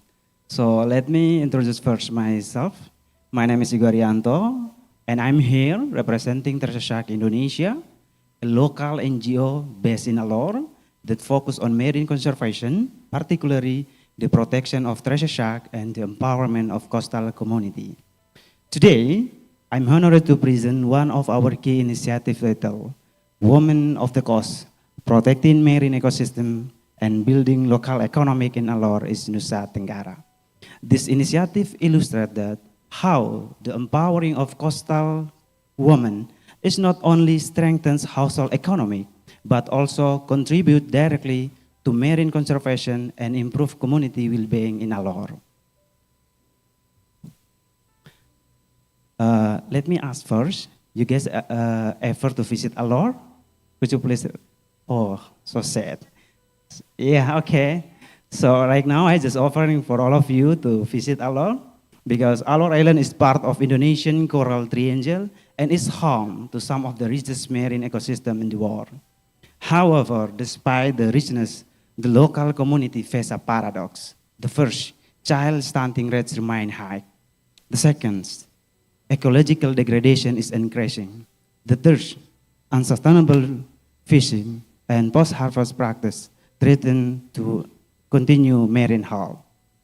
And one critical insight we identified is the central role women play in fisheries and local economy, especially in coastal community. Women are involved in sorting, processing, selling, and influencing what households consume. Yet, their contributions are often undervalued and supported. So our approach began with a simple question: what will happen if we equip this woman with the knowledge, researches, and confidence to lead? We discovered that the empowering of women coastal is not only a social obligation, it is must one of effective strategy for accelerating sustainable development and marine conservation in Alor. During our program with them, around 4 years, we implemented a methodology grounded in community participation and local leadership. The first is participatory engagement. This means involving the women directly in identifying problems and designing solutions, ensuring relevance and ownership. The second is we carry out capacity building activity. The women are achieved training in sustainable post-harvest practice, hygiene fish processing and product diversification, and also include the skill to produce value-added items such as tuna floss, tuna jerky, nugget, and etc. We also gave them some training about the basic skill, about the skill communication, financial literacy, management group, and women leadership to make them aware and understand about their responsibility to protect the nature. And also we gave them innovation to use ice pack to reduce dependency on single-use plastic. The third is market access. After we gave them all of the tools, like the facility to produce the product, and then the skill to produce, we realized that we must to connect them to broader buyer and market network to ensuring improvement product could reach stable and profitable market. So this initiative produced significant economic, environmental, and social impact. In economically, women are achieved monthly earning of IDR around 500,000 until 1 million from processed fish product, like I said before, from tuna floss, tuna jerky, and etc. For many family in Alor, this represents a major improvement in financial stability and daily living condition. The second is in environmentally. The introduction of ice-pack innovation reduced dependency on single-use plastic. Our data shows that approximately 7.2 kilograms of plastic was eliminated monthly. This may sound small at the first time, but when the scale across multi-type community, it has a substantial impact on reducing coastal pollution. Yeah, this result illustrates a powerful pattern. When women gain knowledge and agency, the benefit ripple across family, market, and ecosystem.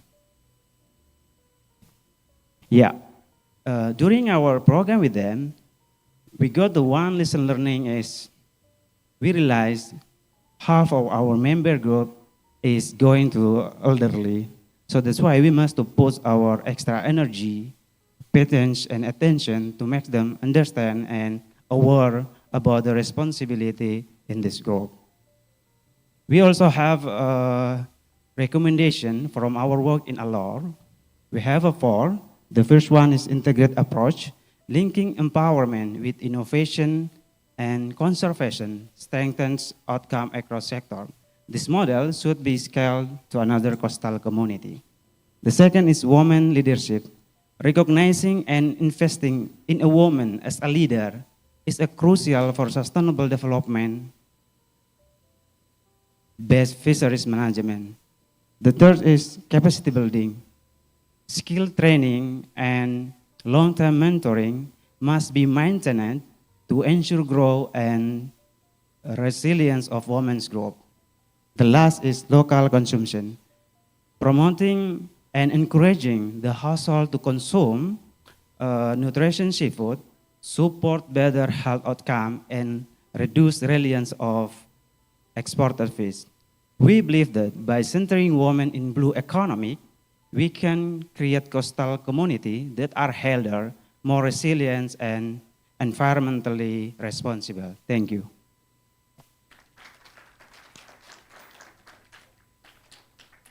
All right, please stay at the stage. I invite the other speakers as well to join with us for question and answer sessions. We have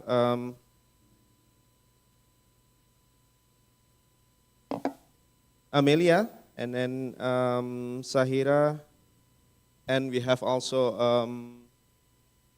Amy and Epildra.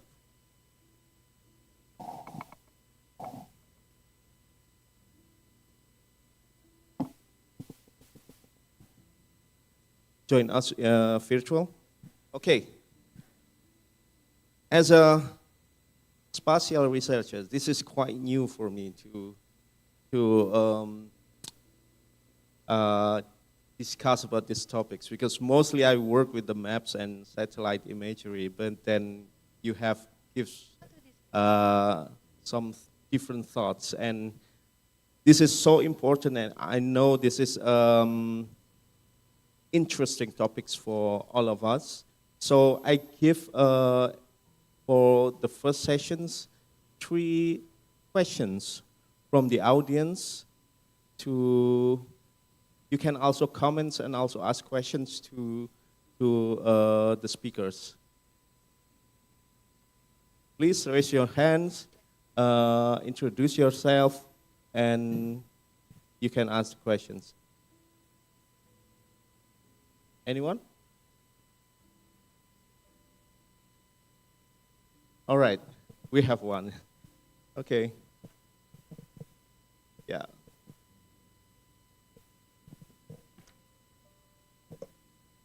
Good afternoon, everybody. Thank you for the opportunity.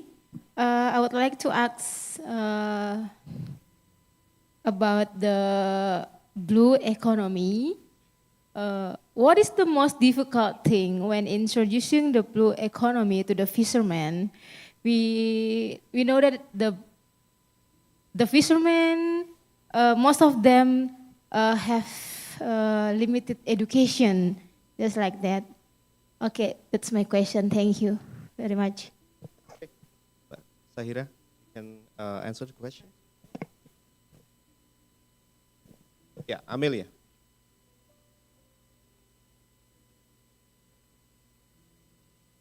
Okay, thank you for the question. Actually, what is the most difficult things about implementing or introducing the blue economic framework to the fishermen? Actually, because we know that a lot of our fishermen or traditional fishermen is not really know about the blue economy or the education of blue economy. So the most challenging things that we often face when we come to community social services is that we actually have given the idea, the concept to the fishermen, to the coast, to the people in the coastal communities. But the thing that is difficult is that how to implement it, how to introducing is easy, but how to implement it, the idea, the concept of the framework of the blue economy itself. So when it comes to the communities, coastal communities,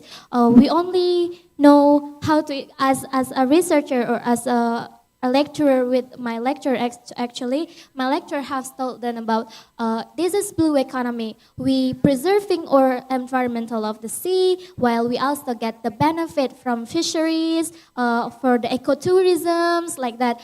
But they know what is it, but they don't know how to implement it. So we need also from other stakeholder like the government, NGOs, and any other stakeholder that could help with it. So the coastal community itself can be more bigger, can understood and can implement and know how to implement this concept of blue economy.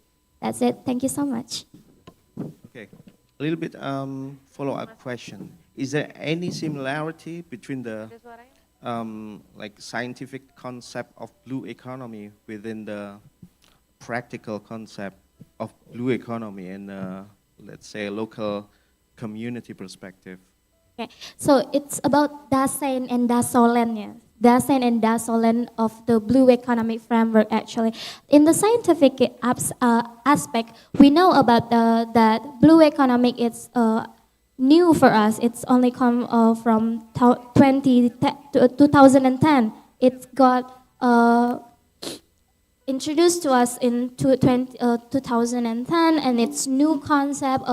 And Indonesia have not ready yet with it. That Indonesia not have a specific regulation about how to implementing the blue economy. Even though we have a great book about that, but we didn't have the specific regulation about that. So the scientific aspect of the blue economic, it's quite different from the community service or how to we implementing actually, but the goals, the purposes is the same, that we make the economic growth based on sustainable development and preserving our environmental side of the sea, like that.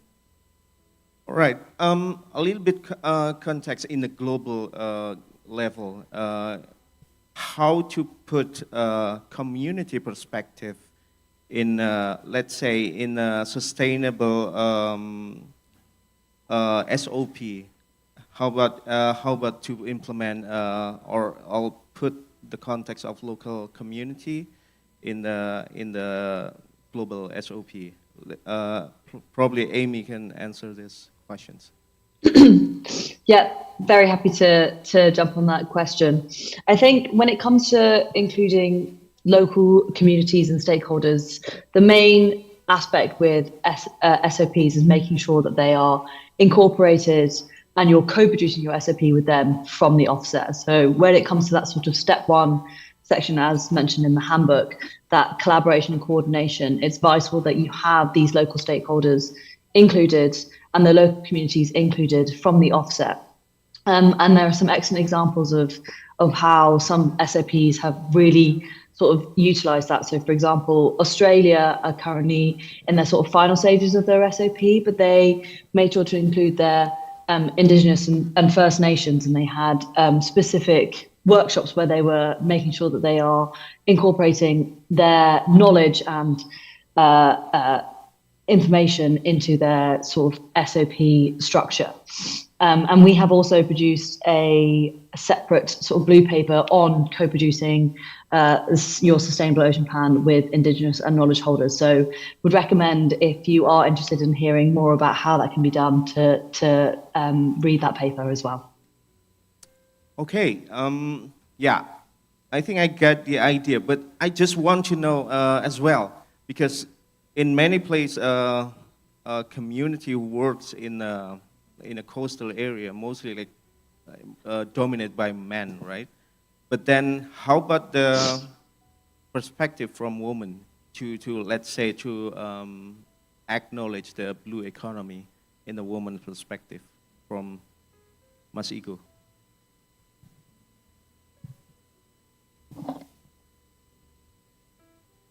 Yeah, by our experience working together with the fishermen also in Alor and the women group, yeah, mostly problem is the women group sometimes don't know about the information in blue economic. So one thing we do is like we go there in our coastal area, our community, to visit them and to socialization about the why the importance of women to involve in blue economic, because the woman participation is very crucial and very important, because they have like three aspects. If the woman contribute in blue economic, the first is about how they can increase the household nutrition, and also they improve their household economic. So that's why one of our way we make them understand is we go in we go in our village to socialization and make them understand about their position in blue economy. All right, so there's a little bit difference between the concept from scientific concept and then even in men and also women. But then how, for Amelia, sorry. Fahira, sorry. How do government integrate the policy on let's say different definition, different understanding, different perspective of the blue economy itself in the sustainable development? Okay, there are several stages of how the government governing the blue economy. As what Mas Iko said before about the gender, also I ever make a research that women is marginalized, like in Undang-Undang Perlindungan Nelayan is not covered women as much as fisherwomen as much as fishermen. Also for the private sector, the financing is the crucial one, and the scheme to optimize the strategy of how we can, how the private sector, the corporate can give their optimal resource to contribute to the climate mitigation is very crucial for financing, because financing is one of the most important in blue economy sustainability. Okay, so that's the point. So in the government perspective, so there's the urgency to optimize the economy itself. Even the community or the industry, they have to, let's say, develop some actions regarding to increase the economy. But then I want to know, how about the conservation aspect?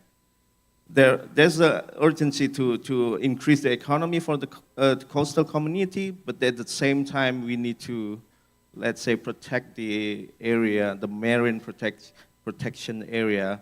Let's listen to Epilda from Greece experience.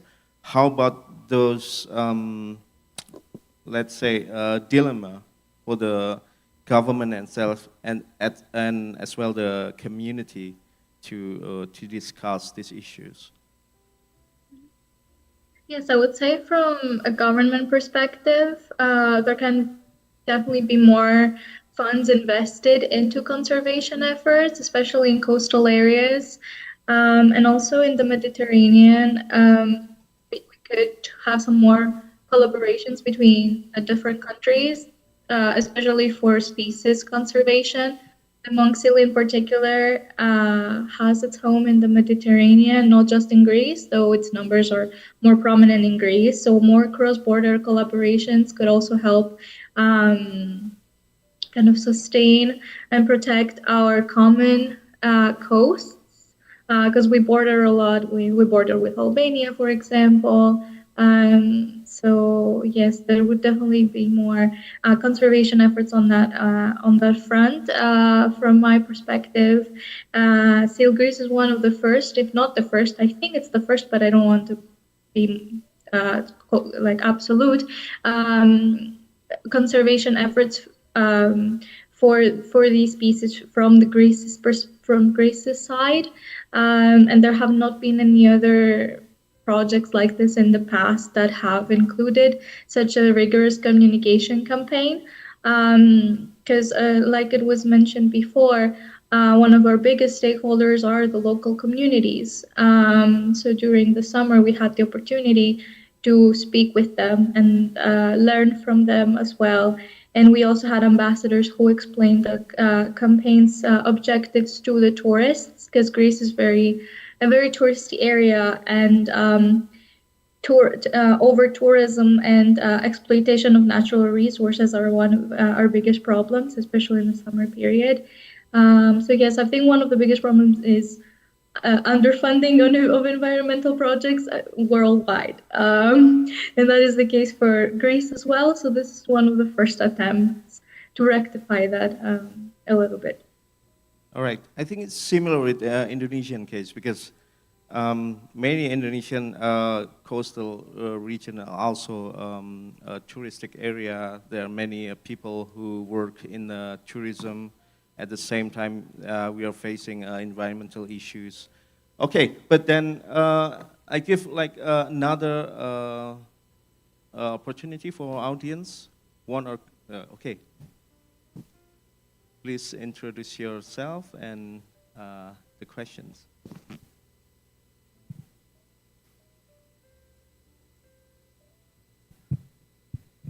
Check. Okay, thank you. My name is Aditya. I have several questions first to Amelia. I want to ask, what is your opinion and the implication of the economic growth of the sustainable blue economy when the Indonesian government has been ratified the beyond biodiversity beyond national jurisdiction atau or high sea treaty? And then to Elvida, I have the same question as the speaker as well. If we have a case, a local community that was located in the designated marine protected area, what would you do in your perspective? in terms of development strategic communication plan. And then the last one for Fahira, yeah, Mbak Fahira. From your presentation that you mentioned about CSR towards the blue economy and the NDC, for you, in your perspective, what is your expectation, or what do you think if the CSR has been implemented in our NDC? I don't know about our NDC right now. It's already NDC V2 or 3 right now. And then, do you think it will be tremendously useful or helpful for our adaptation financing? Thank you. All right, everyone, we have less than 1.5 minutes. Everyone, you can answer in less than 30 seconds. And after that, you can discuss after this. Please, start from you. Okay, so what about the CBD actually, Convention on Biodiversity that have ratified? BBNG. BBNG, right? It's ratified in Indonesia. So actually, based on Article 192 of UNCLOS, it is stated that every state have an obligation to preserve and to protect the environmental of the sea. So it as a general regulation, it's already regulated in there, and Indonesia have ratified that UNCLOS 2 in or law number 70/1985. So that's when we ratified BBNC. Actually, it's also become one of the strong new improvement of our law, but. More specifically about blue economic, it's none of the regulation have regulated that. But in BBNZ, actually, it's have regulated biodiversity for the law for the sea, but it's not specifically talk about the blue economy like that. Thank you. Next, Hilda. Yes. So as it is a national campaign, we have targeted local communities as well through our outreach. We have dedicated ambassadors who are going on site to raise awareness on the campaign and to also educate the local communities on the issues currently going on and how to protect and conserve the monk seals. And also one of our biggest kind of target groups are the tourists that visit those areas. So in collaboration with the locals, we help raise awareness in those in that target group as well. But for local communities, as it is a nationwide campaign, we have dedicated ambassadors who are doing this for us, who are scientists themselves and know everything about the species and the environment that it lives in. Right. And last, please. Okay, thank you. The short answer is yes. I know this is very ambitious as the target of NDC in Indonesia. Then I believe that CSR regulation must be revised through Undang-Undang Perseroan Terbatas, because CSR regulation now are fragmented through a lot of peraturan daerah. Then a lot of perda regulate CSR, but the national jurisdiction is only focused on Undang-Undang PT, UPT. And I believe if we optimize this scheme, one of this scheme by CSR, it can contribute to NDC as well. All right. Yeah, I think it's enough. Big round of applause for everybody. Okay. So yeah, I cannot conclude anything because there are so many ideas, and yeah, the point is we need to collaborate and do many research and integrate our programs and to protect our oceans for the better future. Thank you very much, and have a nice afternoon. Thank you, Bapak Anang. I couldn't be more agree anymore because thank you for insightful discussions, and of course all the participants here giving us questions make this discussion more lively. So we will have a photo stations to conclude this parallel panel too. So please stand by for Emmy and also Elpida. Don't forget to give a big smile on the screen. Okay, on my count, 3, 2, 1. Once again, ladies and gentlemen, 3, 2, 1. Thank you very much. You may return to your seat. Thank you, Emmy. Thank you, Elpida. And hopefully you will continue to join us until this late afternoon. Because after this, ladies and gentlemen, we will continue to the plenary, the second plenary discussions of today. But I will give you a time, 5 minutes only, to take your coffee break. And after that, please coming back here shortly. We will continue to the panel, our plenary discussion. So I would like to invite all the audience from the breakout room 1, 2, and also who join here online, please coming back to the main room, because after this we will have a plenary discussion, second plenary discussions with the panelists and also different topics. Thank you. You may have take a coffee break, 5 minutes only, and you can take into the ballroom after that. Thank you. Silakan Bapak Ibu, jika ingin ada yang mau ngambil kopi tehnya, langsung saja mengambil yang berada di area foyer, tapi langsung kembali lagi ke area utama ya. Dan saya juga mengundang Bapak Ibu yang saat ini mungkin masih berada di area luar, setelah berdiskusi di breakout room yang lain, yaitu breakout room 1 dan 2, kami persilakan untuk dapat masuk ke area ballroom, mengisi bangku-bangku kosong terlebih dahulu, utamanya bangku-bangku di bagian depan. Karena setelah ini kita akan langsung lanjut lagi menuju ke plenary discussion berikutnya. Ini merupakan plenary yang kedua, tentu dengan berbeda tema, yaitu terkait dengan Blue Food, Climate Resilience and Social Inclusion in Action. Ada beberapa narasumber yang sudah bersama dengan kita semua juga di sini, siap berbagi informasi dan juga berbagi pengalaman, share the discussions, share their ideas, share their thoughts in this afternoon. So, I will waiting for you to taking your coffee break before we continue.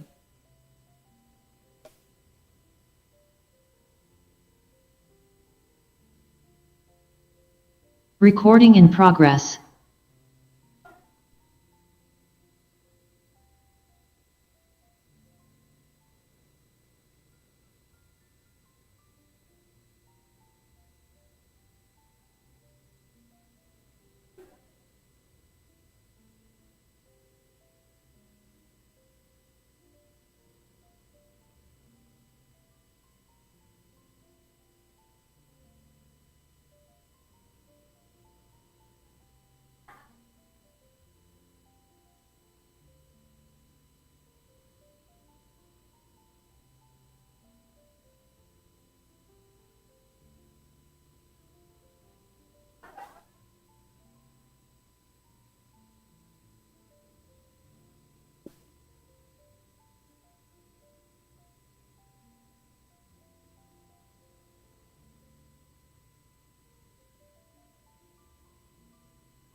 Welcome back, ladies and gentlemen. How's your day so far? Is it good? Gimana harinya setelah tadi pagi mendengarkan banyak sekali insight ya. Not only from the first or one plenary discussions, but also from parallel discussions.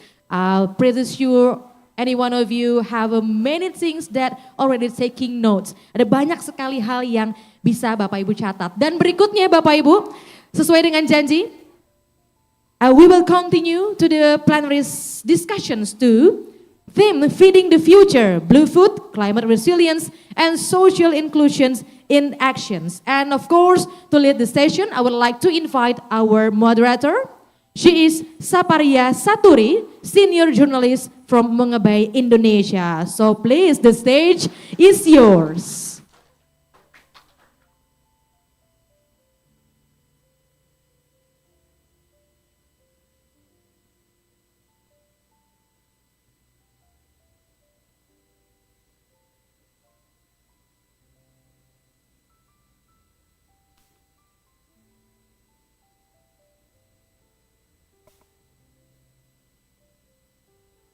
Tes.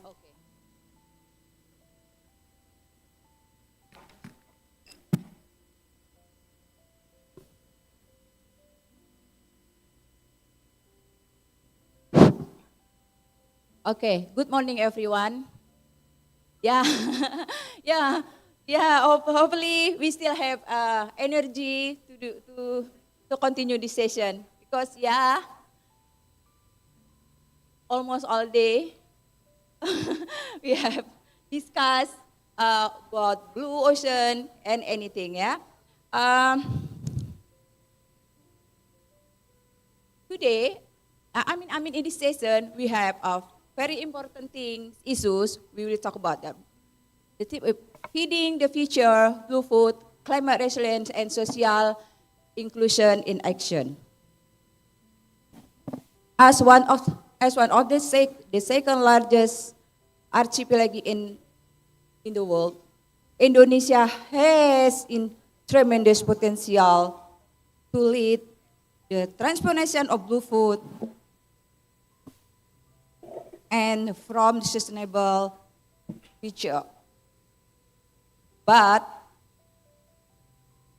in this situation, we have a lot of potential. We have a lot of resources, natural resources in Indonesia. But we also face so many problems here. So many problems because climate change and also with the other problem, environmental problem. That's why today we will talk about this in this session. As we will talk about this future, we will talk about the future of food system. Why should the blue food consider the central solution for Indonesia food security, climate resilience, and social equality? And what is the most urgent challenge we need to address to ensure that blue food and support Indonesian future generation? Okay, to explore more about this, here we already has expertise and specialists with us. I will call Mas Rocky Pairuman. Please, Mas, take a seat. Sorry, I'm a bit nervous. Okay, please, Mas, take a seat. Mas Rocky, born in Ujung Pandang. No, Makassar ya, Mas ya. You can choose, Mas. You can choose, please. Free to choose. No, Makassar. Rocky spent his early childhood in Sorong, Papua. Oh, so from Sorong ya, Mas? Okay, yeah. Sorong, Daya, and Ambon, also Ambon. Oh, so many islands, you Mas. Oh my God, that's good. And then Peter joined WRI Indonesia as plastic waste and ocean manager. He worked for the Indonesian Ministry of Marine Affairs and Fisheries. Wow. And then also ASEAN Secretaries, International Pole and Line Foundation, and GIZ under project dealing with the plastic waste management and circular economy. Okay, applause to Mas Rocky. And also we have, Kak, and the name is quite hard. Rocky Hanatun Nafiah. So I can call maybe Kak Nafi ya. Please Kak Nafi from Krustea. Yes, Kak Nafi is the CEO of and founder at Krustea, a climate tech startup that drives sustainable transformation and aquaculture. Please, Kak Nafi, please, you can choose there or here. If you want here, you can accompany me. So, yeah, bus is okay, fine. Okay, Krustea empowers shrimp and fish farmers with affordable, eco-friendly technologies supporting increased productivity and climate resilience. Passionate about sustainability and women environment, Nafi has led initiative that turns shrimp waste into the valuable product and create inclusive economic opportunity for women in agriculture communities. Wow, cool, Kak Nafi. Give applause to Kak Nafi. Okay, the last. Wait, Mas. Okay, Mas Heri. Mas Heri as a sustainable fisheries expert. Please, Mas Heri, take it. Maybe you can choose here or, oh yeah. You have no. Just here, Mas. You need to accompany. But I give you chance to choose. Up to you. Okay, Mas Heri, he is a fisheries sustainability and blue economy specialist with extensive experience in eco-certification. Wow. Sustainability supply chains and fisheries improvement project across the Asia-Pacific region. With a strong background in community-based ecotourism, Heri has supported the development of mangrove, coastal, and river-based nature tourism models in strengthening local economies with enhancing ecosystem protection. His work integrate market research, business model development, and value chain to coastal communities under blue economy principles. Wow, cool. Give applause to Mas Heri. Okay, actually, we have one more from representative government, right? But unfortunately, the agency cannot join because one and other things. So, but it's okay. Here, there are specialists and experts. We can talk about this. Okay, let's start to.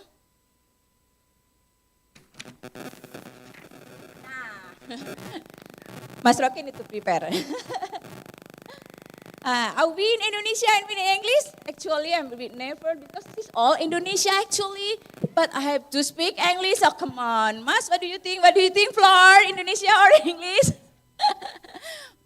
But English is okay, Mas Rocky. Based on WRI research, what evidence show that blue food must be part of Indonesian climate and economy resilience strategy? Yeah, thank you, Bari. Maybe I'll respond to the questions in mixed language, Indonesian English. Basically, Indonesia is the third quarter of Indonesia area is covered by waters, so it's similar to Japan, but the rate of fish consumption compared to Japan is way much lower. It depends on several things. Geographical situation. Even though many Indonesians live in the coastal areas, but we cannot neglect the fact that majority of people in Indonesia also lives uphill. So basically, the access to fish resources, especially seafood is not that easy. And second is that the environment itself facing tremendous pressure from climate change, the ocean acidifications, marine pollutions, excessive pressure from captured fisheries, land use change, if you talk about aquaculture, especially for aquacultures located to the shorelines, let alone that most of these fisher folks or the people involved in fish, I don't want to say industry, in fishing activities or aquaculture activities are small scales. 90% or even more capture fishers or wild catch fishers are small scale, meaning that they have limited access to technology, capitals, education, and so on, or they can basically be the workers in the larger vessel. 90% approximately aquaculture farming, or let's say shrimp aquaculture is traditional. So they don't have limited access to any types of technologies or capitals. So meaning that the commodity itself is under pressure. Only few people can have the access to that resources. Also, in terms of social as well, there are many group of people that actually are vulnerable in terms of the fisheries itself. So why it is important to focus on climate resilience, because they will be the one who got affected when there is any change in the environment, when there is a change in the commodities, when there is a change in the markets. So this is actually the situation that faced by Indonesia. So basically there will be a discussion later on regarding the details on this, but that's actually the gist of our observation from the research. Thank you. Thank you, Mas. So yeah, we face so many problems still, yeah, Mas. Yeah, that's why. Okay, for explore, what is it? Maybe next, but for the next, Kak Nafi, yeah, Kak Nafi. Actually, what are the most significant barriers face the small-scale fisheries in accessing fair market and stable price? Because we know, right? They has difficulties to get the market, and then the farmers still got low price, but actually in the real price, this is very so expensive. Please, Kak.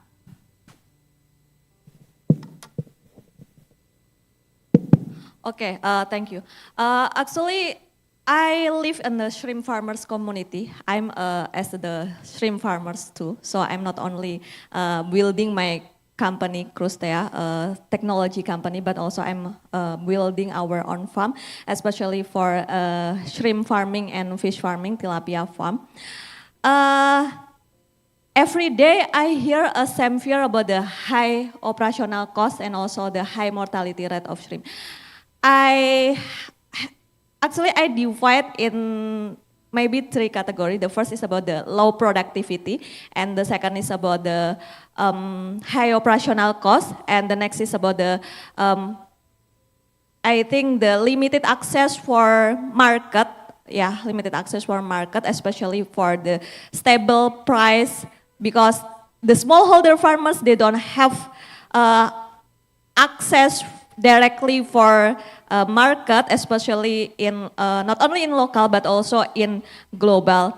And Crustea want to solve this problem because we are not outsider, we are the farmers. So we want to solve this problem from our inside to outside actually.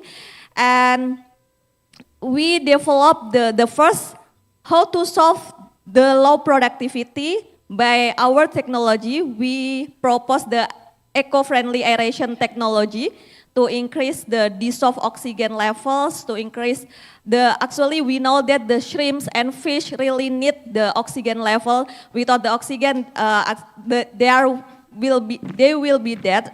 And our aeration system can increase the high dissolved oxygen level, can make it stable oxygen, and also reduce the operational costs directly, especially in electricity costs. And the second point is about the high operational costs. At Crustea, we developed the IoT water quality monitoring and controlling system, and also the energy efficiency, including the renewable energy system. Because the current condition, many smallholder farmers, they don't have electricity access, but they want to increase their productivity directly. The majority of the smallholder farmers, they want to exit their job because they have low productivity, so they want, they don't want to be the farmers again. And actually, we really need, like Mas Rocky mentioned before, we really need the blue food.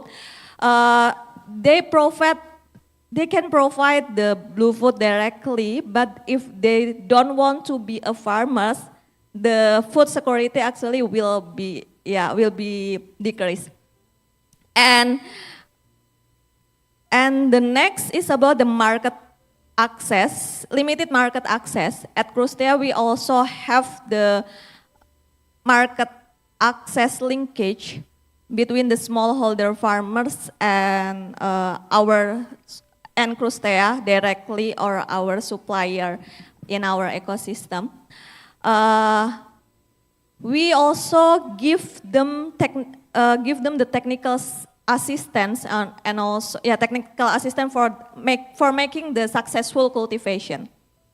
So from upstream we provide the technical assistance, and then we provide the technology directly, and then we also provide the market access. I think this is the biggest challenge for smallholders, especially in the aquaculture. Thank you. Thank you, Kak Nafi. More problem ya. Limited operational cost, limited access to the market, and also maybe limited facility or infrastructure. Maybe the farmer facing this in the area. Yeah, still we have a problem, Mas Heri. So based on your experience, what are the main sustainability challenges facing the small scale fisheries today, and how the blue food integrated into the national nutrition strategies include key gaps to remains? Okay, thank you, Ibu. So I think this question also tap into the previous question answered by Kak Nafi.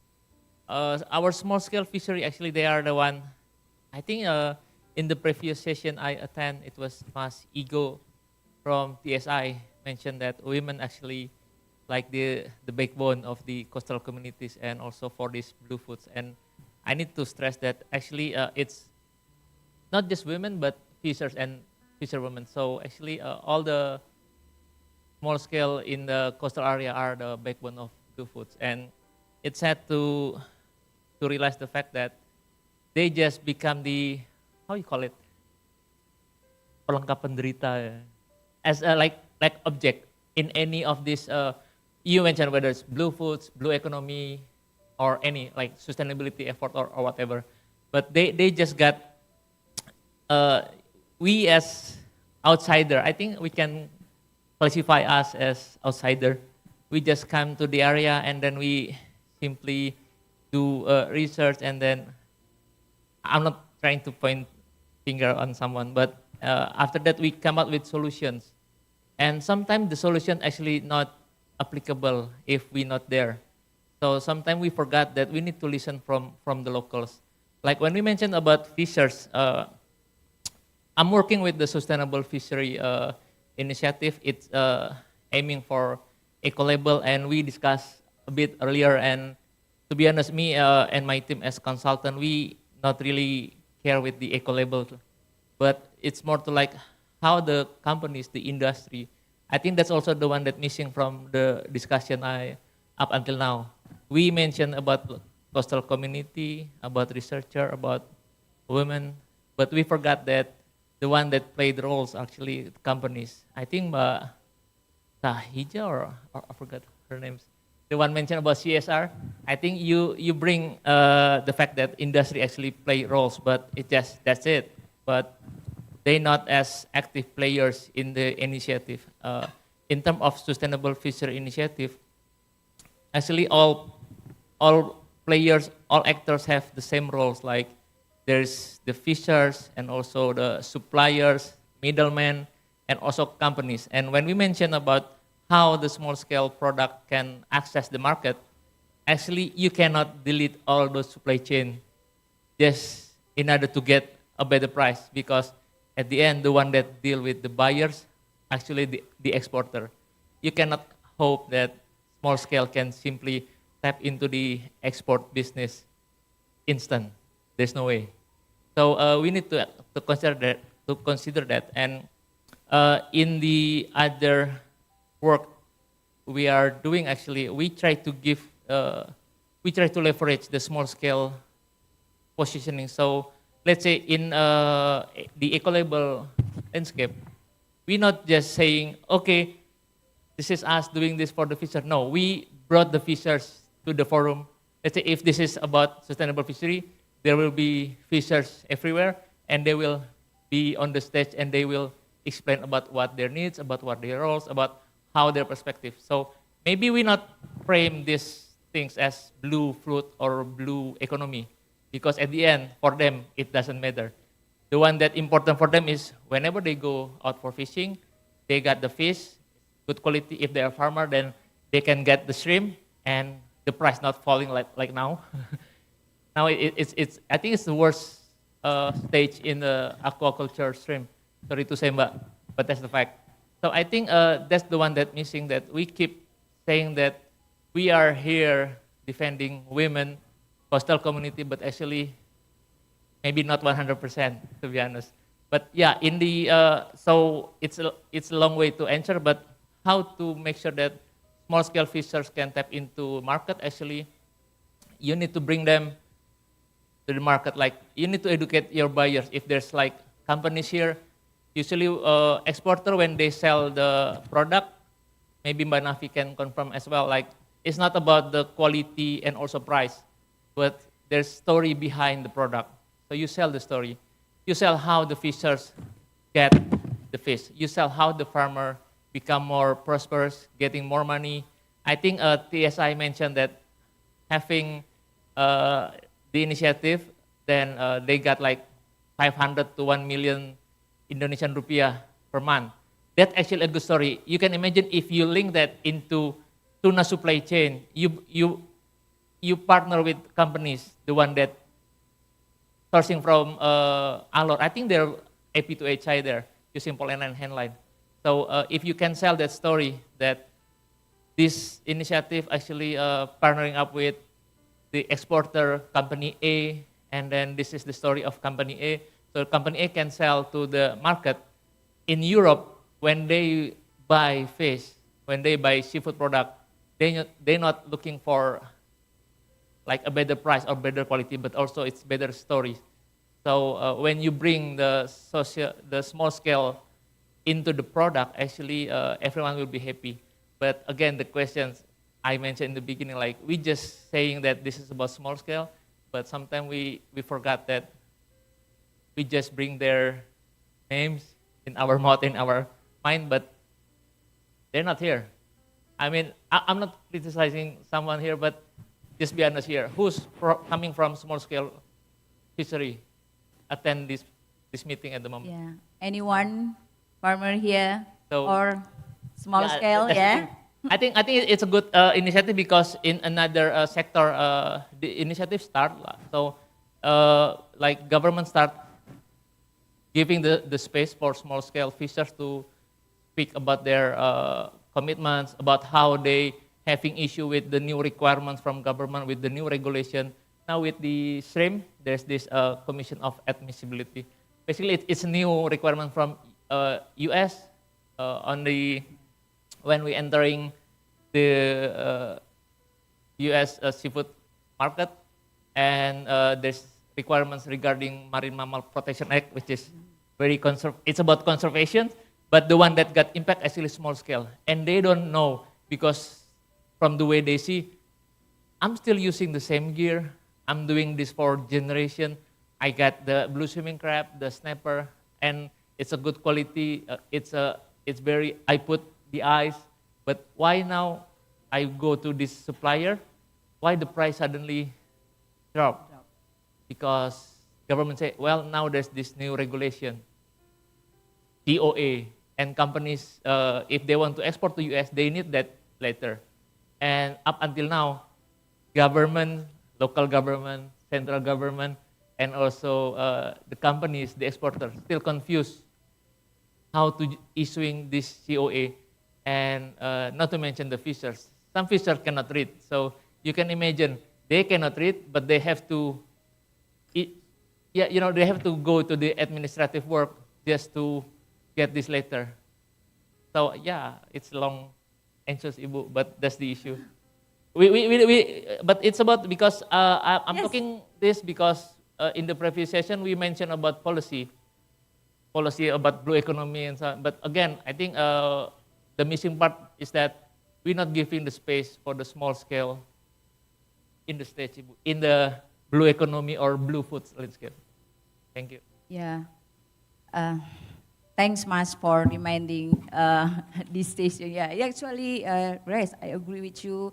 Small scale farmer, they are the main actor, right? The main actor to produce our fish and anything. Okay, yes. Maybe next WRI Indonesia will same session. So don't forget about small scale. Yeah, it is more issues. Yes, Crucia has a bit, it's like, hope, with Crucia, but we still facing so many, from Mas Heri, from Mas Rocky, from Kak Nafi, issues, problem there. But yeah, there's issue a lot of here, but we also realize that Indonesia has a lot of potential. So to use this the marine commodities to our food resilience, right? So Mas Rocky, the problem there, yes, but the potential also we potential, right? So what prevents blue food from becoming the widely accessibility solution for improving community nutrition, especially among children and vulnerable groups? Yeah. Unfortunately, we have no BRG here, right?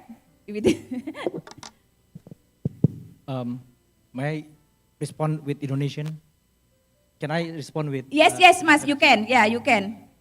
Actually, the pertanyaannya is also refer kembali ke negatif, bukan negatif, masalah. Karena what prevents us from how do you call it? Bagaimana blue food itu diakses secara luas oleh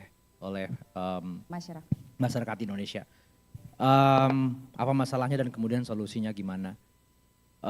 Dari riset kami di WRI, sebenarnya kalau mungkin oversimplifikasi ya, ada beberapa faktor geographical, tentunya kembali lagi tadi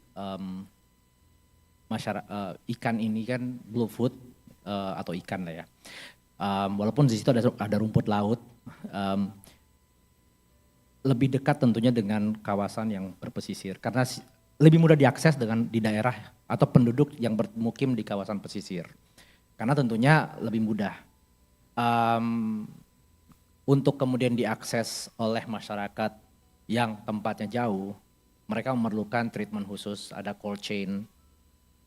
Blue food is a perishable types of food, mudah rusak. Indonesia tropical countries, panas, cepat rusak.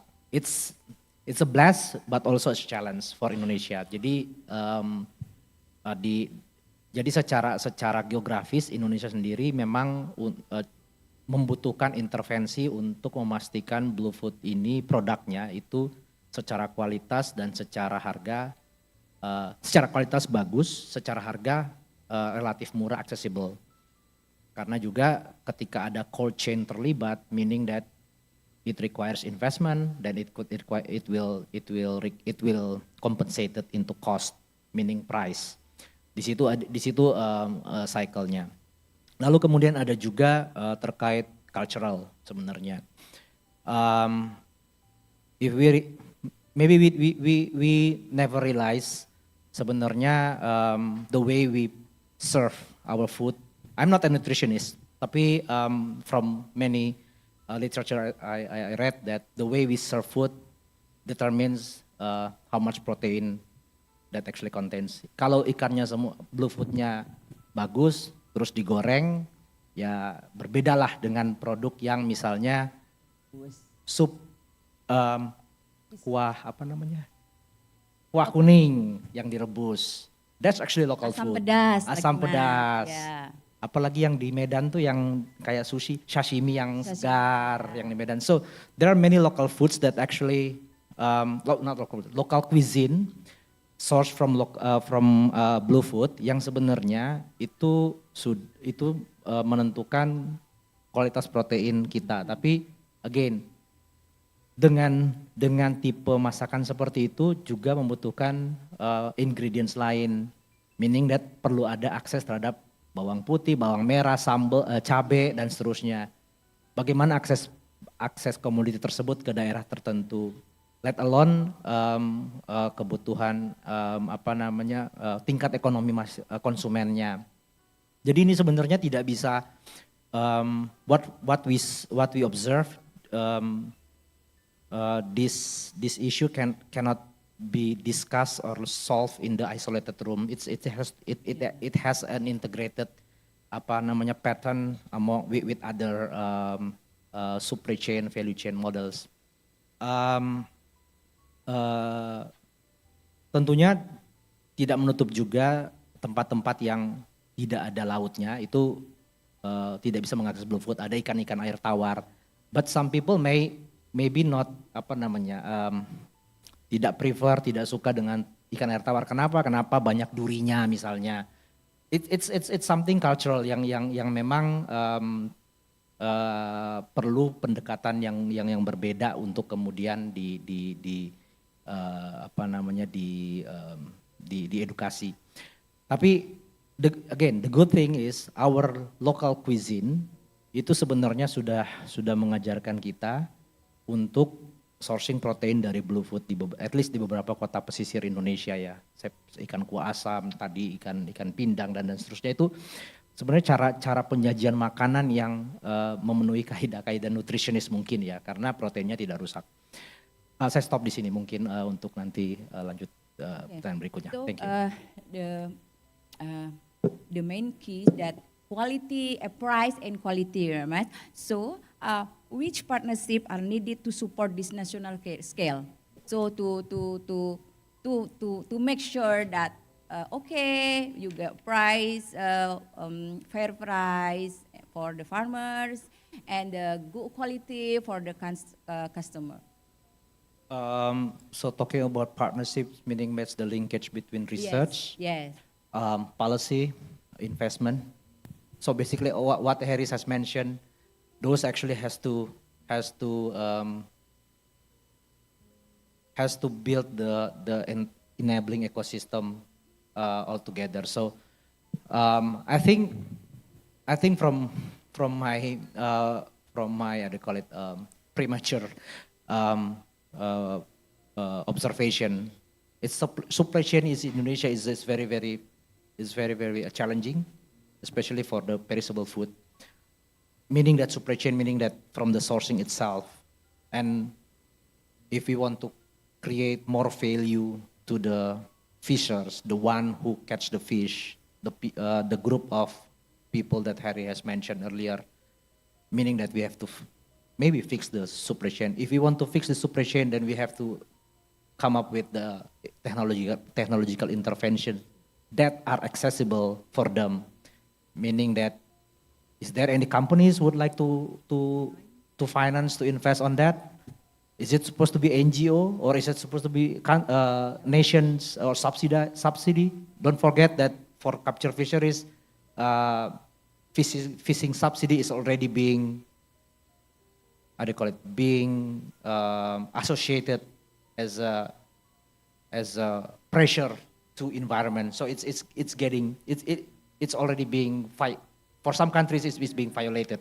Sorry, violated. It's being forbidden. Sorry. Against the law, so fishery subsidies. So is this something that we want to go? So basically, for Indonesia context, a lot of complexities requires, again, it's very simple to say, but difficult to be done. Integrated way from different sectors, from different, how do you call it, actors. I think that's all. Maybe. Thanks, Mas Harry.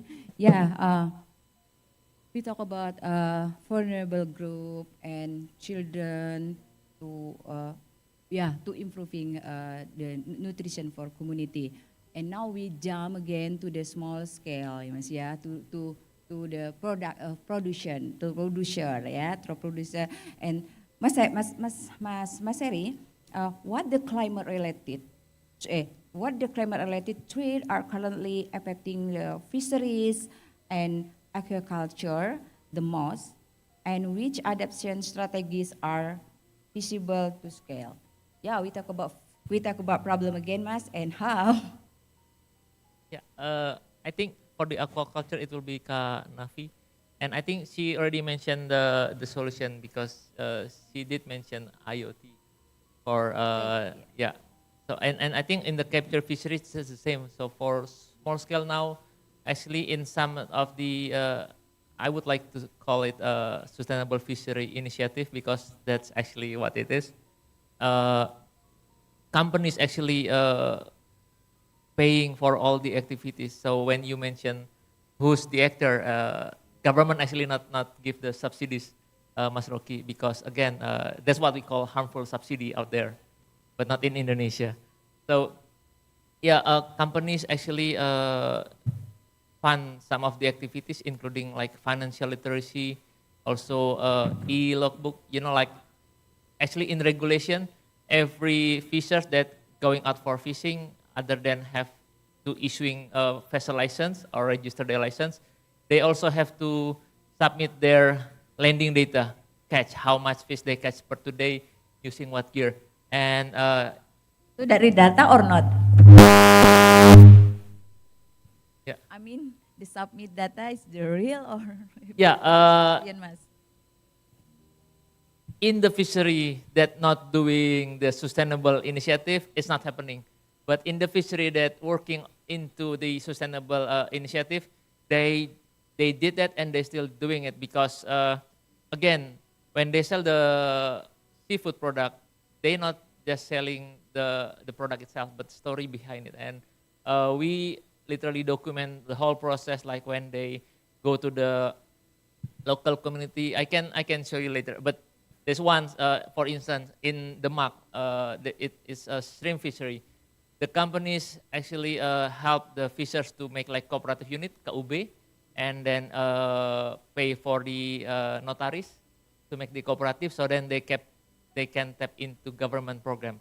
And they also support the cooperative to with financial literacy. And when they do the financial literacy, not just for the fishers, but also with their wife, because actually the woman actually the fund manager of fishers. Oh, Fishers never be the fund manager. Well, Yes. at least most of the fishers, they don't care with the money, because for them, if they can get money today, they can simply go out tomorrow and then get more money. So easy money for them. But the wife actually the one that's responsible for managing the money. That's why we have that literacy, financial literacy involving wife and the fishers.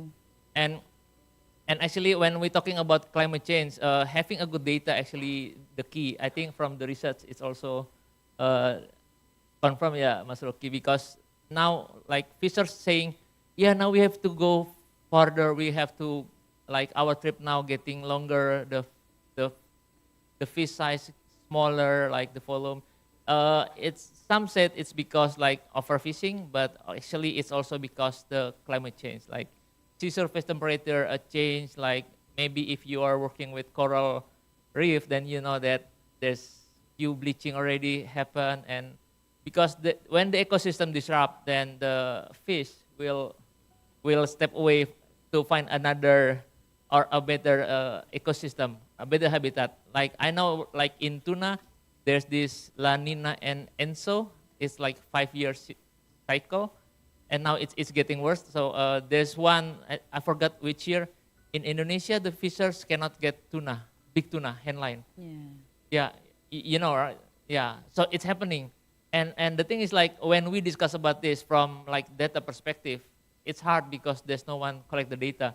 But when we sit together, multi-stakeholder platform, because politics, I was there, because politics, some said it's because government regulation, but we know that it's not about government regulation at all, but it's because the sea surface temperature increase, so the fish looking for another cooler water, they go to the like western side or sorry, eastern side of Pacific, and it's confirmed by the regional tuna body. So there's like a researcher, WCPFC, they do that research. But in Indonesia, because I think there's so many, how you call it, there's so many motive behind it.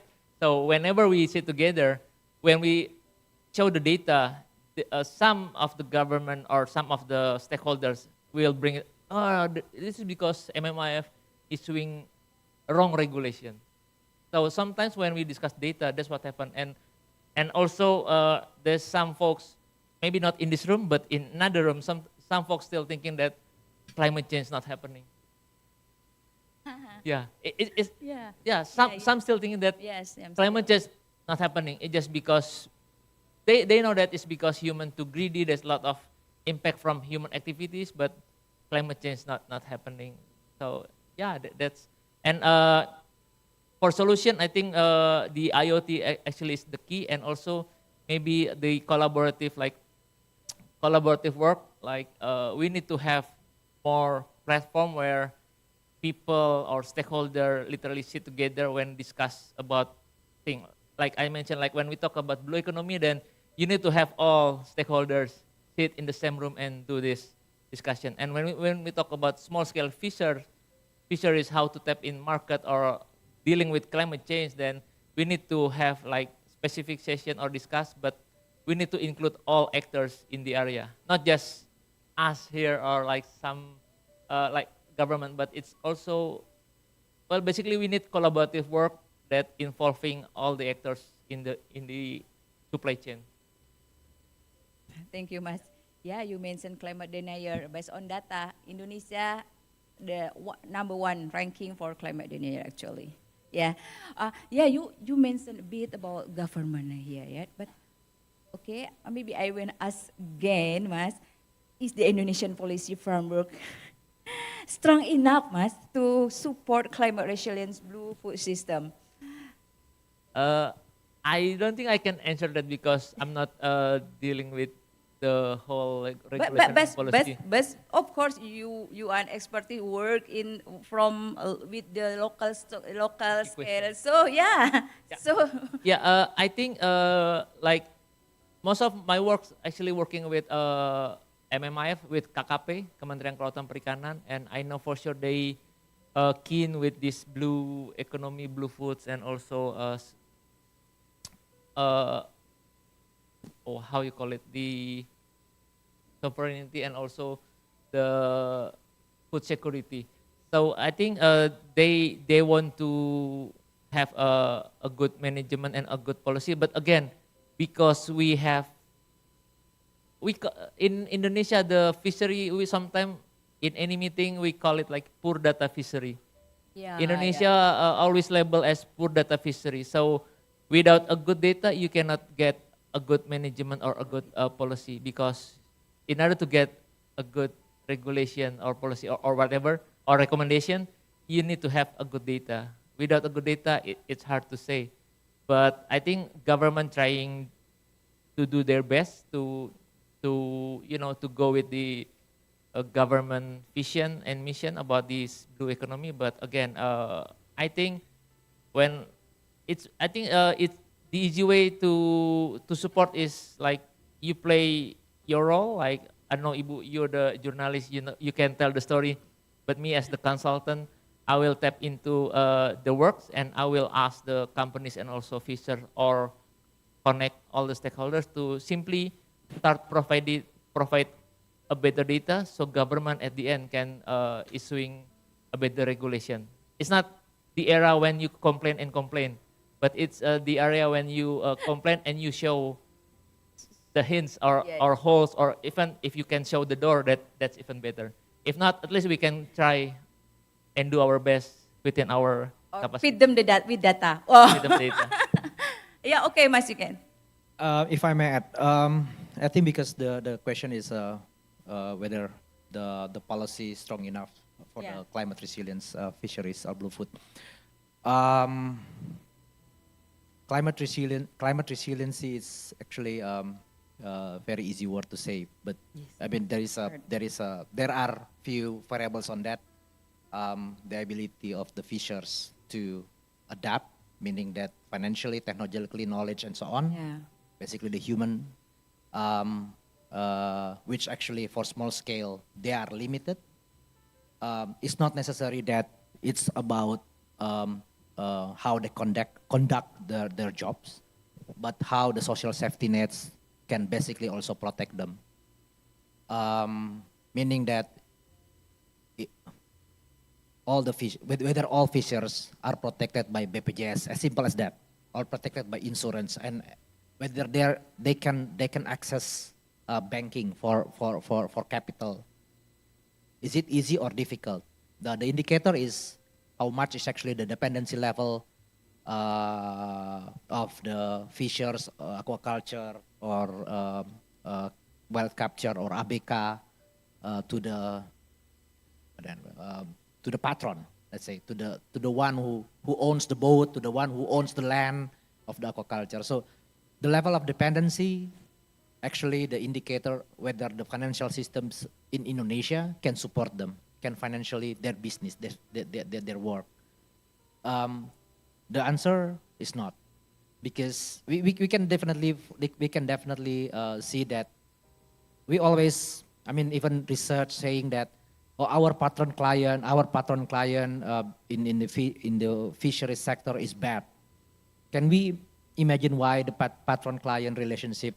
Can we see the background why patron client relationship in the fishers exists? It because it is a adaptive mechanisms for the limitation of the people who don't have access or limited access to capitals, funding for any emergency, for their kids' educations, and so on. So that's actually part of the resiliency. And then second, technological,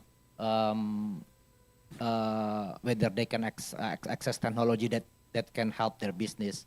And the third one, maybe the commodity, how strong the commodity can adapt with this changing climate.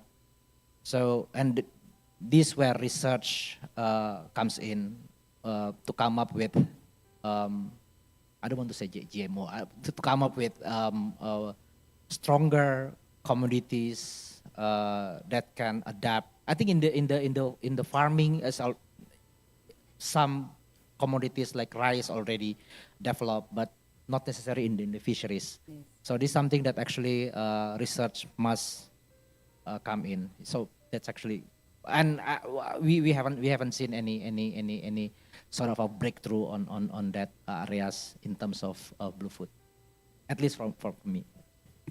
Okay. Kak Nafi, you want to add something from, is the government a strong enough policy? Yeah, maybe actually from private sector, yeah, the barrier actually for the smallholder farmers is making climate resilient and inclusive for aquaculture, smallholder farmers in aquaculture, especially about microfinancing condition in Indonesia, about the regulation for the microfinancing. Smallholder farmers, like I mentioned before, smallholder farmers want to increase their productivity, but they don't have capability to access the technology because they don't have funding like that. So actually,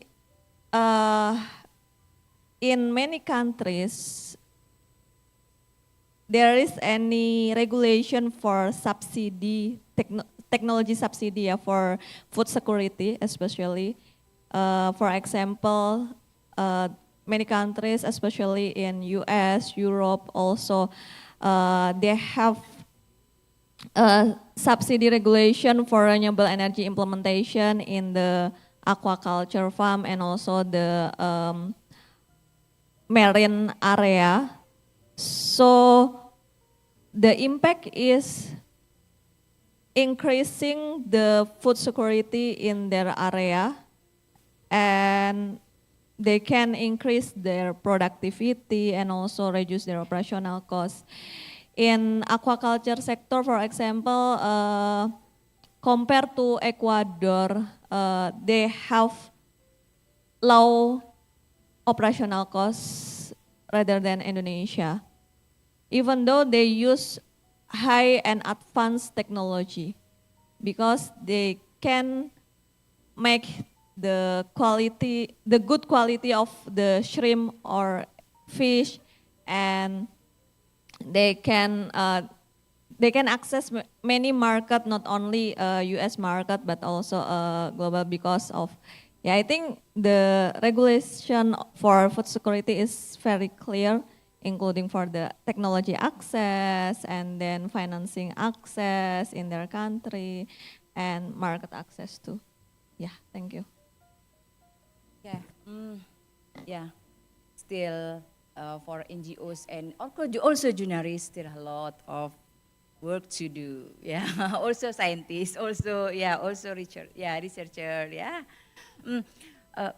Back to Kak Nafi, and we focus on, as you mentioned before, about crucial action. Yeah, and now I will more explore about it, how we can ensure that technology innovation and investment in the blue economy and do not widen inequality between small-scale farmer and large industry fisheries. What inclusive practice support women, youth, and indigenous communities in fisheries? Yeah, in aquaculture sector, we have compatible women and youth, but the implementation for the role of the woman and youth is still limited. For example, for farmers, actually the majority gender for the farmers is still men, like that. But we still have the farmers from women. And in the processing area, maybe the majority is women, but sometimes we don't have capability to increase their knowledge like that. So we can increase the selling price directly. And in Crustea, we also have the woman empowerment and also youth empowerment, for women empowerment. For example, we make collaboration with our funder right now, P4G partnership, and Water Research Institute actually. We make the woman empowerment in the aquaculture sector, because we know the woman is very important role in processing areas. So we give the knowledge for processing the harvest directly, making the added value product. So we can, for example, we can process the waste shrimp to the added value product, like the seasoning, like that, and we can sell in the market, local market or retail market. And for youth, actually we have empowerment coordinating with the Kementerian Ketenagakerjaan and others for making for giving the internship area in industry, because CRUSTEF part of industry. And then we give, actually many students in Indonesia sometimes really need how to implement their hard skill in university, in the industry level, like that. So we empower them, and before they are graduated, actually they already have the experience for industry. And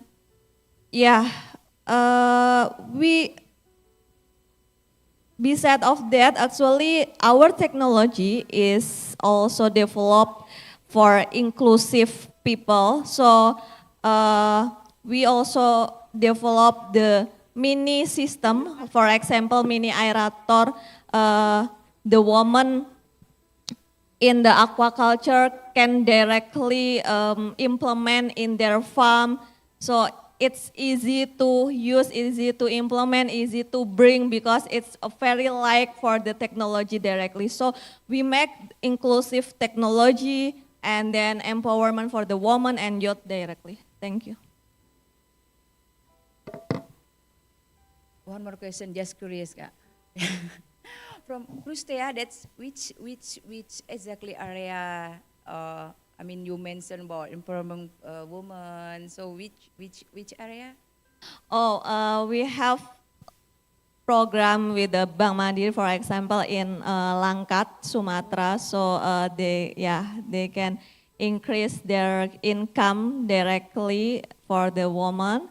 And also we have empowerment in the East Java, Banyuwangi, and Central Java too. Okay, thank you, Kak Nafi. I think we are our discussion almost 1 hour, so I will open the questions about 15 minutes. Anyone? Okay.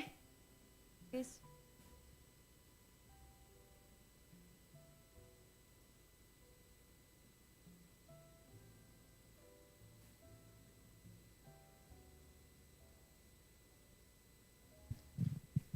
Okay, thank you for the opportunity. My name is Kristanto Irawan from Bintari Foundation. It is unfortunate to hear the story about our blue food, actually.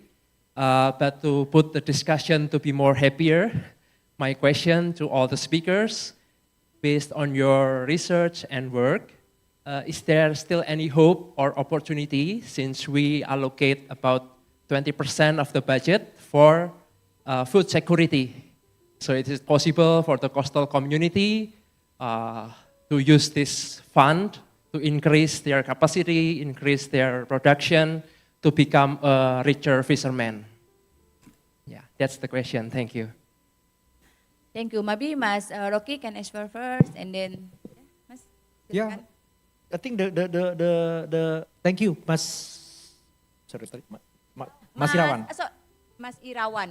Jenenge sapa? Mas Irawan. Mas Irawan. Yeah. Thank you, Mas Irawan. Yeah, I think the question is yes. The demand of blue food is still high for Indonesia. 50% of protein from hewani, Indonesia is sourced from blue food, so the demand is high. The problem is still there, but whenever there is a demand, of course, there is still a hope for us to source the protein from blue food. What is needed to be done is actually fixing the governance, technology,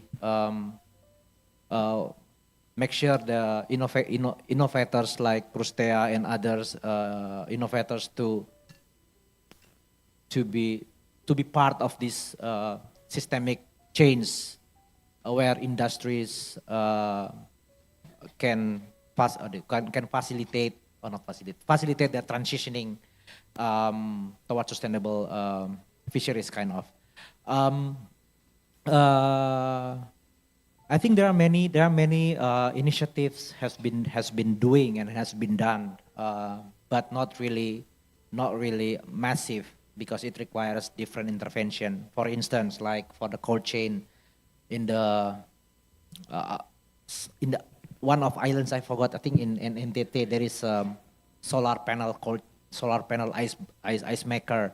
So this is something actually a part of innovations, low carbon. But of course, you have to train people there. You have to engage with whoever entrepreneur who is willing to be part of it.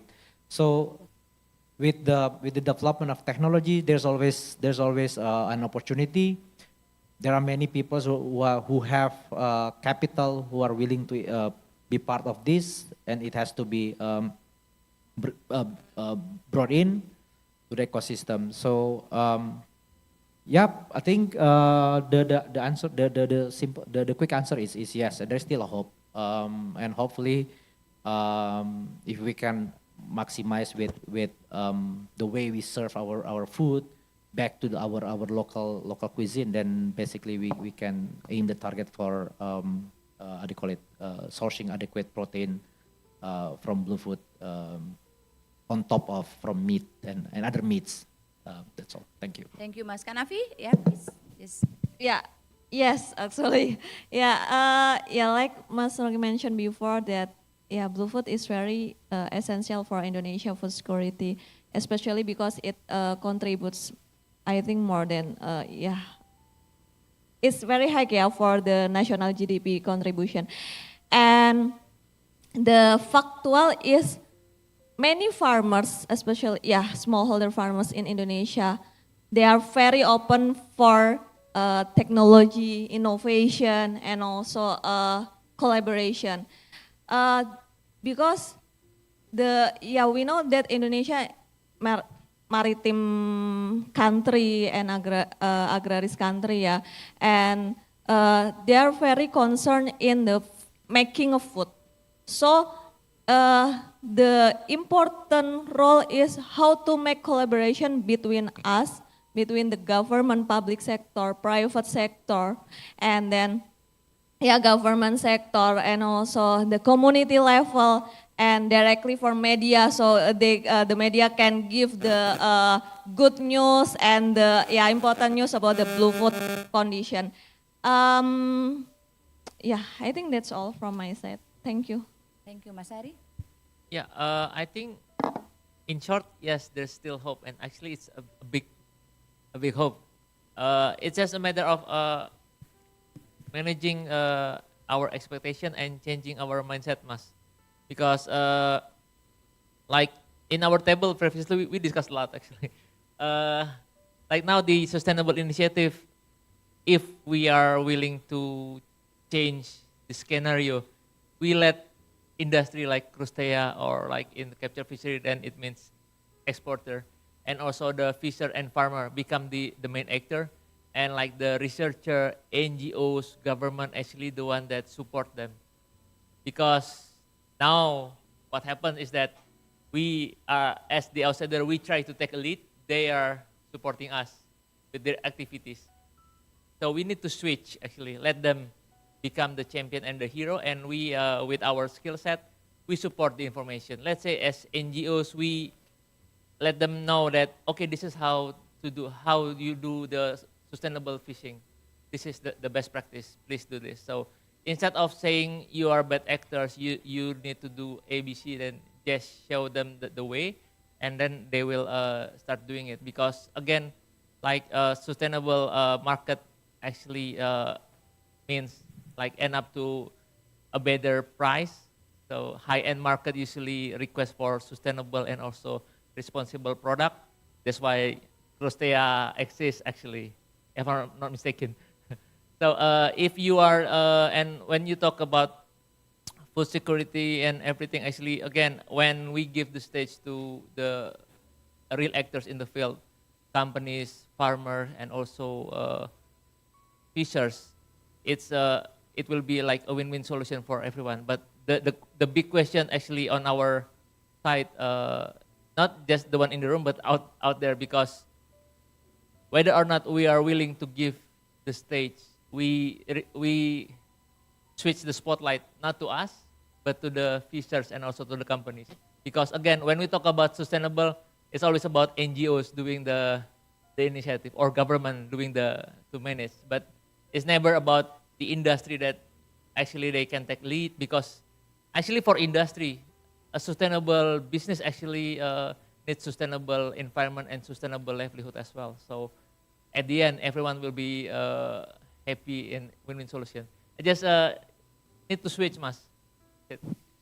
Maybe I want to add a little. Okay, bit. okay. I forgot to mention about the important thing because blue food is very important for the Indonesia food security because of it can reduce the carbon emission reduction 3 times than landfill. So yeah, our consequences together for making feasible for the vulnerable people, for inclusive community, for changing to blue food.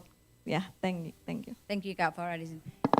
Compared to landfill, We still have one more question. Yes, question. Yes, still, Okay. Wait.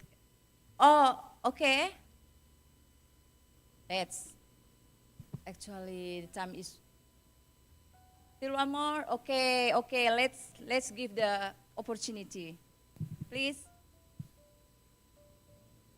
Oh, it's okay, Kak. Just short question and then short answer. Maybe 2 minutes. Okay. Oh no.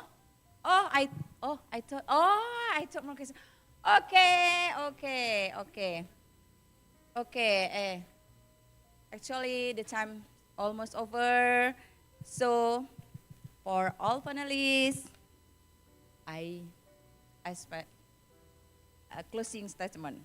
Okay, the question is, for closing statement, if you could choose only one intervention that would have a greatest impact on Indonesia's blue food system in the next decade, what would it be and why? Maybe Mas Eri? Sorry. I think maybe in the next decade, it will be good if we can have like a better data in blue foods, like who's the farmer, or also the fishers, how much they land, and like in the area, how many boats, how much effort we have. Because again, up until now, there is no good data in terms of fishery, or maybe, I don't know with aquaculture, but maybe you can add later. But in the wild caught fishery, there's no good data other than the tuna fishery, because it's good money. But outside the tuna fishery, it's always poor data fisheries, and it's hard. So if each of us can support that initiative to provide a better data, not just for the government. I think when I mention government, seems like I support government that much. But I think because again, when we have a better data, it will be easier for us to explain to the fishers what happened, why they need to go further, and then so they can be more rational and move on, because up until now they still using their traditional knowledge that fish will be plenty every day. But a good data will be able to show them that it's happening, pa. the stock actually decreasing or it's moving around because the climate change and so on. Yeah. So for me, it's a good data and transparency. Thank you. Same question, Mas Rocky. Still relevant with data, but I think it's my take focus on the safety net from the social aspects. From it's not necessarily is about helping them to work, but helping them when they are not working. So this is something social security and so on needs to be accessible for them for the fish workers, aquaculture, traditional and so on. And then it will lead to the data, actually how many fishers, traditional fishers, small scale fishers are actually operating and so on in Indonesia, how much is their income, and how many of them have accessed the social security or other types of part of public services. So this is something that actually needs to be tackled, not from the fisheries authority, but from other authorities that has to be bear the responsibility. I think that's from my side. Thank you, Mas Rocky. Hanafi? Yes, sure, about the data. Data from the upstream to downstream, but maybe because the data is already mentioned in clear explanation by Mas Rocky and Mas Harry, maybe I will mention about the, it's pentatonic collaboration, it's must, it's must. Because the farmers, especially smallholder farmers, they have many challenges. So they really need the contribution from the private sector, like Crustea, for giving or for adopting adopting technology more inclusive, and then from the government about the policy, and also the data about the demand and supply directly, because in aquaculture sector we still have limited data about the demand and supply. So sometimes many farmers, they have oversupply, and they don't know where is the supply will be delivered, and sometimes the demand is very high, but we don't have any supply enough for the shrimp or fish farming. So it's, for example, for the collaboration, pentahelix collaboration, and from the NGO community, and also the media directly. So making sustainable ecosystem of aquaculture from my side is very important. So not only about the production, but also from pre-production, giving the technical, actually giving the data about the demand and supply before, and then prepare for making sustainable aquaculture for shrimp farming and fish farming directly, and providing the efficient and effective feed price, feed management, and also the affordable price for feed, and all about the aquaculture need, and giving the best technology for increasing their productivity and reducing their operational costs directly. And also after cultivation or post-cultivation, we must give them the market access, not only in local and global. So actually they don't,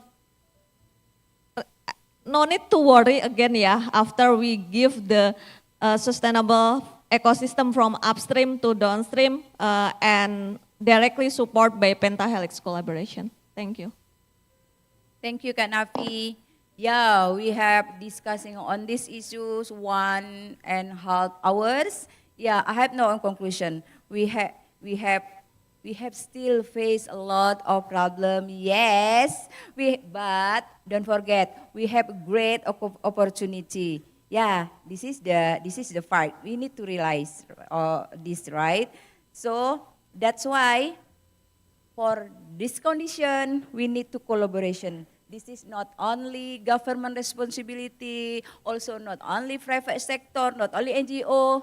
So this is time to us to work together. This is young generation here. There's so many scientists, expertise, and then specialities. So we can work together to face a large problem. So hope, never give up. That's, yeah. Thanks for all panelists. Thanks for Mas Rocky, Kak Nafi, and Mas Heri. And last but not the least, this is not the end. We maybe next WRI need to more discuss on this issue. Let's do together. Terima kasih. Selamat pagi. Saya sebut selamat pagi karena biar terus semangat. Soalnya udah seharian. Let's up. Thank you. Thank you so much once again. Hope, yeah.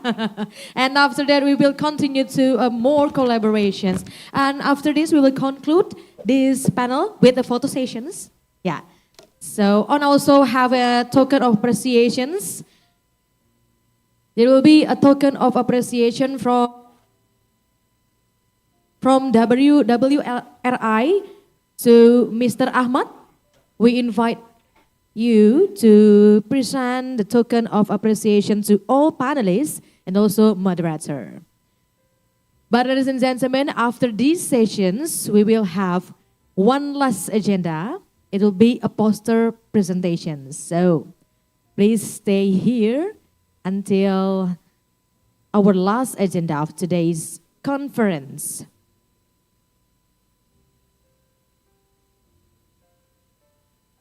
Wow, that is already past our last plenary discussions for the first conference. We are already concluded that the future of food cannot be separated from the future of oceans. If we are talking about innovations, it means we are building a resilience, innovating something that also inclusions. No community left behind. So please have a photo stations. Last one, 3, 2, 1. Okay, thank you. Boleh beri tepuk tangan yang paling meriah Bapak Ibu. Please give big round of applause. You may return to your respective seats. Thank you very much. That was a very engaging discussions once again. It was our last plenary discussions. And as we scheduled, ladies and gentlemen, after this, we invite you to have a poster presentations. So setelah ini kami undang teman-teman semua untuk dapat berkeliling melihat poster-poster yang sudah ada di foyer area. All the poster presenter already standing beside the posters. So it will be a very interesting agenda. You can discuss with the presenter. And I would like to ask you something before we leave. Do you still have this sticker? Masih punya stiker ini? Yeah, don't forget to vote your favorite poster. Jangan lupa untuk vote favorit posternya dengan cara put these stickers into your favorite poster. Karena besok kita akan umumkan poster yang mendapatkan stiker terbanyak yang akan menjadi best poster presenters. So please enjoy the sessions. Don't forget to have a conversation discussions to all poster presenters at the foyer area. Thank you.